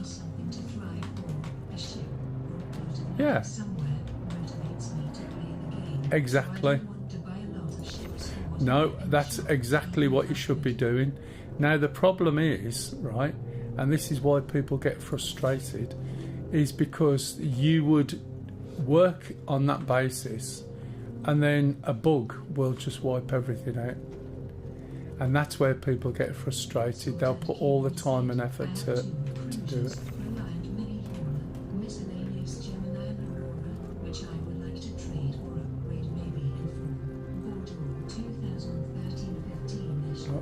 Well, I tend to buy sometimes, let's put it over there, I tend to buy what we call LTI tokens. So something like the Golem was relatively cheap, and the other half isn't interested, so she doesn't want it. So what I can do, you see I've got a lot of stuff here, can't you? What I can do is keep it and then sell it. So whenever some of the things come out and they are relatively cheap, I just use them, buy the LTI with them, and then keep it. LTI's lifetime insurance, although they're changing all the rules on that as well. As Brooks said, I bought 4 atoms for 30 tokens myself. Exactly, but that's what you do. And then when you want to... Sword and Keyboard said, yes, all my ships are dick cruisers and then melted them to airship. Yeah. That's one thing you can do if you're not aware, is melt the ships you've got. The only thing you've got to watch out for is, because they've changed... Oh, it's put it over already. That's good. Is the fact that now when you want to buy something for money, they have a 2-tier system. So if you're using your in-store credits, i.e. you've melted ships, then you'll have to pay more for the ship that you've already bought. The logic is, of course, that when people are constantly melting and buying, they're getting all these different ships to try, but SIG is not earning any money from it at all. So somebody came out with an idea There's also some third party places you can buy odd ships from where people sell their accounts or they sell a ship. So they'll sell it and then gift it to you, which is frowned upon. Yeah, I wasn't going to go into too much detail. Right, so hopefully then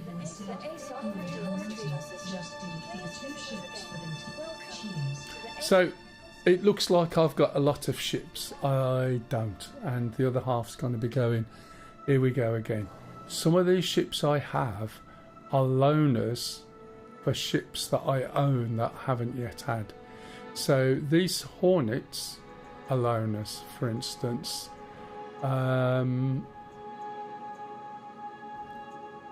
This is a shop bought. Got a couple of Defenders, a few hover bikes. See, I've got Mustangs, or did have.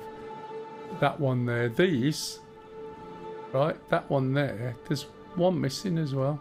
I don't own. I own these. This Herc Starlifter there, don't own. But because I've got ships that I'm still owed, they give them as loaners. So they'll give you a few different ships. I own that one. Buccaneer don't have. That's mine. Got all the cutlasses. That needs to be put away. And they're all good in their own right. This is the giveaway. Yeah. This here is I bought the game package for this cutter, which is the free gift next week. See, I've got two of these, both with LTI. Vulture's mine. Glaive. In game, you've only got the old version. That's completely changed. And when we saw it on the footage a long time ago, and we thought, right, we'll get a glaive. So we've both got glaives. Talons. There's the ship. You got 16 gigs of RAM. Okay. If it's really fast RAM, and I don't know whether you'll know whether that is the case or not, you might get away with it, but it's better if you've got 32.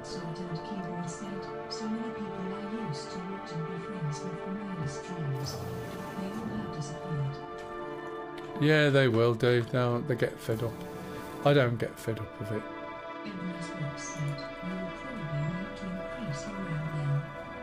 Yeah, I would say yes, definitely. It depends on what RAM you've got.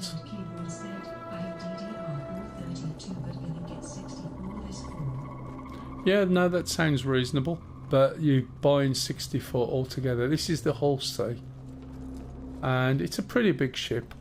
It's in a hangar, which I don't understand. That we can take this out, but we can't land in a hangar. So we have to connect to a docking port, which I'll show you after.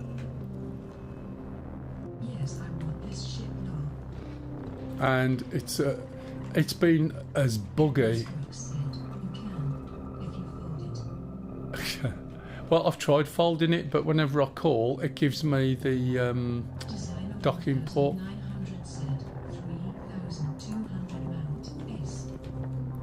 It just won't let me in. Yeah.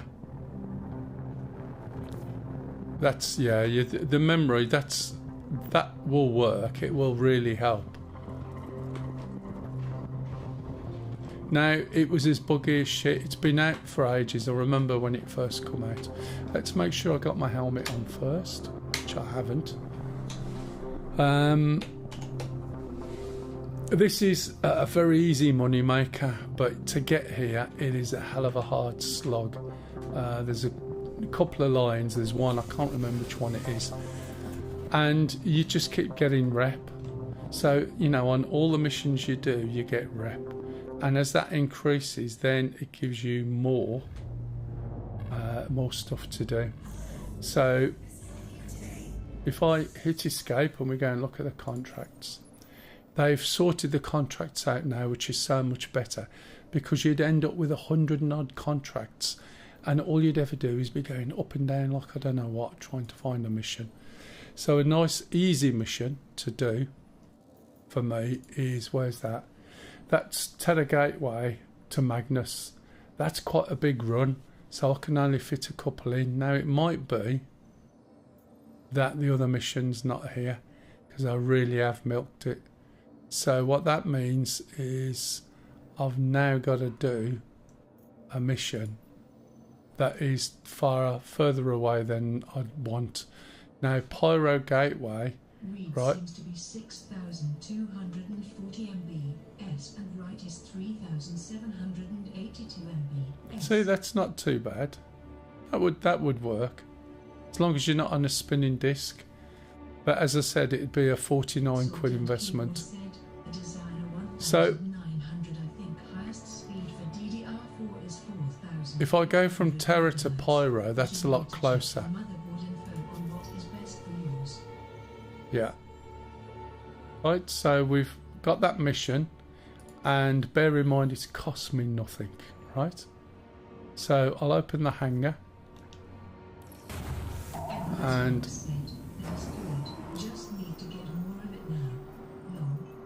let's go on to here.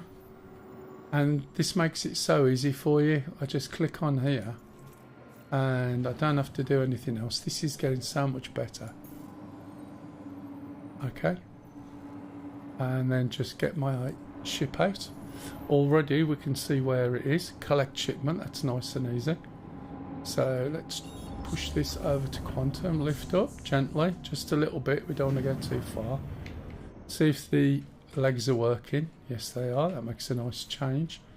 There was a period where they didn't. I've just got to be mindful that doors are open all the way. It's like an A10C coming out of a hangar sometimes. Not as bad as the Hercs.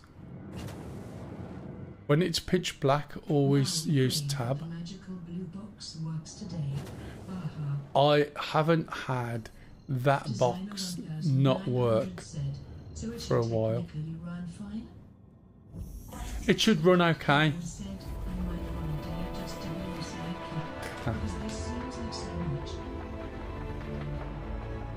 Okay. So if I'm flying towards the sun, you really don't want to be seeing that. So we'll look from this way. So there's aspects of this which you'll see throughout all of the MISC ships, except this does look rather like something more from Ann Summers, or in the vein, excuse the pun, of that Blue Horizon one that Jeff Bezos has done. Did I drink that cup of tea? I think I did, didn't I? You right, cock? It's alright, I just saw a message flash up on my phone. Just bear with me, I've got guys who are doing a big move. What's he after? Oh right, no, majority. Where they need to move an IP phone, with blah blah. It's 1 PC not connected to Wi-Fi. Excuse me. Yeah, that's it, isn't it? And the graphic in the thing.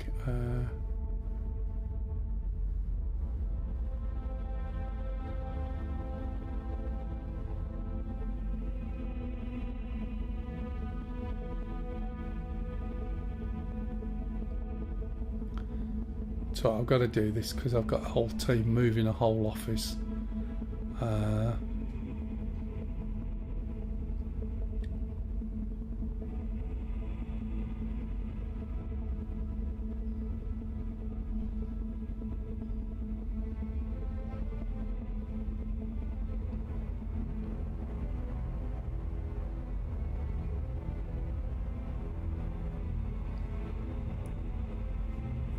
Who's that one? This ship and its ship. It's even a biker name, and the freelancer when it got added to the game. Sorry, what was that? Do apologise. The ship and its shape's doing a bigger move. Oh yeah, yeah. I mean, look at the, you know, the graphics for it are all sort of a little bit odd. They should have known better. When it's extended, It's not quite so bad. Stop tittering.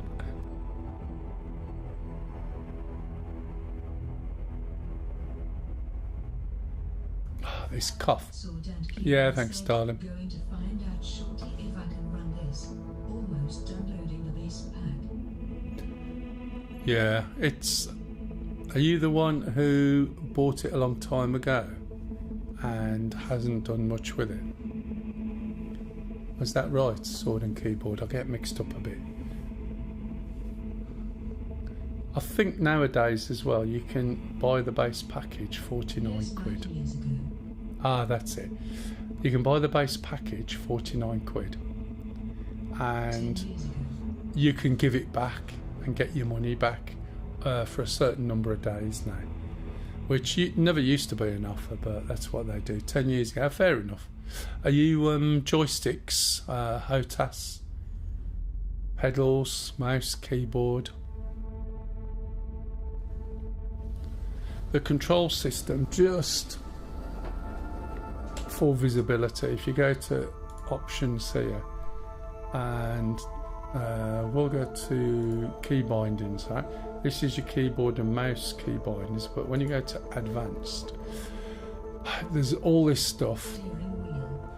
Steering wheel, okay. And you break open these and then you've got all these sort of commands. What you've got to bear in mind is you do not need to map everything.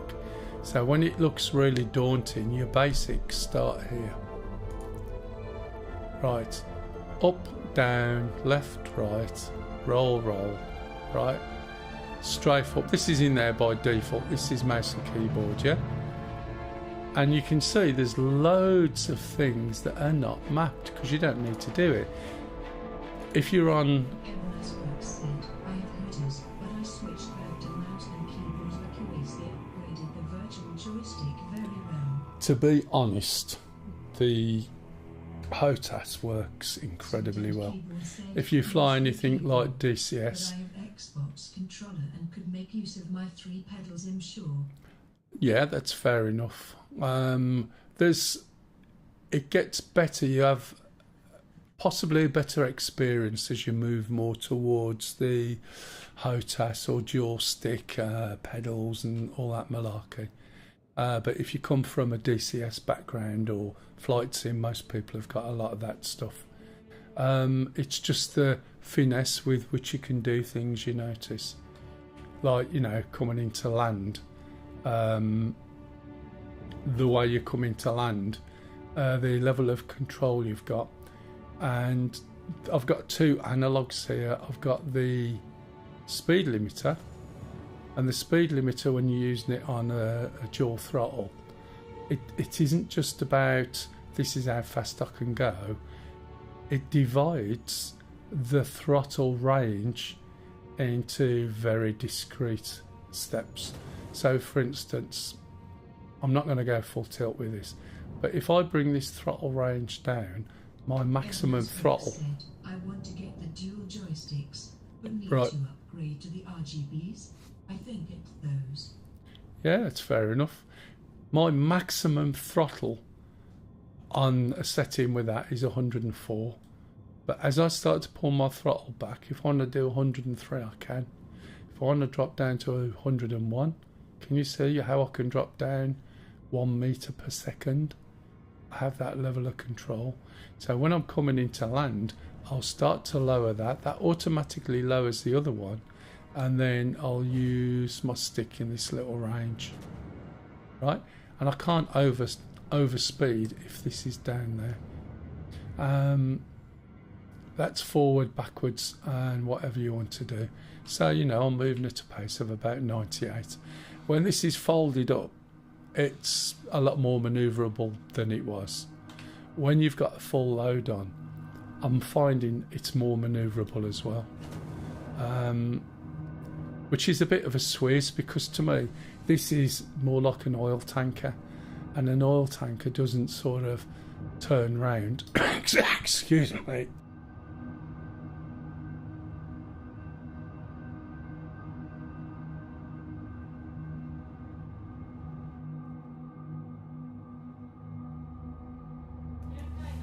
Yeah, the mouse wheel will do quite a lot. Excuse me.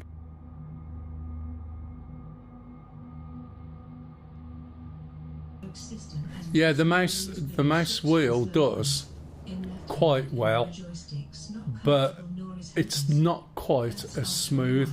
For instance, what I mean is I've got a resistance on my throttle that I haven't got on the mouse wheel. The mouse wheel's quite free spinning.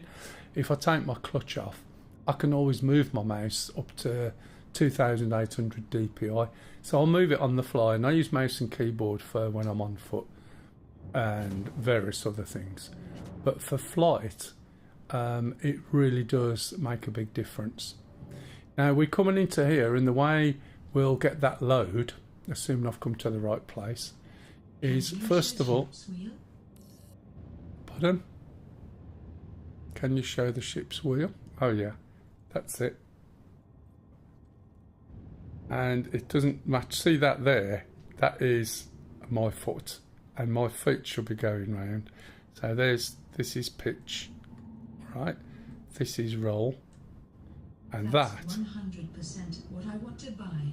Yeah, and that there, right? If ever you've flown, and you've flown a flight sim, I could not believe that originally by default, which it still is, on a joystick, pushing your stick left and right is your axis, and that would feel horrible to anyone who's ever fly planes.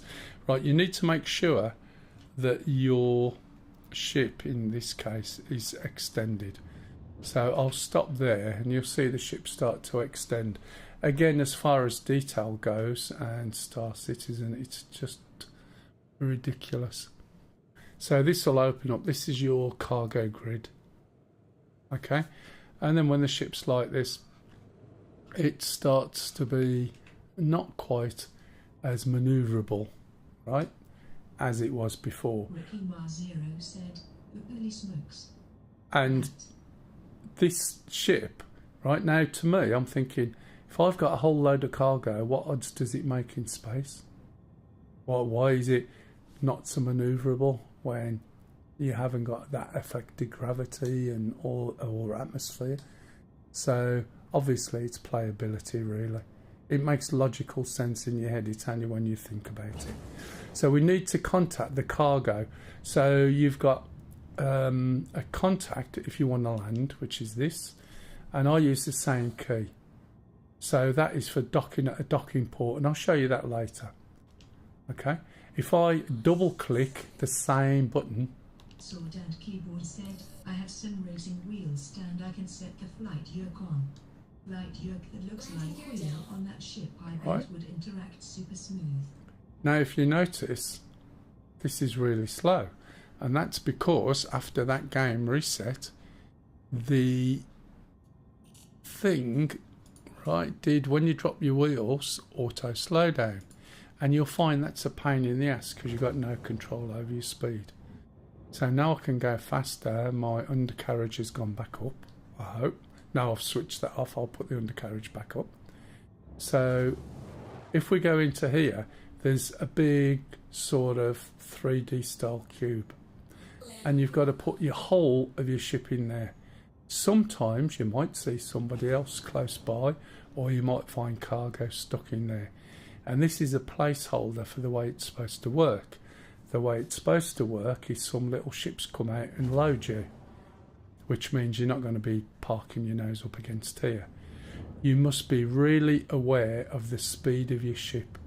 The reason being, when you've got a full load on, and you'll see what I mean in a minute, it's really easy to fly into that, through it and out and crash. If you don't do the mission, right, or you can't deliver all the boxes, it will affect your reputation.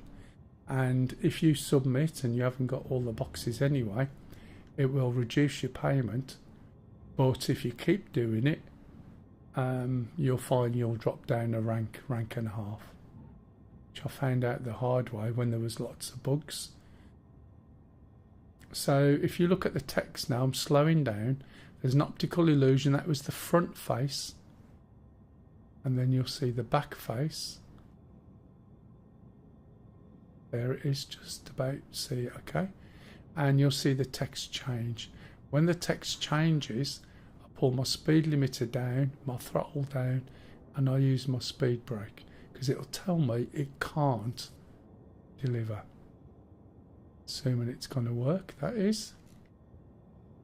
Lumivox said, the real grind in the game, raising reputation. Yeah. Can you see? It's not even... Oh, there it is. Unable to transfer. Right. Speed off. It will count as brakes off. as long as you have 75% or more delivered. Oh, yeah. It will be reduced with no penalty to your rep. Yeah, no, that'll be done. But if you... When I used to get some major bugs... and I couldn't deliver it, like when lifts were stuck, it wasn't my fault. So I try and submit, thinking, well, I've done what I'm supposed to do, except deliver it, then it just basically trashes your rep. The submit button was there, I think, because of the bugs. Now, if this ship moves at all, it will stop the process. And this is much quicker than it used to be. But if you deliver less than 75%, then it is considered abandoned. Exactly. So when this is loaded up, I think this ship will take, I can't remember, it's 125 What is the worst you can do to your rep? or 150, 125 or 150 32 SCU containers. So if you want to work that one out, it'll do 4,000. Each one of these are 32. I think it might be 125, can't remember. So it's literally going to load it up, and you can see it takes the time. Now what you've got to be careful of is you've got to pay attention, because when it's done, right, and now the done bit works, is that gets to the end, right, and it will say that it's complete, and the box will light up that you're in. If you stay where you are, or you've nipped to the loo while it's done, you'll come back and find you're inside the station and your ship has been impounded. And then when you try and bring your ship out, it'll bring it out on a port.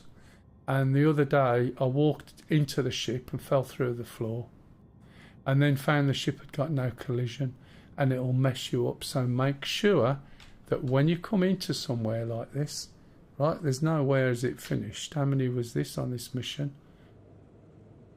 4,000, I think. So even that, it still doesn't get to the end for 4,000. If you're doing some of the other missions, it will. So you just got to wait until it's finished. But it really is sluggish now. So while we're waiting, okay, if we look at the map, should be able to select the destination, which is from over here to Pyro, and that's Pyro Gateway. Okay, we're all ready to go. Just make sure when you come to one of these places, you know which way you can go to get out. If I go down, I'm going to hit that. I can go backwards. I may be able to go up if I go straight, or I can go forward. But it just depends on the situation. And you have to be careful. You see these other ships in front of you. They might be coming up behind. So that's where I'm going to. Shortest route out would be forward, and then lift my nose up and turn out. But if I don't get out of the box in time, then I'm literally going to be impounded. Now this is 4,000 SCU. The hull D takes 20,000 SCU. And it's just got more spindles and is longer, I think. And these ships can't go onto planets. So this is where your raft will come in. Your raft you can take the boxes off manually. And the honey, 100k. Oh yeah, exactly. You take the boxes off and stick them on the raft, and the raft can fly down to a planet, for instance, or a little place on a moon or something like that. And then you could sell it or load it or do whatever you want. I've also got a Banu merchantman, but that's not out. It's one of the reasons why I've got some of the loan ships I've got. I bought that one a long time ago and it's still not there, and I paid 250 quid for it. Still not out, and I think it costs 600 quid now. I'm not going to be selling my ships. Right, now this is nearly done, I can tell. There we go, cargo transfer complete. See the way the box is lit up? So we're going to move forward, move up. Keep your eyes open, the view is not great. Yeah, my freelancer Max was a C1 spirit. Sword and Keyboard said, at Ebenestrux is the way to practice without damage. In terms of what?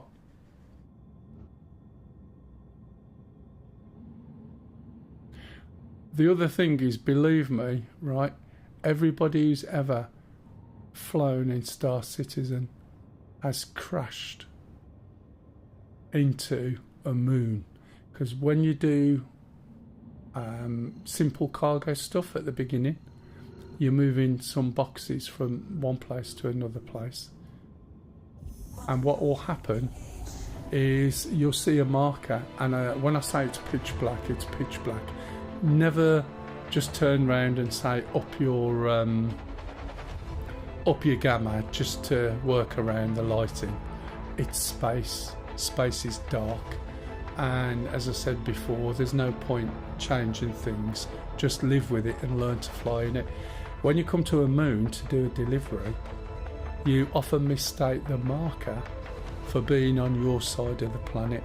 So many people, including myself, yeah, it's you just got to get used to manoeuvring round. Do deliveries to the moon. Start off at Orison, go to Seraphim, change your spawn point, do deliveries to the local area, fly to moons, learn how to use the QT to go to orbital markers, right? And then learn that when you go down to a planet or moon where there's no marker to follow, or no QT jump, just turn upside down and watch the numbers. And when the numbers are about could be 50, 60 away, but a great way to learn your flight path. It definitely. Now the whole quantum stuff is going to change to something called quantum boosting. I thought I wasn't going to do it again or stream until it come out, but it's been pushed so far back. And what quantum boosting is, allows you to jump from point A to point B. Point A can be wherever you want. Point B can be wherever you want. So you jump and then you stop in a straight line. The quantum stuff at the moment follows splines, so you haven't got that freedom of movement like you've got, say, in Elite at the moment, where you can go from A to B and that's it. It uses splines as a way of fudging it, but they're changing it so you basically have like an effect around your ship, and you're doing like tiny little, like a little wormhole, but not a wormhole, effect around your ship, so you're flying through a tube. And that will be good, but then they made it safe, so that if you don't stop in time, you're not going to crash into anything. It'll just stop, which is a shame. You learn how not to do something by crashing into shit. As I said, I've blown up loads of ships with all my money in cargo on. One of the things you notice is whenever I jump into quantum, can you see my throttles down? My speed limiter's down. I pull them down as I'm going, because at one point I'd be pulled out of quantum and there'd be a wreck and I didn't know it was there, or there'd be an asteroid and it would be in my face. And if you've got your throttles on full and you're not paying attention, your ship speeds up, you suddenly notice it and you can't get away and you just blow up with 680,000 SCU worth of my own money on it. That was a long time ago. they'll put some of that stuff back. Citizens have experienced this. Yeah, exactly. You just have to learn. And when you lose money, I mean, you'd have people doing stuff, threatening to sue SIG because they've lost the money they made in the game, and rage, and you just think, how pathetic. Sorry. It just is. Right, so what we've got to do now is reverse, change over to flight. Bear in mind, this weighs and flies like a brick. It's a bit like loading an A10 up with everything, all the weapons underneath that you can't. It's sluggish. It's like being on water. I was going to say air, if you fly planes at all. That works in the same way as water. There's no atmosphere here, right? But the way this works is sluggish now, and it's quite difficult to control. So you've got to think ahead. There's no sudden movements, okay? And as you can see, it's quite big. It looks absolutely amazing. And if you are looking at it in 4K, it does look good. You get some really good screenshots. Still got a bit of space, look, as you can see, around the edges. So there's supposed to be 4,213 SCU of processed food. This only holds 4,000. Sword and Keyboard said, at Ebenas Brooks, boring is great for me. I play American Truck Sim and Euro Truck Simmer, haha. Yeah, so this sort of ship here, right? Ebenas Brooks said, it makes sense. Is more mass, so your engines should struggle to push all that extra weight. why? Explain that to me. Why should they struggle to move it? What makes mass relevant?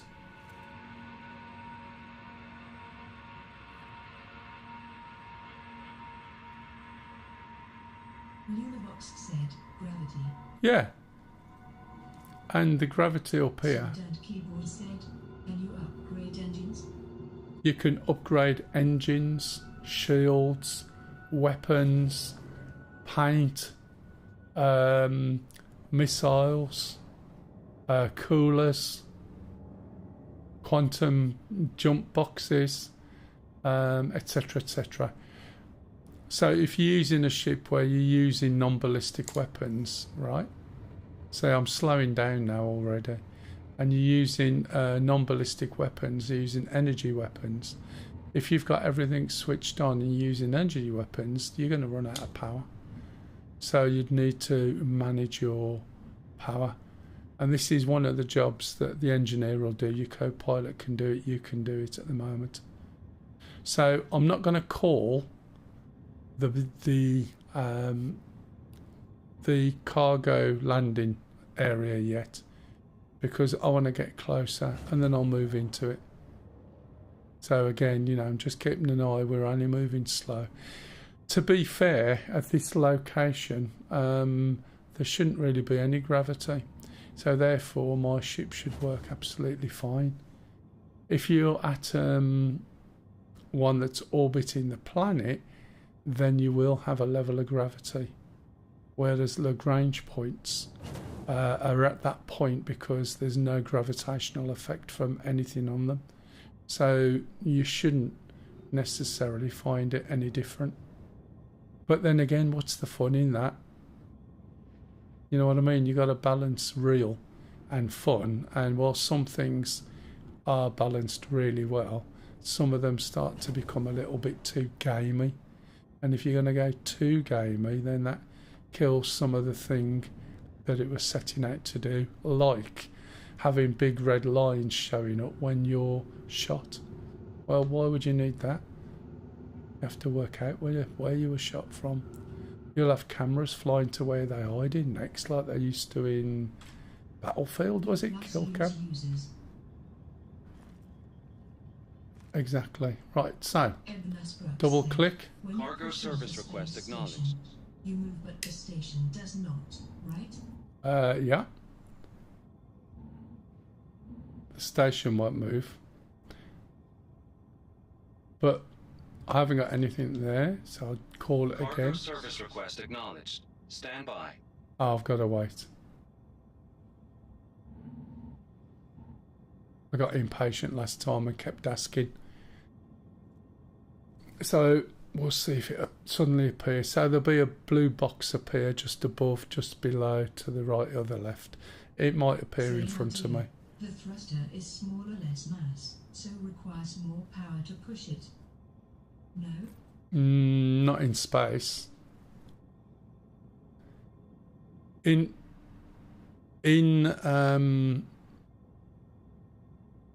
space where you've got no gravity, bear in mind the space station, right? They're not free floating, okay?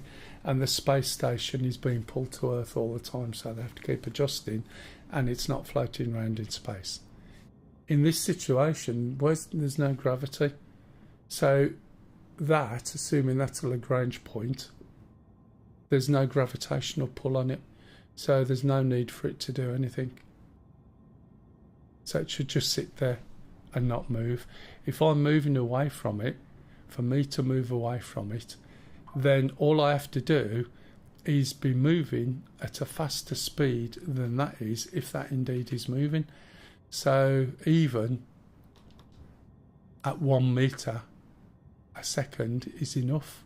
When you see the space shuttle leave the space station in real life, right, it moves extremely slowly, and it's moving away a fraction faster than the space station. But the space station is already moving at 24,000 miles an hour or something like that. No, 90 minutes. I can't remember the exact speed. Vehicle storage request approved. Storage space assigned. Approved Oh, to brilliant. I didn't want that. I want that. Cargo service request acknowledged. Stand by. Stand by my arse. So what I'm looking for is the text in my cockpit to tell me I'm going to move back a little bit. Am I going back? Yeah, I know. I spotted that before. It is, but I don't know when it tells me, right, yeah, okay, we've got you. Are we saying we're queuing? Am I in a queue? Shall I wait here forever? Am I going to get suddenly stored? I don't know. And am I backwards or forwards? But do you understand what I mean? That looks forwards to me. So let's press that button. That's backwards.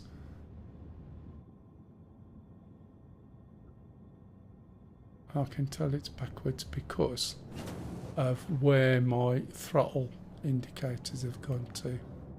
I've just switched it, now we're back forwards, I hope. But I've had this before and it keeps giving me this message, but I'm not so sure whether there's other people the other side or what. Got my legs out again. Oh, there we go. Hopefully that's for me. Yep, got the text. So don't try and move sideways with this. The temptation is, but there's a hell of a lot of drift. So in theory, you should be able to give this a shove in space relatively easily.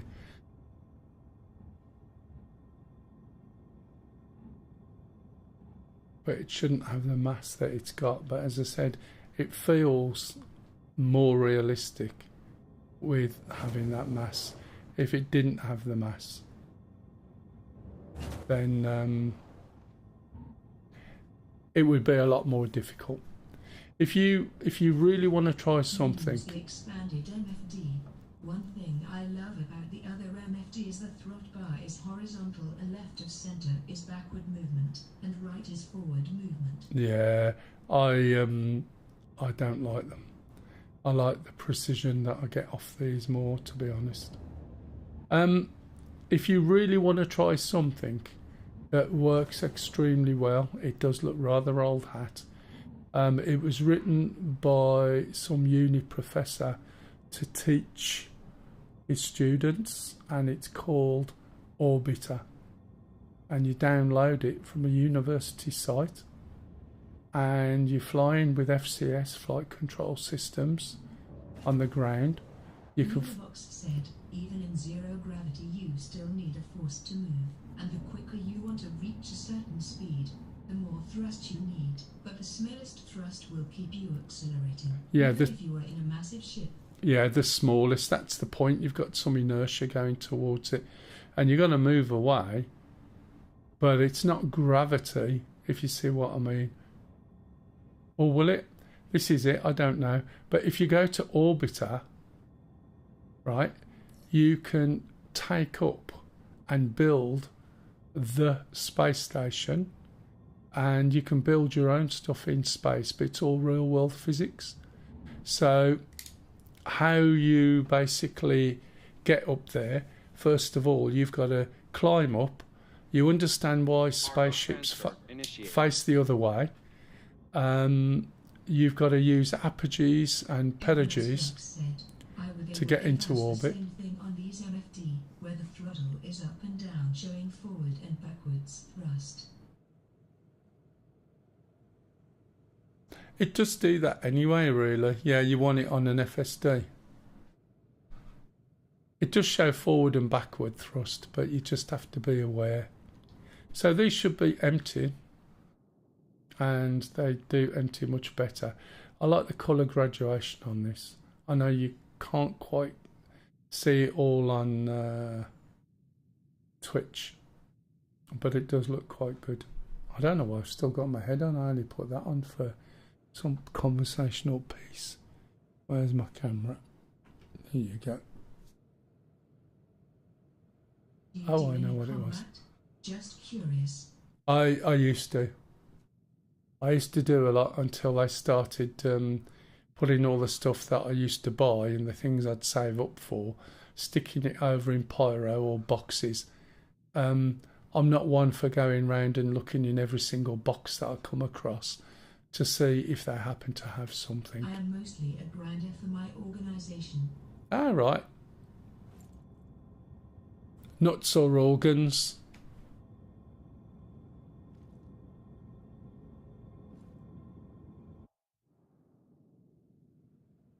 No, we've had some. I'll tell you, the best ones we've had were just kicked off spontaneously. There we go. They do the combat stuffs. I do the money stuff to supply them. No, that's fine. I mean, this is the thing, when you start getting big orgs, I mean, there's about 170 people. Now, we don't operate as an org because being involved in gaming and clans and organisation, and even in real life, I had 5,000 members of a club I run once. It's a lot of work, and if you haven't necessarily got time, you can't always. Okay, I just got my money, so that was it. It is. I mean, there was 2 of us ran this other big club in the UK, so I came up with the idea, created it, and then another guy joined me, and we did really well considering. Evans Brooks said, "We are a small org, and it is already a lot of work." Haha. It is. Wilma said, "My boy Mel, it's been years." Sword and Keyboard said, Yeah. "I ran 140-person stream team on Mixer. Never again." Exactly. Now, this is folded up now, by the way, because it's a lot easier to fly. And I'll just go back to Seraphim and then I'll show you the landing. I can't see where Crusader is from here, so let me just jump on here. I might be looking in the wrong direction. It should be towards where the sun is. And look, now he is 700k richer in just that small conversation time. Yeah, and you know, that wasn't the closest places either. Here's Crusader. So I'll just aim for there initially.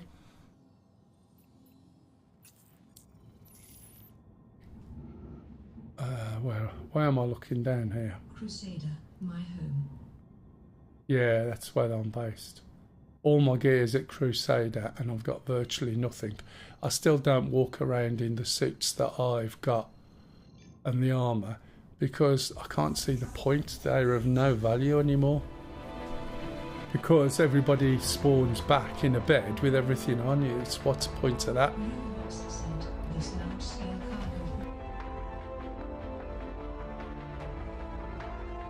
Indeed. Now you think of that, that's just 4,000 SCU container storage. My ship is 20,000. Right? So when I worked it out when I bought it, we used to buy and sell scrap. It's one of the early things that you'd buy and sell because you made half of UEC per SCU. Right? I feel like they need a Star Citizen school. I think I used to be a guide, but I jumped out, and the reason I jumped out is they made it, if you do so many hours in a week you'll get this, or the best person who's done the most guide hours gets. Well, that then changes the dynamic. You know, I'm happy to help anybody. Personally, you want to come in and I'll get you started, show you some of the basics, get you doing navigation from point to point and why you do it this way and how to get, and that's it. And then you go off and you do some of the cargo. And usually I'll do like a simple small, it used to be boxes hand carried with people. It was as buggy as hell, but you can see the fun that people have from it. 4.3, is that the big one they had? I don't know whether that was the big one or not you refer to, but 4.3 yes, and there was an update last night. But I don't know what the update was. I didn't look it up. I just jumped in. Yeah, there was an update last night. One should be coming the end of the year, maybe, if... But to be honest, does it matter? I mean, having a whole D in this, what are you going to do with it? Do you know what I mean? When you've got like another 4 different systems... and more things to do, then it all starts to make more sense. Hauling to Pyro will make an awful lot of money, but you've then got the risk, so you need escort, so you need to pay people for escort, so you'll be spending some money on there. Or, as I said earlier, you get the people to put money into the cargo, and therefore it's in their interests to escort you. Do you know what I mean? And if you lose it, you will lose something, but if you don't, you'll make money. Right, let's change this now. We'll go to Seraphim. I'm being so lazy here. I used to just find it, but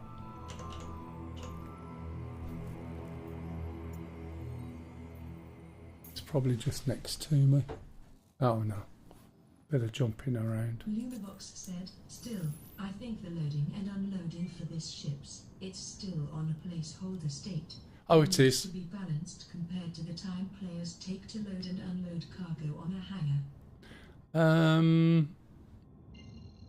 I don't know. It's going to be automated. It doesn't. If you think about it, if I'd got to put a ship there and I left it loading and the ship's still going to be there when I come back, if it took 25 minutes, that's fine. If I'd got to sit in the ship for 25 minutes and it'll get destroyed, then that's not so good.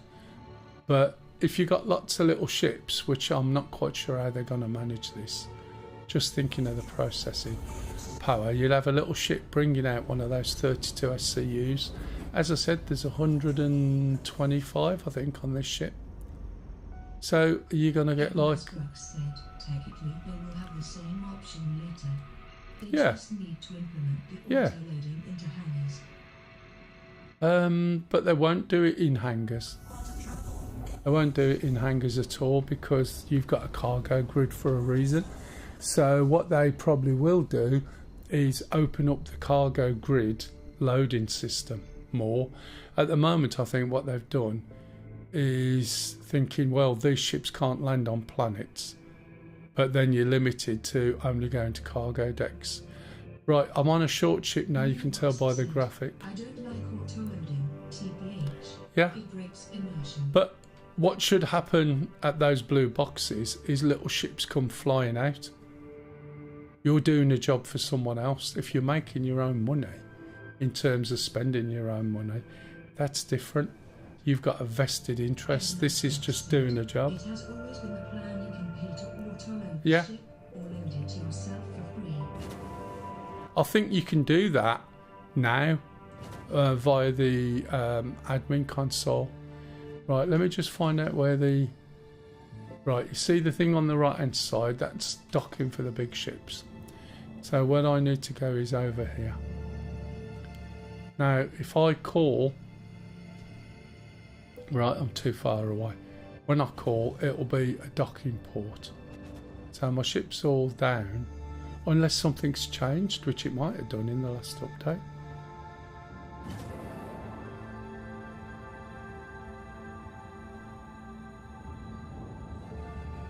Again, as before, you see where I'm aiming with a little square in the middle, you can just see it.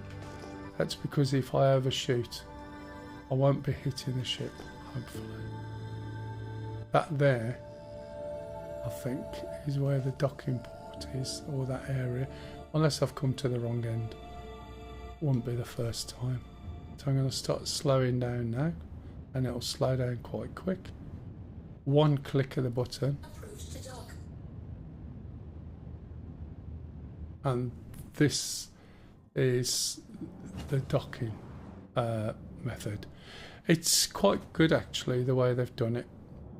So you've got your different axes. We'll be able to see this better this time, but I'll show you, as I tend to at the moment every time I come into dock.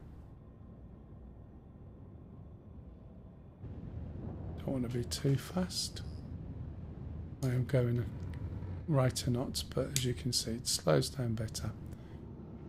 Right, so when I move... Said, I would prefer some drones grinding out the boxes, making the process That's what's supposed to happen. Than just magic spawn. Exactly, and that's what that blue box is, a space placeholder.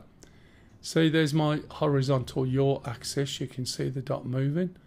When it's in the center, it'll be in the right place. It'll go green. Okay, you can just see it going green there. Got one for up and down. There's that one, there's that one. They're both green. Great. Okay, I've got one at the top, which is roll. Ebenas Brooks said drones are still being worked out. But Yeah. that is exactly what the auto-loading will be. That's exactly what it should be, yeah. Little ships. But now you can't have one ship a box, there'll be too many. So what you need is something like 4 to 5 ships, bringing out one box each, putting them on your ship, and that's why you'd wait. Yes, please, darling. Right, so those would technically be in the right place, on the right height, the right pointy bit and everything, but look where I am compared to where I've got to land. Okay, so I'm obviously in the wrong place. If we cannot ping from here, oh, what a shame. So if we look, can't even see it, we're sort of way away, right? But that's what I've got to do in position. And not only that, we've then got the Z-axis. So we need to get closer to this place here. And we need to be bearing in mind that could be anywhere around. So whilst I'm nice and parallel and horizontal and vertical, I'm completely in the wrong place. And we need the Z axis to be sorted. Said, should I choose Pyro or Statin for starting place? Don't choose Pyro at all. Pyro, right, if you look in the top right, normally you've got a lawful system, which is this. Evnas Brooks said, Stanton. And start at Stanton. Keyboard said, thanks. If you want one of the... Evnas Brooks said, 100%. Yeah, if you want one of the easiest places, then I always start at Orison, and then I come here, and then I change my spawn point. Now it depends what equipment you've got, because every time there's a patch, all your equipment ends up at where you originally spawn. So you'll have to move stuff. Your ships are fine, but all the items, all your clothing that you buy and that will be down there. So you have to think. But I live most of the time at the space station above Lumibox said, Orison. unless the sword in Sword and Keyboard it's a pirate's sword.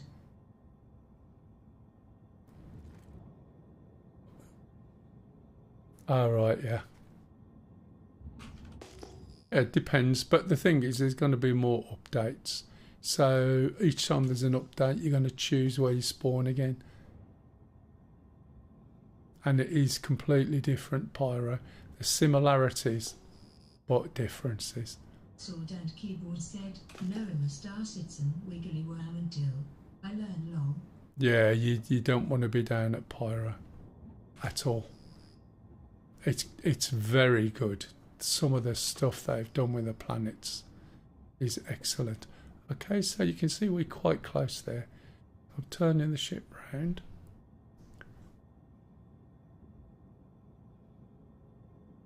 Now, I'm not gonna manually. Every time I've tried manually, this thing's always been bugged. Evnas Brooks said, and choose Orison, Area 18 and Lorville are your main centralized cities.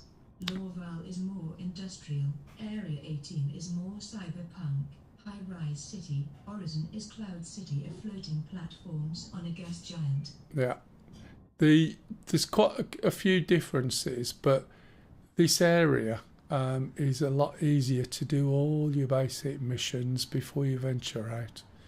So you're not actually stuck. All you need to do is change your spawn point, and if you should die, which you will, you'll spawn back there. If you don't change your spawn point, you'll end up back on the planet. Great info to you guys. And if you spawn at Orison, when you come down the lift, you turn, obviously go and look around, it's absolutely amazing. But you turn left, right? Walk up to the corridor on the left, follow the corridor, pop out, and as you walk forward to the right is a little shuttle that you'll be able to catch a little shuttle to the space station. It's very good. Access, but is way far away from the other planets of the system. Right. Now, that's where the places I've got to go to. Okay. The red square that we can actually see today represents the height and the portal. So what I'm going to do is very carefully, he says, try and move this. See the way it goes green, right? Gonna just back off on that a bit. Trouble is I got a bit of drift on my throttle.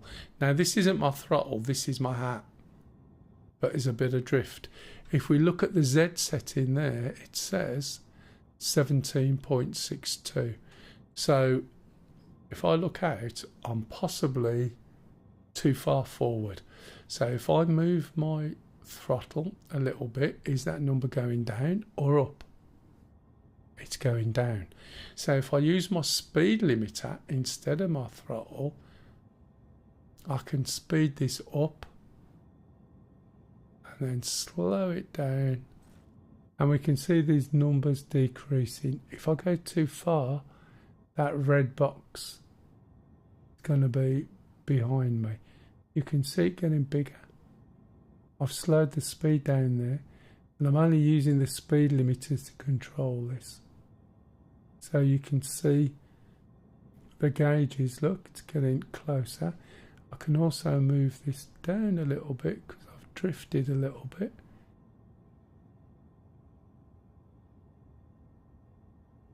And then I'll try and stop as close to 0 as I can.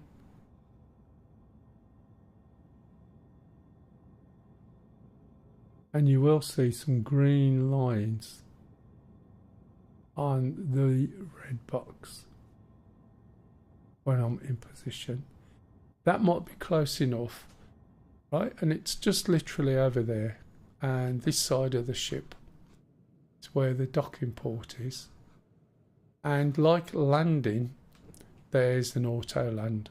Now the reason I don't dock is there's been too many problems, so I'm in the habit now of using auto dock, which is hold N and see what the message is. If I can find N on my keyboard, auto dock path obstructed. So I'm not quite in line. So I need to move up a little bit. See, it also moves forward a little bit because I got a bit of drift. Just need it down just a tad.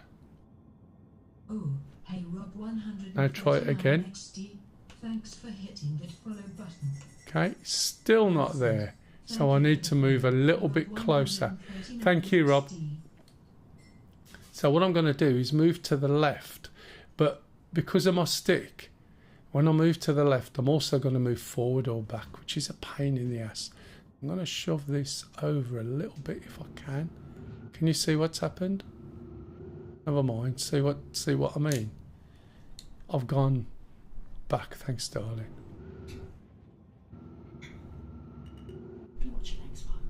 You stopped on your computer? Yeah. You're not playing Assassin's Creed anymore? No. How will you know when I need a cup of tea? Pardon? How will you know when I need... I just know. Okay. I heard that sigh. I'm going to have to get new firmware again. Right. Brooks said, speaking of tea. There you go. So I'm close enough now and in line enough. And it's now doing an auto dock. If I do it from here, you'll see it. You can do it manually, of course, but when your stick is shifting and you're moving a little bit, it's difficult, and that has been bug to buggery. The other thing that used to happen with this, okay, we docked, is that when you tried to get back on your ship using that, you'd walk in your ship and then go black and then be dead, and your ship was damaged beyond repair. So you always want to make sure you put it away. First thing you do when you dock is make sure you refuel. Haha, don't do that in the cockpit. That is a mess that will haunt you for days. What's that? Oh, this. Right. Now, if you look, it says 4.5 quantum fuel. If you look... SHT. Oh, yeah, sorry. If you... I did wonder. If you look here, you should see... tells you it's full. So it's just a screen update problem, okay? Nothing major. Switch it off. Get out the seat.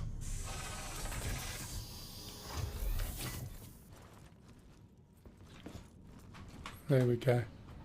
So, has anyone got any questions? No, I wouldn't get it, to be honest. My friends have got them, but that's just getting too big. It's fine if you're playing...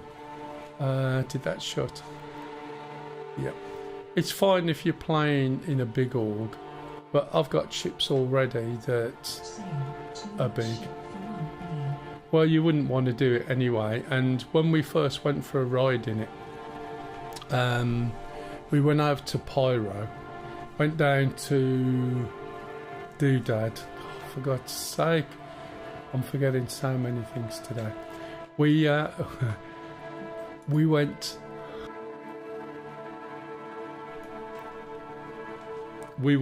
and somebody attacked us and blew it up with a little fight ship.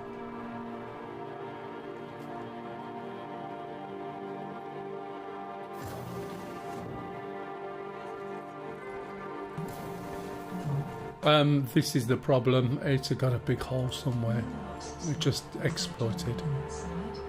It was just in the atmosphere.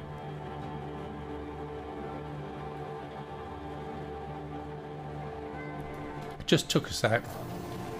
It's just, well, you know, new release ship, that's the sort of thing. We went round, he's got an Idris as well, we went round on that the other day. That is a bit of a beast. Right, let's go and put this ship. No. It was an exploit. That screen doesn't look like it's working. Let's try that. No, it works. So there's a bit of an issue. Yeah, the Idris, I mean... Oh, right, yeah. It is a really nice ship. I didn't fly it. Where's my... There it is.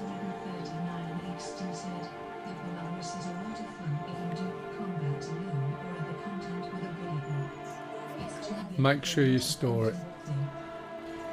It's just massive for where we are at this thing, isn't it? The Reclaimer was bad enough. That was massive. It was really interesting to fly, and again the level of detail in the ship was phenomenal. I think I'm done, to be honest.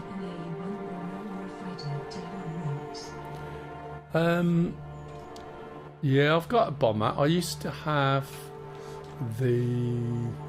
Oh, for God's sake. I used to have one of the bombing ships with about 5s. Now I've got a little one in. It wasn't wearing them out. It was exploiting. Sometimes what happens is when they build the shields, there's a hole in the shield and you can just fly into the hull of a ship. I mean, I was showing somebody once when we were trying ships against the Hammerhead, and I said to him, I bet I can take you out with an Aurora. And all I did was flew the Aurora into the gap in the Hammerhead and self-destructed, and it just blew it. Which shouldn't really happen. Do you know what I mean? It should be better than that. But a lot of the ship shields and things have changed since. What else have I got? If there's anything here anyone wants to look at, I'm quite happy to show you before I go. It's a lot of the bigger ones, you know, there's work in progress on some of them. You know, they will get round and fix things. The Idris was working fine, or seemed to be, but I'm sure there'll be bugs in there. These are little ones. As I said, those are loners. The Caterpillar is... Yeah, exactly, and it's how they interact. The Caterpillar was my go-to all-in ship, 576. A brilliant, exactly. It's an absolutely brilliant ship if you want to get into hauling. You get used to flying it. It is long. And when you go into the hangars, top-down hangars, there wasn't that much space, but I think the hangars are bigger now. And you literally just miss the edge. I used to get people who came into the game and flew, like my other half, friends from abroad, and say, right, you can fly my ship now, and let's see how you get on with it. And they'd jump in and it would be the Caterpillar. And I'd get them flying all the way over to, say, Lorville or Harcourt. And I'd say, right, I've put all my money in cargo in this ship, so just be as careful as you can. And the thing is, I used to do it on purpose, and I had put all my money in there. I'd just take them through the process, let them drive it in. But that is me. I am a Crusader fanboy. Ah, right, yeah. Cat's nice. Corsair is quite nice. I wasn't sure of that at first, you know, when I saw it, but it's a nice ship. Vulture's really good for doing salvage. The effects of that are really good. Yeah. What, because it shoots you? The Esperia glaive is so Miles nice. use the wings. And the talon as well. The talons are really good. The detail. This one, the Gataxulian, is OCD. just odd. Welcome. Has anyone ever seen one or not seen one that wants to see it? It's a starter ship, but believe me, it is something different. Core is Lonus. Fury, those are the ships that I was on about. That is a really nice ship. What I'll do, I'll take the glaive I out. love the Fury. The Fury is Jesus wept. You've got to be really careful. I'm only going to show you these. I'm not necessarily going to do anything with them. But it's some of the design of the ship, some of the detail. This has completely changed. This doesn't exist anymore in its current form. So the old version is in game. Just for the Fury handle. The what? Sorry? I missed that then, sorry. Let's have a look. If I do it in here, it'll pull my little ships in. If I went for a little ship first, I'd have to change angle. Thanks for hitting. Thank you for the follow. I'm going to shoot off soon. I've done this a lot longer. Thank you for the follow. Nebula Norseman. So this is the glaive. Fox said, Stalin's attack. When I say I'm not going to fly it, I'll just fly out and back in Nebula again. Norseman said, welcome M8. Right. So this is the glaive. It's obviously an alien ship with a few mods on it. And I do like the alien ships. I haven't got all of them, I've got some of them. But it talks like bloody Metal Mickey. Now this again is likely to have auto slowdown on. Yep, that needs to come off.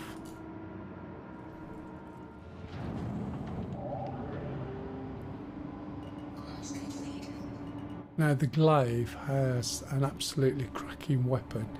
It used to be really good, but everything got nerfed. Yeah, it's just like too robotic for me. Bit like some of the Argo things.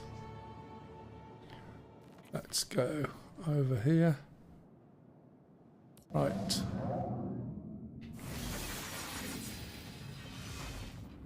So it is a gorgeous ship.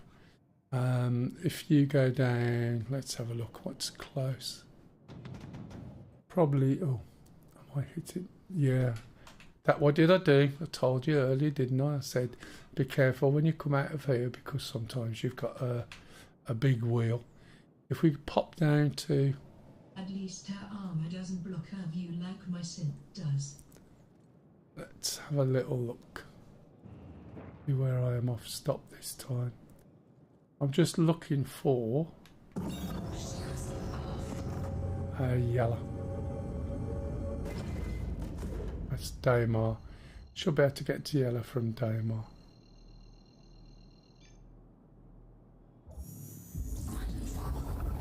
This is more to do with graphics and look. And I can't remember the button, but there's a button the swords come out. A bit like you've got with a blade.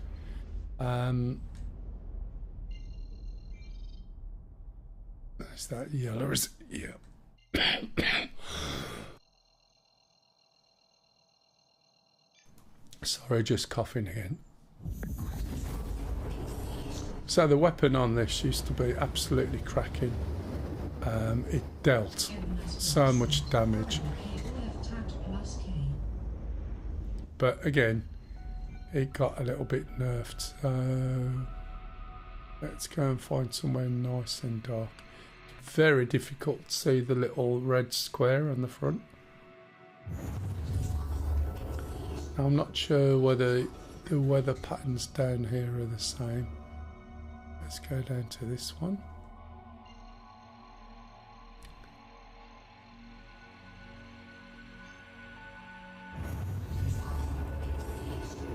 Someone will probably end up just shooting me anyway. What we got down here? Don't know that at all. We'll just go and have a look. Said, I think I never asked you this, but also interested in Squadron 42, as you were in them. Oh yeah, I'll do Squadron 42. I mean, it's like even with a lot of the other games. Oh, is that the other side? Hopefully not. Nope. Yes it is. Stop. Can't stop out of some of these now, like we used to be able to. Squadron 42 is a single player game, yes. However, from what I've seen on some of it at the moment, it is a little bit Xboxy. Control systems and stuff. It looks absolutely stunning, and definitely will play it. I get it for free anyway, but I will play it. But what do you do? Do you play it and stream it and ruin it for everybody, or what? Let's change that back to QT and it'll give me the range there. See how close we are to some of these mountains. Look. If I'm not careful, look, I'm just going to hit them. Acceleration on this is quick. Okay, there we go. We stopped in time. Got where I was going. Did anyone notice? Main line. Everyone said, I want to play S42 only to understand more of the lore of the poop. Yeah, no, that makes sense. I remember with Elite, you know, they did a backstory and a novella. I think it is needed.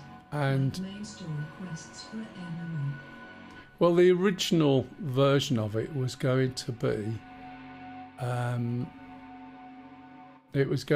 you do the single player game, and then that puts you into, let's get really close, into the right sort of state for playing the multiplayer game. So I think you are gonna get awarded something, and then you go into the multiplayer. So the lighting on this, the whole shebang, is absolutely brilliant. The colours when it's flying. In a story-driven game, it's the viewer choice to watch the stream and be spoiled or not. Yeah, Yourself. it is. But I know it'll look good. What I've already seen, you know, the playthrough looks absolutely brilliant. But yeah, this ship now. Said, rumors you get to air fake lightning, but may. We will see. Do you know what ship they said you would get originally? Was the Argo. You know, the little Argo carrier. You know, the little square ship for the Argo. That was the ship they said you would get. You won't get an F8. You'll qualify for an F8 in single. Yes. That's the ship that they said you will get. That's what they said one year. Things change. If somebody gives you an F8, right, all they're doing is putting. That's so anticlimactic. It's because you've got to work. The objective is, right, you'll have probably the F8 in game, but it would start you off, if you're just starting from scratch, it should start you off on a low end ship. Because if you think about it, you're going to have all these ships, and yes, they keep saying you're going to have AI, but you got to earn your money working with somebody else, or go and get your own ship, doing little jobs. But I have never bought it. Yeah, I don't think I would buy it. Mind you, then again, I'll probably end up getting it for free. I'm only about $500 or $600 off it anyway, and you never know how things change. But you get the gist. This ship, weapons wise, there's this. That is a real naff one, but they've changed all the weapons. You see that big one? If you're wondering why my weapons cross over, There's convergence in this game, and if you don't know what that is, whenever you have a ship and you've got weapons on wings like a lot of ships have, right, it's at an angle, and when you fire, right, now they've trashed these, they've taken off the original weapons. When you fire, you have to angle the weapons in to cross over, or so they all meet in the same place. So if you watch here, look, can you see the way they cross? And so you set that convergence to the distance that you fight at. Now normally, even in the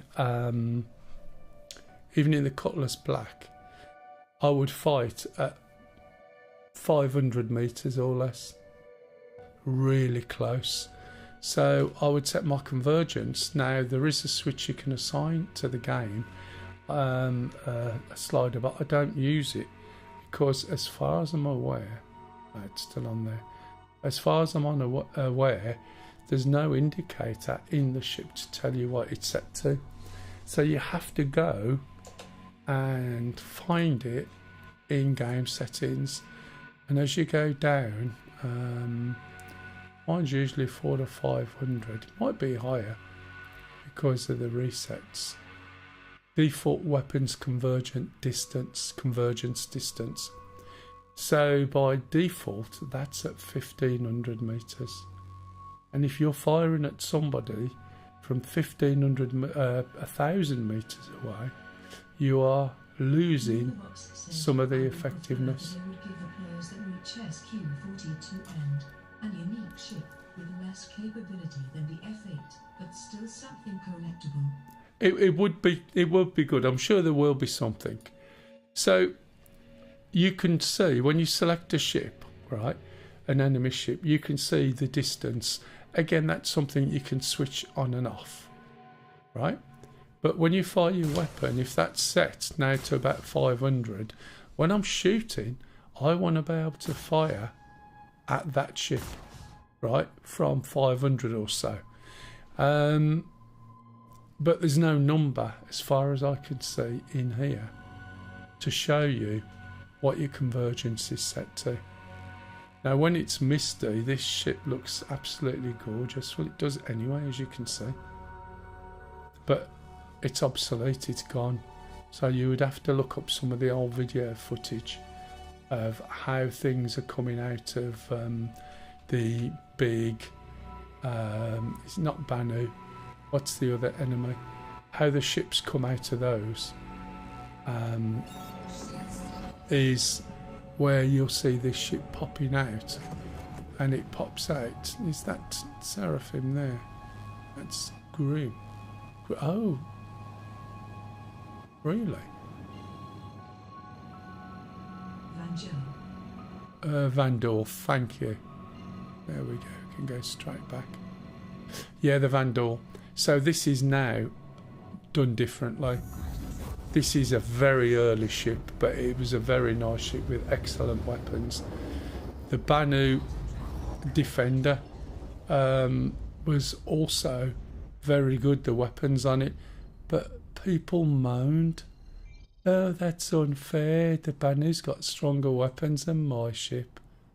So they literally just took the weapons off it, because people moan, the little light fighters constantly moan about if a ship beats them, and then they say, for instance, I've lost, where's Seraphim? Wasn't paying attention. This has dropped me fairly close to it, but I can't see it. Okay. Thanks, Avenger Zero Knee. I can't see where it's gone now. It's round here somewhere. It's probably right on top of my head. Can we see it? Yeah, there. Even that's what happened to the iron, Ares iron. They complain saying, oh, that ship shouldn't be able to shoot this ship. And that's what they do. They moan if something's stronger or better. But in reality, as I said, if I'm here and a ship's shooting me, Oh, tell me. But if you got a ship 1,500 metres away, right, and I'm going to fly like this, he barely needs to move just to track all the time. And if I was fighting him, I'll be flying so close up his ass and trying to keep with him and keep out the way of his guns. And if all my power, if all my weapon energy, whether it's ballistic or otherwise, is focused into a specific point, that is exactly where I'll be making sure my target is.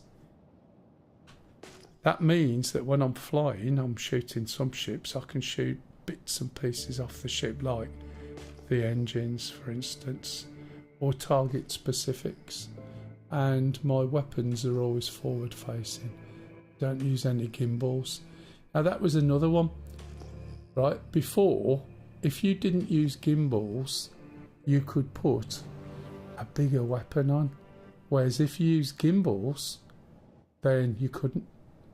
Which was quite balanced to me, because it's not easy using forward facing weapons all the time. That means you're relying on your ship manoeuvrability.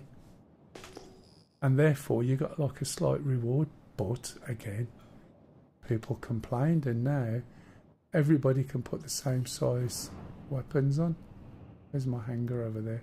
Look at the drift on this, jeez. And I'm in coupled.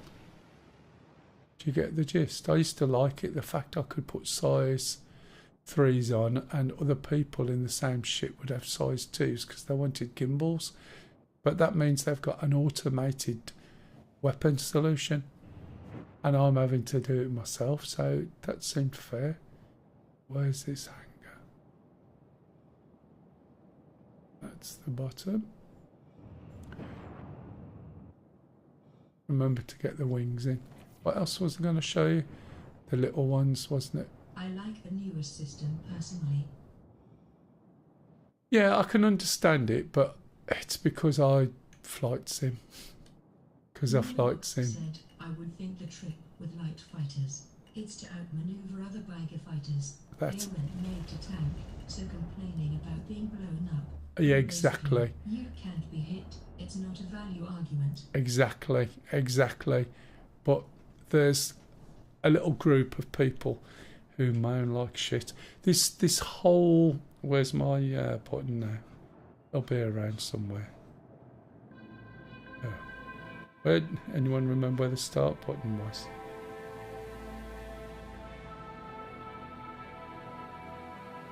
I've lost it. Who cares? Let's leave it. Oh, it's down there. I think my view's a bit off. Let's just throw it away. Yeah, that's right. But I don't know whether you've seen the Furies. The Furies are really, really nice.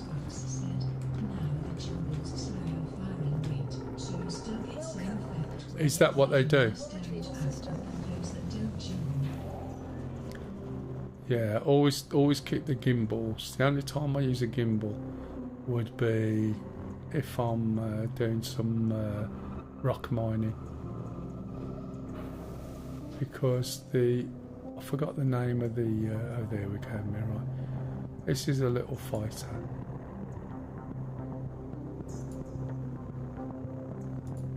Oh. Your vehicle has And been delivered to I've probably got a couple of these. There's a rocket one and there's one with missiles. But they are really nice, really well made little ships.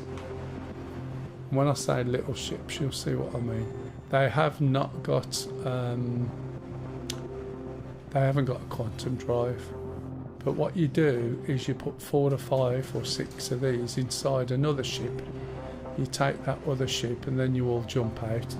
And on the sheer manoeuvrability and speed, you can take on some of the bigger ships. And that's how light fighters should work. A single light fighter should not do much damage to something.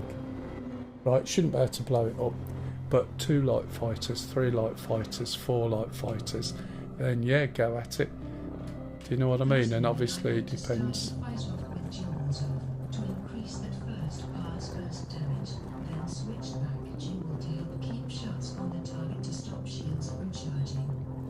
Yeah, I try and stay in the same place when I can on some of the bigger ships, especially when I used to use the iron and you're going after stuff. This is just, it's an interesting little ship, as you can see. It's like shit off a shovel. There's lots of compartments on it for changing everything round.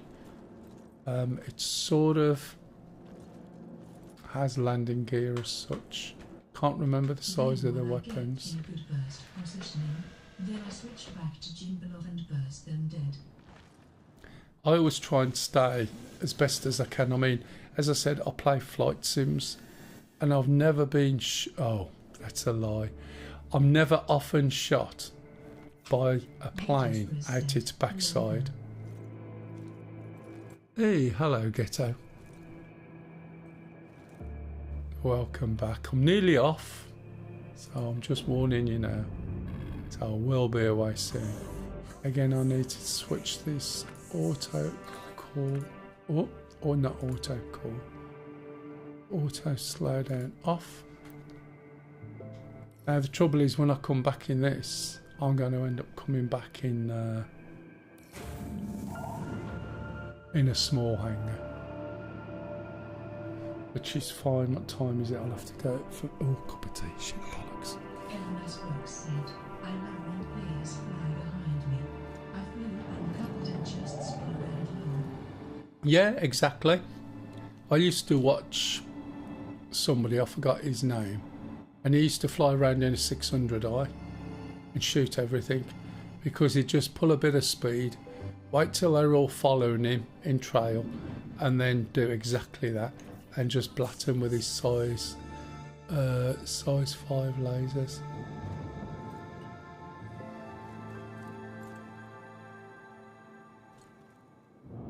Drinking a cup of tea, so just bear with. Right, so which way round am I facing? Oh yeah, I see. There I am. So when I put the undercarriage, see all the engines point there, I'll probably end up blacked out or readied out. But you can pop these into the back of loads of ships, and some of them you can put 4, maybe 6, and they're tiny little things. I can't remember what size weapons they are, whether they're 2s, 3s or 4s, I don't remember. Got to drink my turd. I apologise for the gulpy noises. The Starlins attack has a small hangar specifically for these ships. I don't think I've played with some of the newer stuff, but acceleration is quite amazing. The rate of turn and the pitch is really, really good, and the yaw. And the trouble is, you have to be careful when you're moving at speed not to make yourself red out. Can't remember what the weapons are. I'm still my legs aren't down, are they? No. Elmas Brooks said, it is a tiny little hangar, just the right size for one, and you can tightly squeeze 2 in there. Landing gear down. That is risky. Landing gear Gators Press said, she just got over being ill. I was chugging hot TXT. Oh, I'm sorry. Wait for it. Why are we not going very quick? Is it because of where we are? Possibly. Can't believe I'm in the safety zone still. But it's a really good little ship, as I said. Nice little fighter. Elmas Brooks said, you're not unfolded. Oh God, you idiot. Thank you. Can I press? I think it's that button. Yes, no. That one. Oh, has the button changed? Are we talking about K?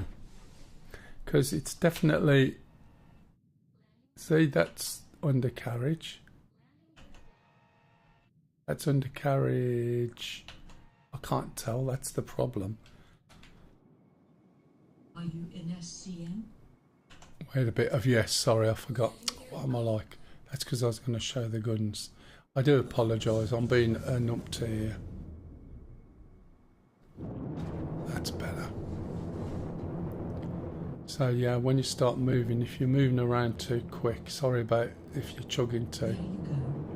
I know, I'm a plonker. I do apologise, thank you for that. We're going a weird direction at the moment. If you look for... NP. It's so fast. Still got no guns. Am I that close still? Just using a little bit of thrust.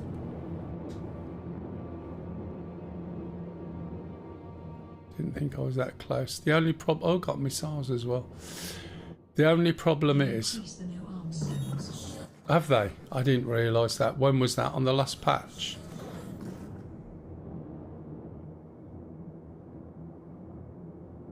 Too many people down firing missiles at hangars from Polaris. Oh, really? No, when they released the Polaris.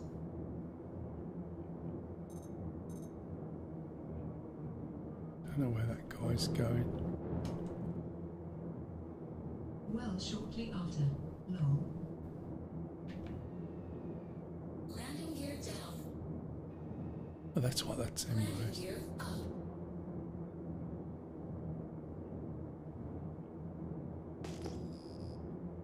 Oh, I'm a lot closer than I thought. I didn't realise I was just here. Piratorgs were canning hangars with spotters. Oh, Said evening 07. hello, matey. How was it? I'm just about winding up soon, matey. As you turn up, how was the show? Did you get to do anything good?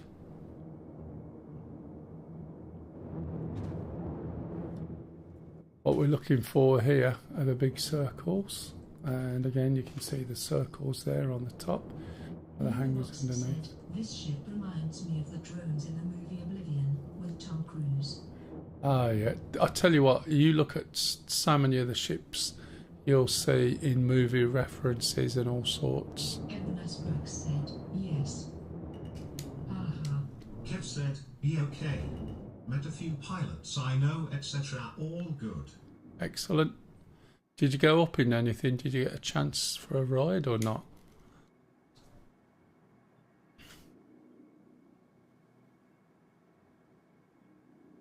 Yeah, see that drift look?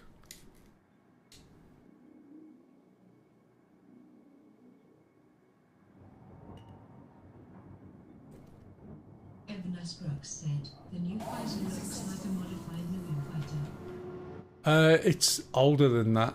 If you look back into... What was that cartoon? There's a cartoon with it on. And it looks more like that, to be honest, rather than the Naboo. The Naboo sort of shape, yes. You look at this Kev said, other one. no. Was with a mate, so couldn't wander off really. Ah, right. Because I'm sure if you ask nicely, someone will take you up, won't they? And I'm sure if you ask really nicely, you go up in the back of a two-seater Spit or something, maybe. I am just winding up. I'll take the one really weird ship out. I'll probably end up crashing it. But the colours are interesting. Indeed. Have you already done that yet or not? Welcome to the ASOC vehicle retrieval system. Let's get this one back. Your vehicle has been moved to our storage facility.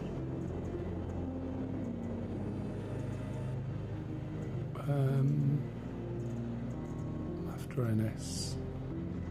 That told me it doesn't fit in here. Yeah, I'll come into a little hangar. Right, this is the last ship I'm going to get out now, and then call it, because this is quite a long stream today. When you're working. Yeah, but it would be nice, wouldn't it? As long as you don't offer to pay for the fuel.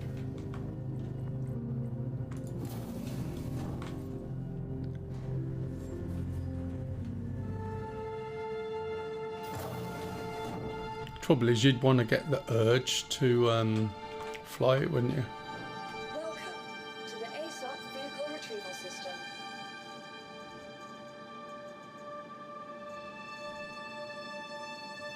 Welcome to the ASOP Vehicle Retrieval System. Your insurance claim has been sent. Evan Brooks said, Please "Will visit this us patch again. a physicalized helmets?" Have they? Don't think so. Into Boxes. oh no, they've had that for some time.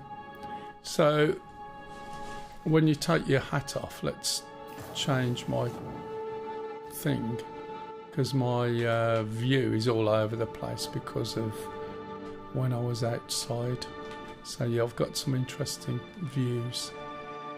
Third person can take it off. I'm trying to go anything at the moment.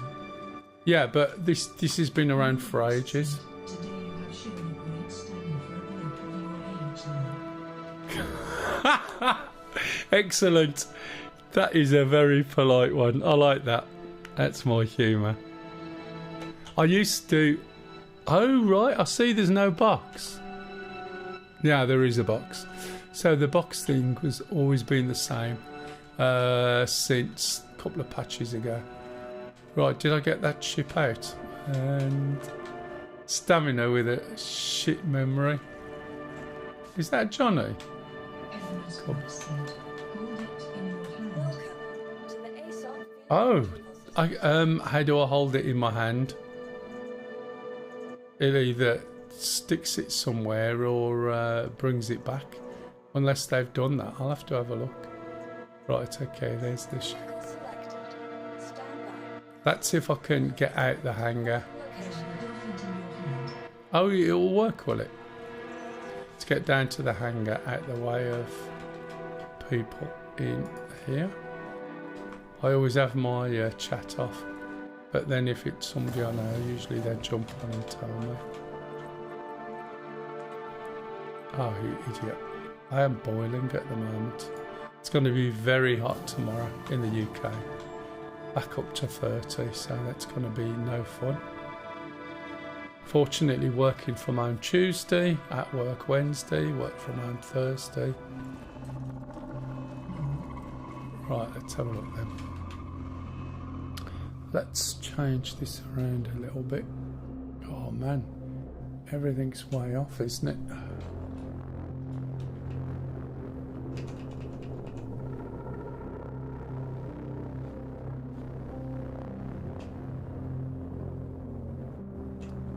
Right, so.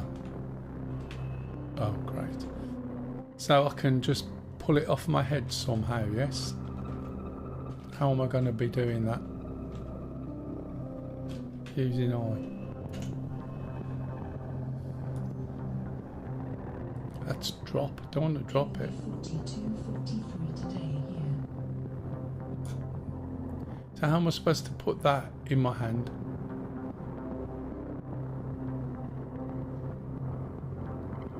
See the hand icon? Yeah. And if I put it in my hand, right, that means drop it on the floor. I wonder if it's this hand. No. The icon. That's drop, isn't it? Oh, that one. Yeah, it's in a box. What was the point of that? It's just... Pardon? Yeah, sorry, I realised. What's the point of... So, that's not done, is it? Come out of there. Don't tell me I'll have a... No, helmet in my hand. Could have done that with alt... Pardon? Oh, yeah. Okay. Now I've got to put my helmet back on. Did I put it on? Yep. Right, this ship is a little bit weird. It's... It is from the current time. Ah, right, okay. 431. It's obviously an alien ship. Level of detail is really, really nice. For fighting, it's so impractical. This is cargo storage. Cargo storage. What was that? Sorry. Yeah, there will be. Just gotta find my door. Is that my door? Yeah. Yeah, there was already planned. It's like most software, you know, when you bring in one out, that's like old hat.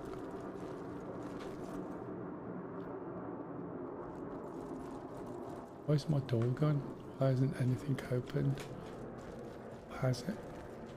Can never find a way around this thing. Oh! Well, that opened. What's that? Refuel. You just love. There we go. That looks better. Expect a lot of the cause Invictus is not too far away. Ah, yeah, Invictus.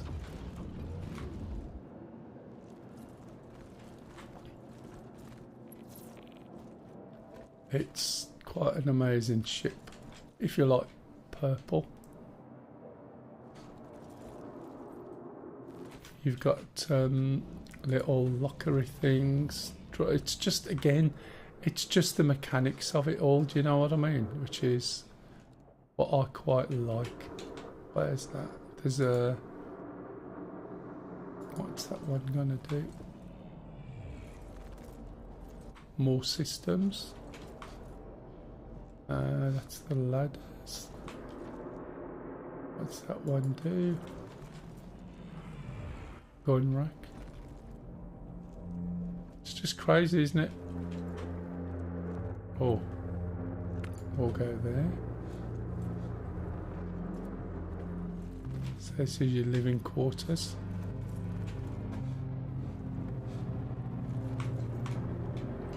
Okay, yep. We're still not at the top of the ship. So there's other stuff going around. I'm not going to go around every single bit. Fire extinguisher. And then we sit in the seat. And I am not going to be landing this in the hangar, I don't think. Well, I might. I don't know. There we go. It's a little bit different, isn't it? A little bit special. But now I'm there. Sitting at the top. Looking at the doors. Which is great for taking off.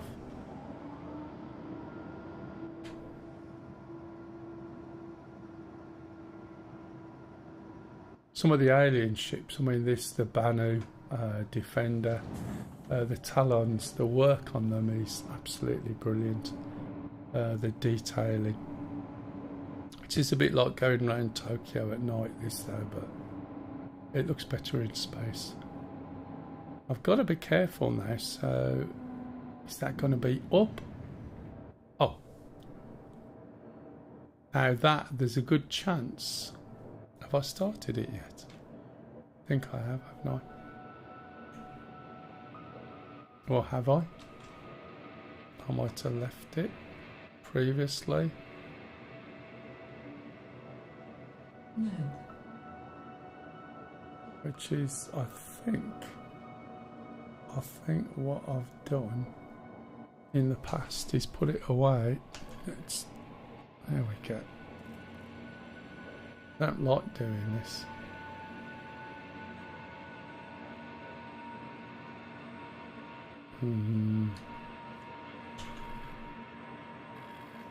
I think it was sort of on. Now is that? Not it turned off again. Yeah, I think it's because. Oh look, got no throttle. I wonder. Engines on. Yeah, so it was in a weird state.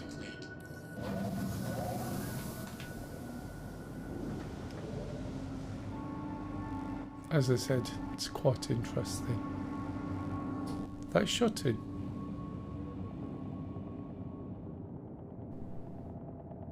Good job someone was paying attention. And if we...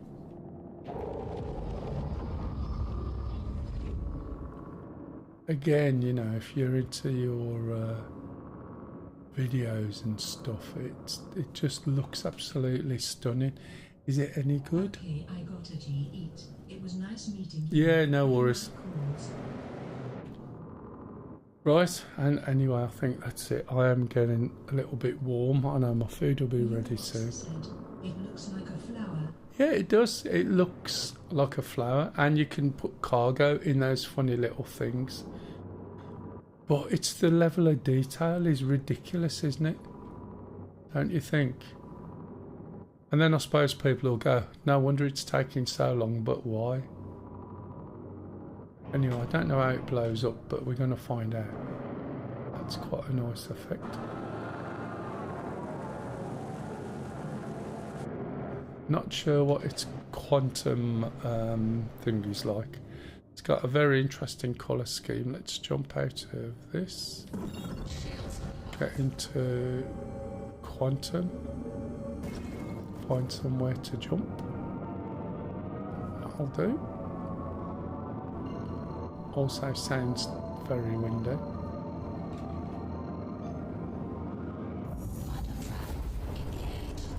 is clearly talent in a lot of devs, but the management is hit and miss. Yeah. It just... It looks like someone's pet project, doesn't it? Do you know what I mean? But as far as the alien ships go, it is really nice. It's a bit disappointing that it's the same as... Oh, it's only the same as the other... a lot of the alien ships use this.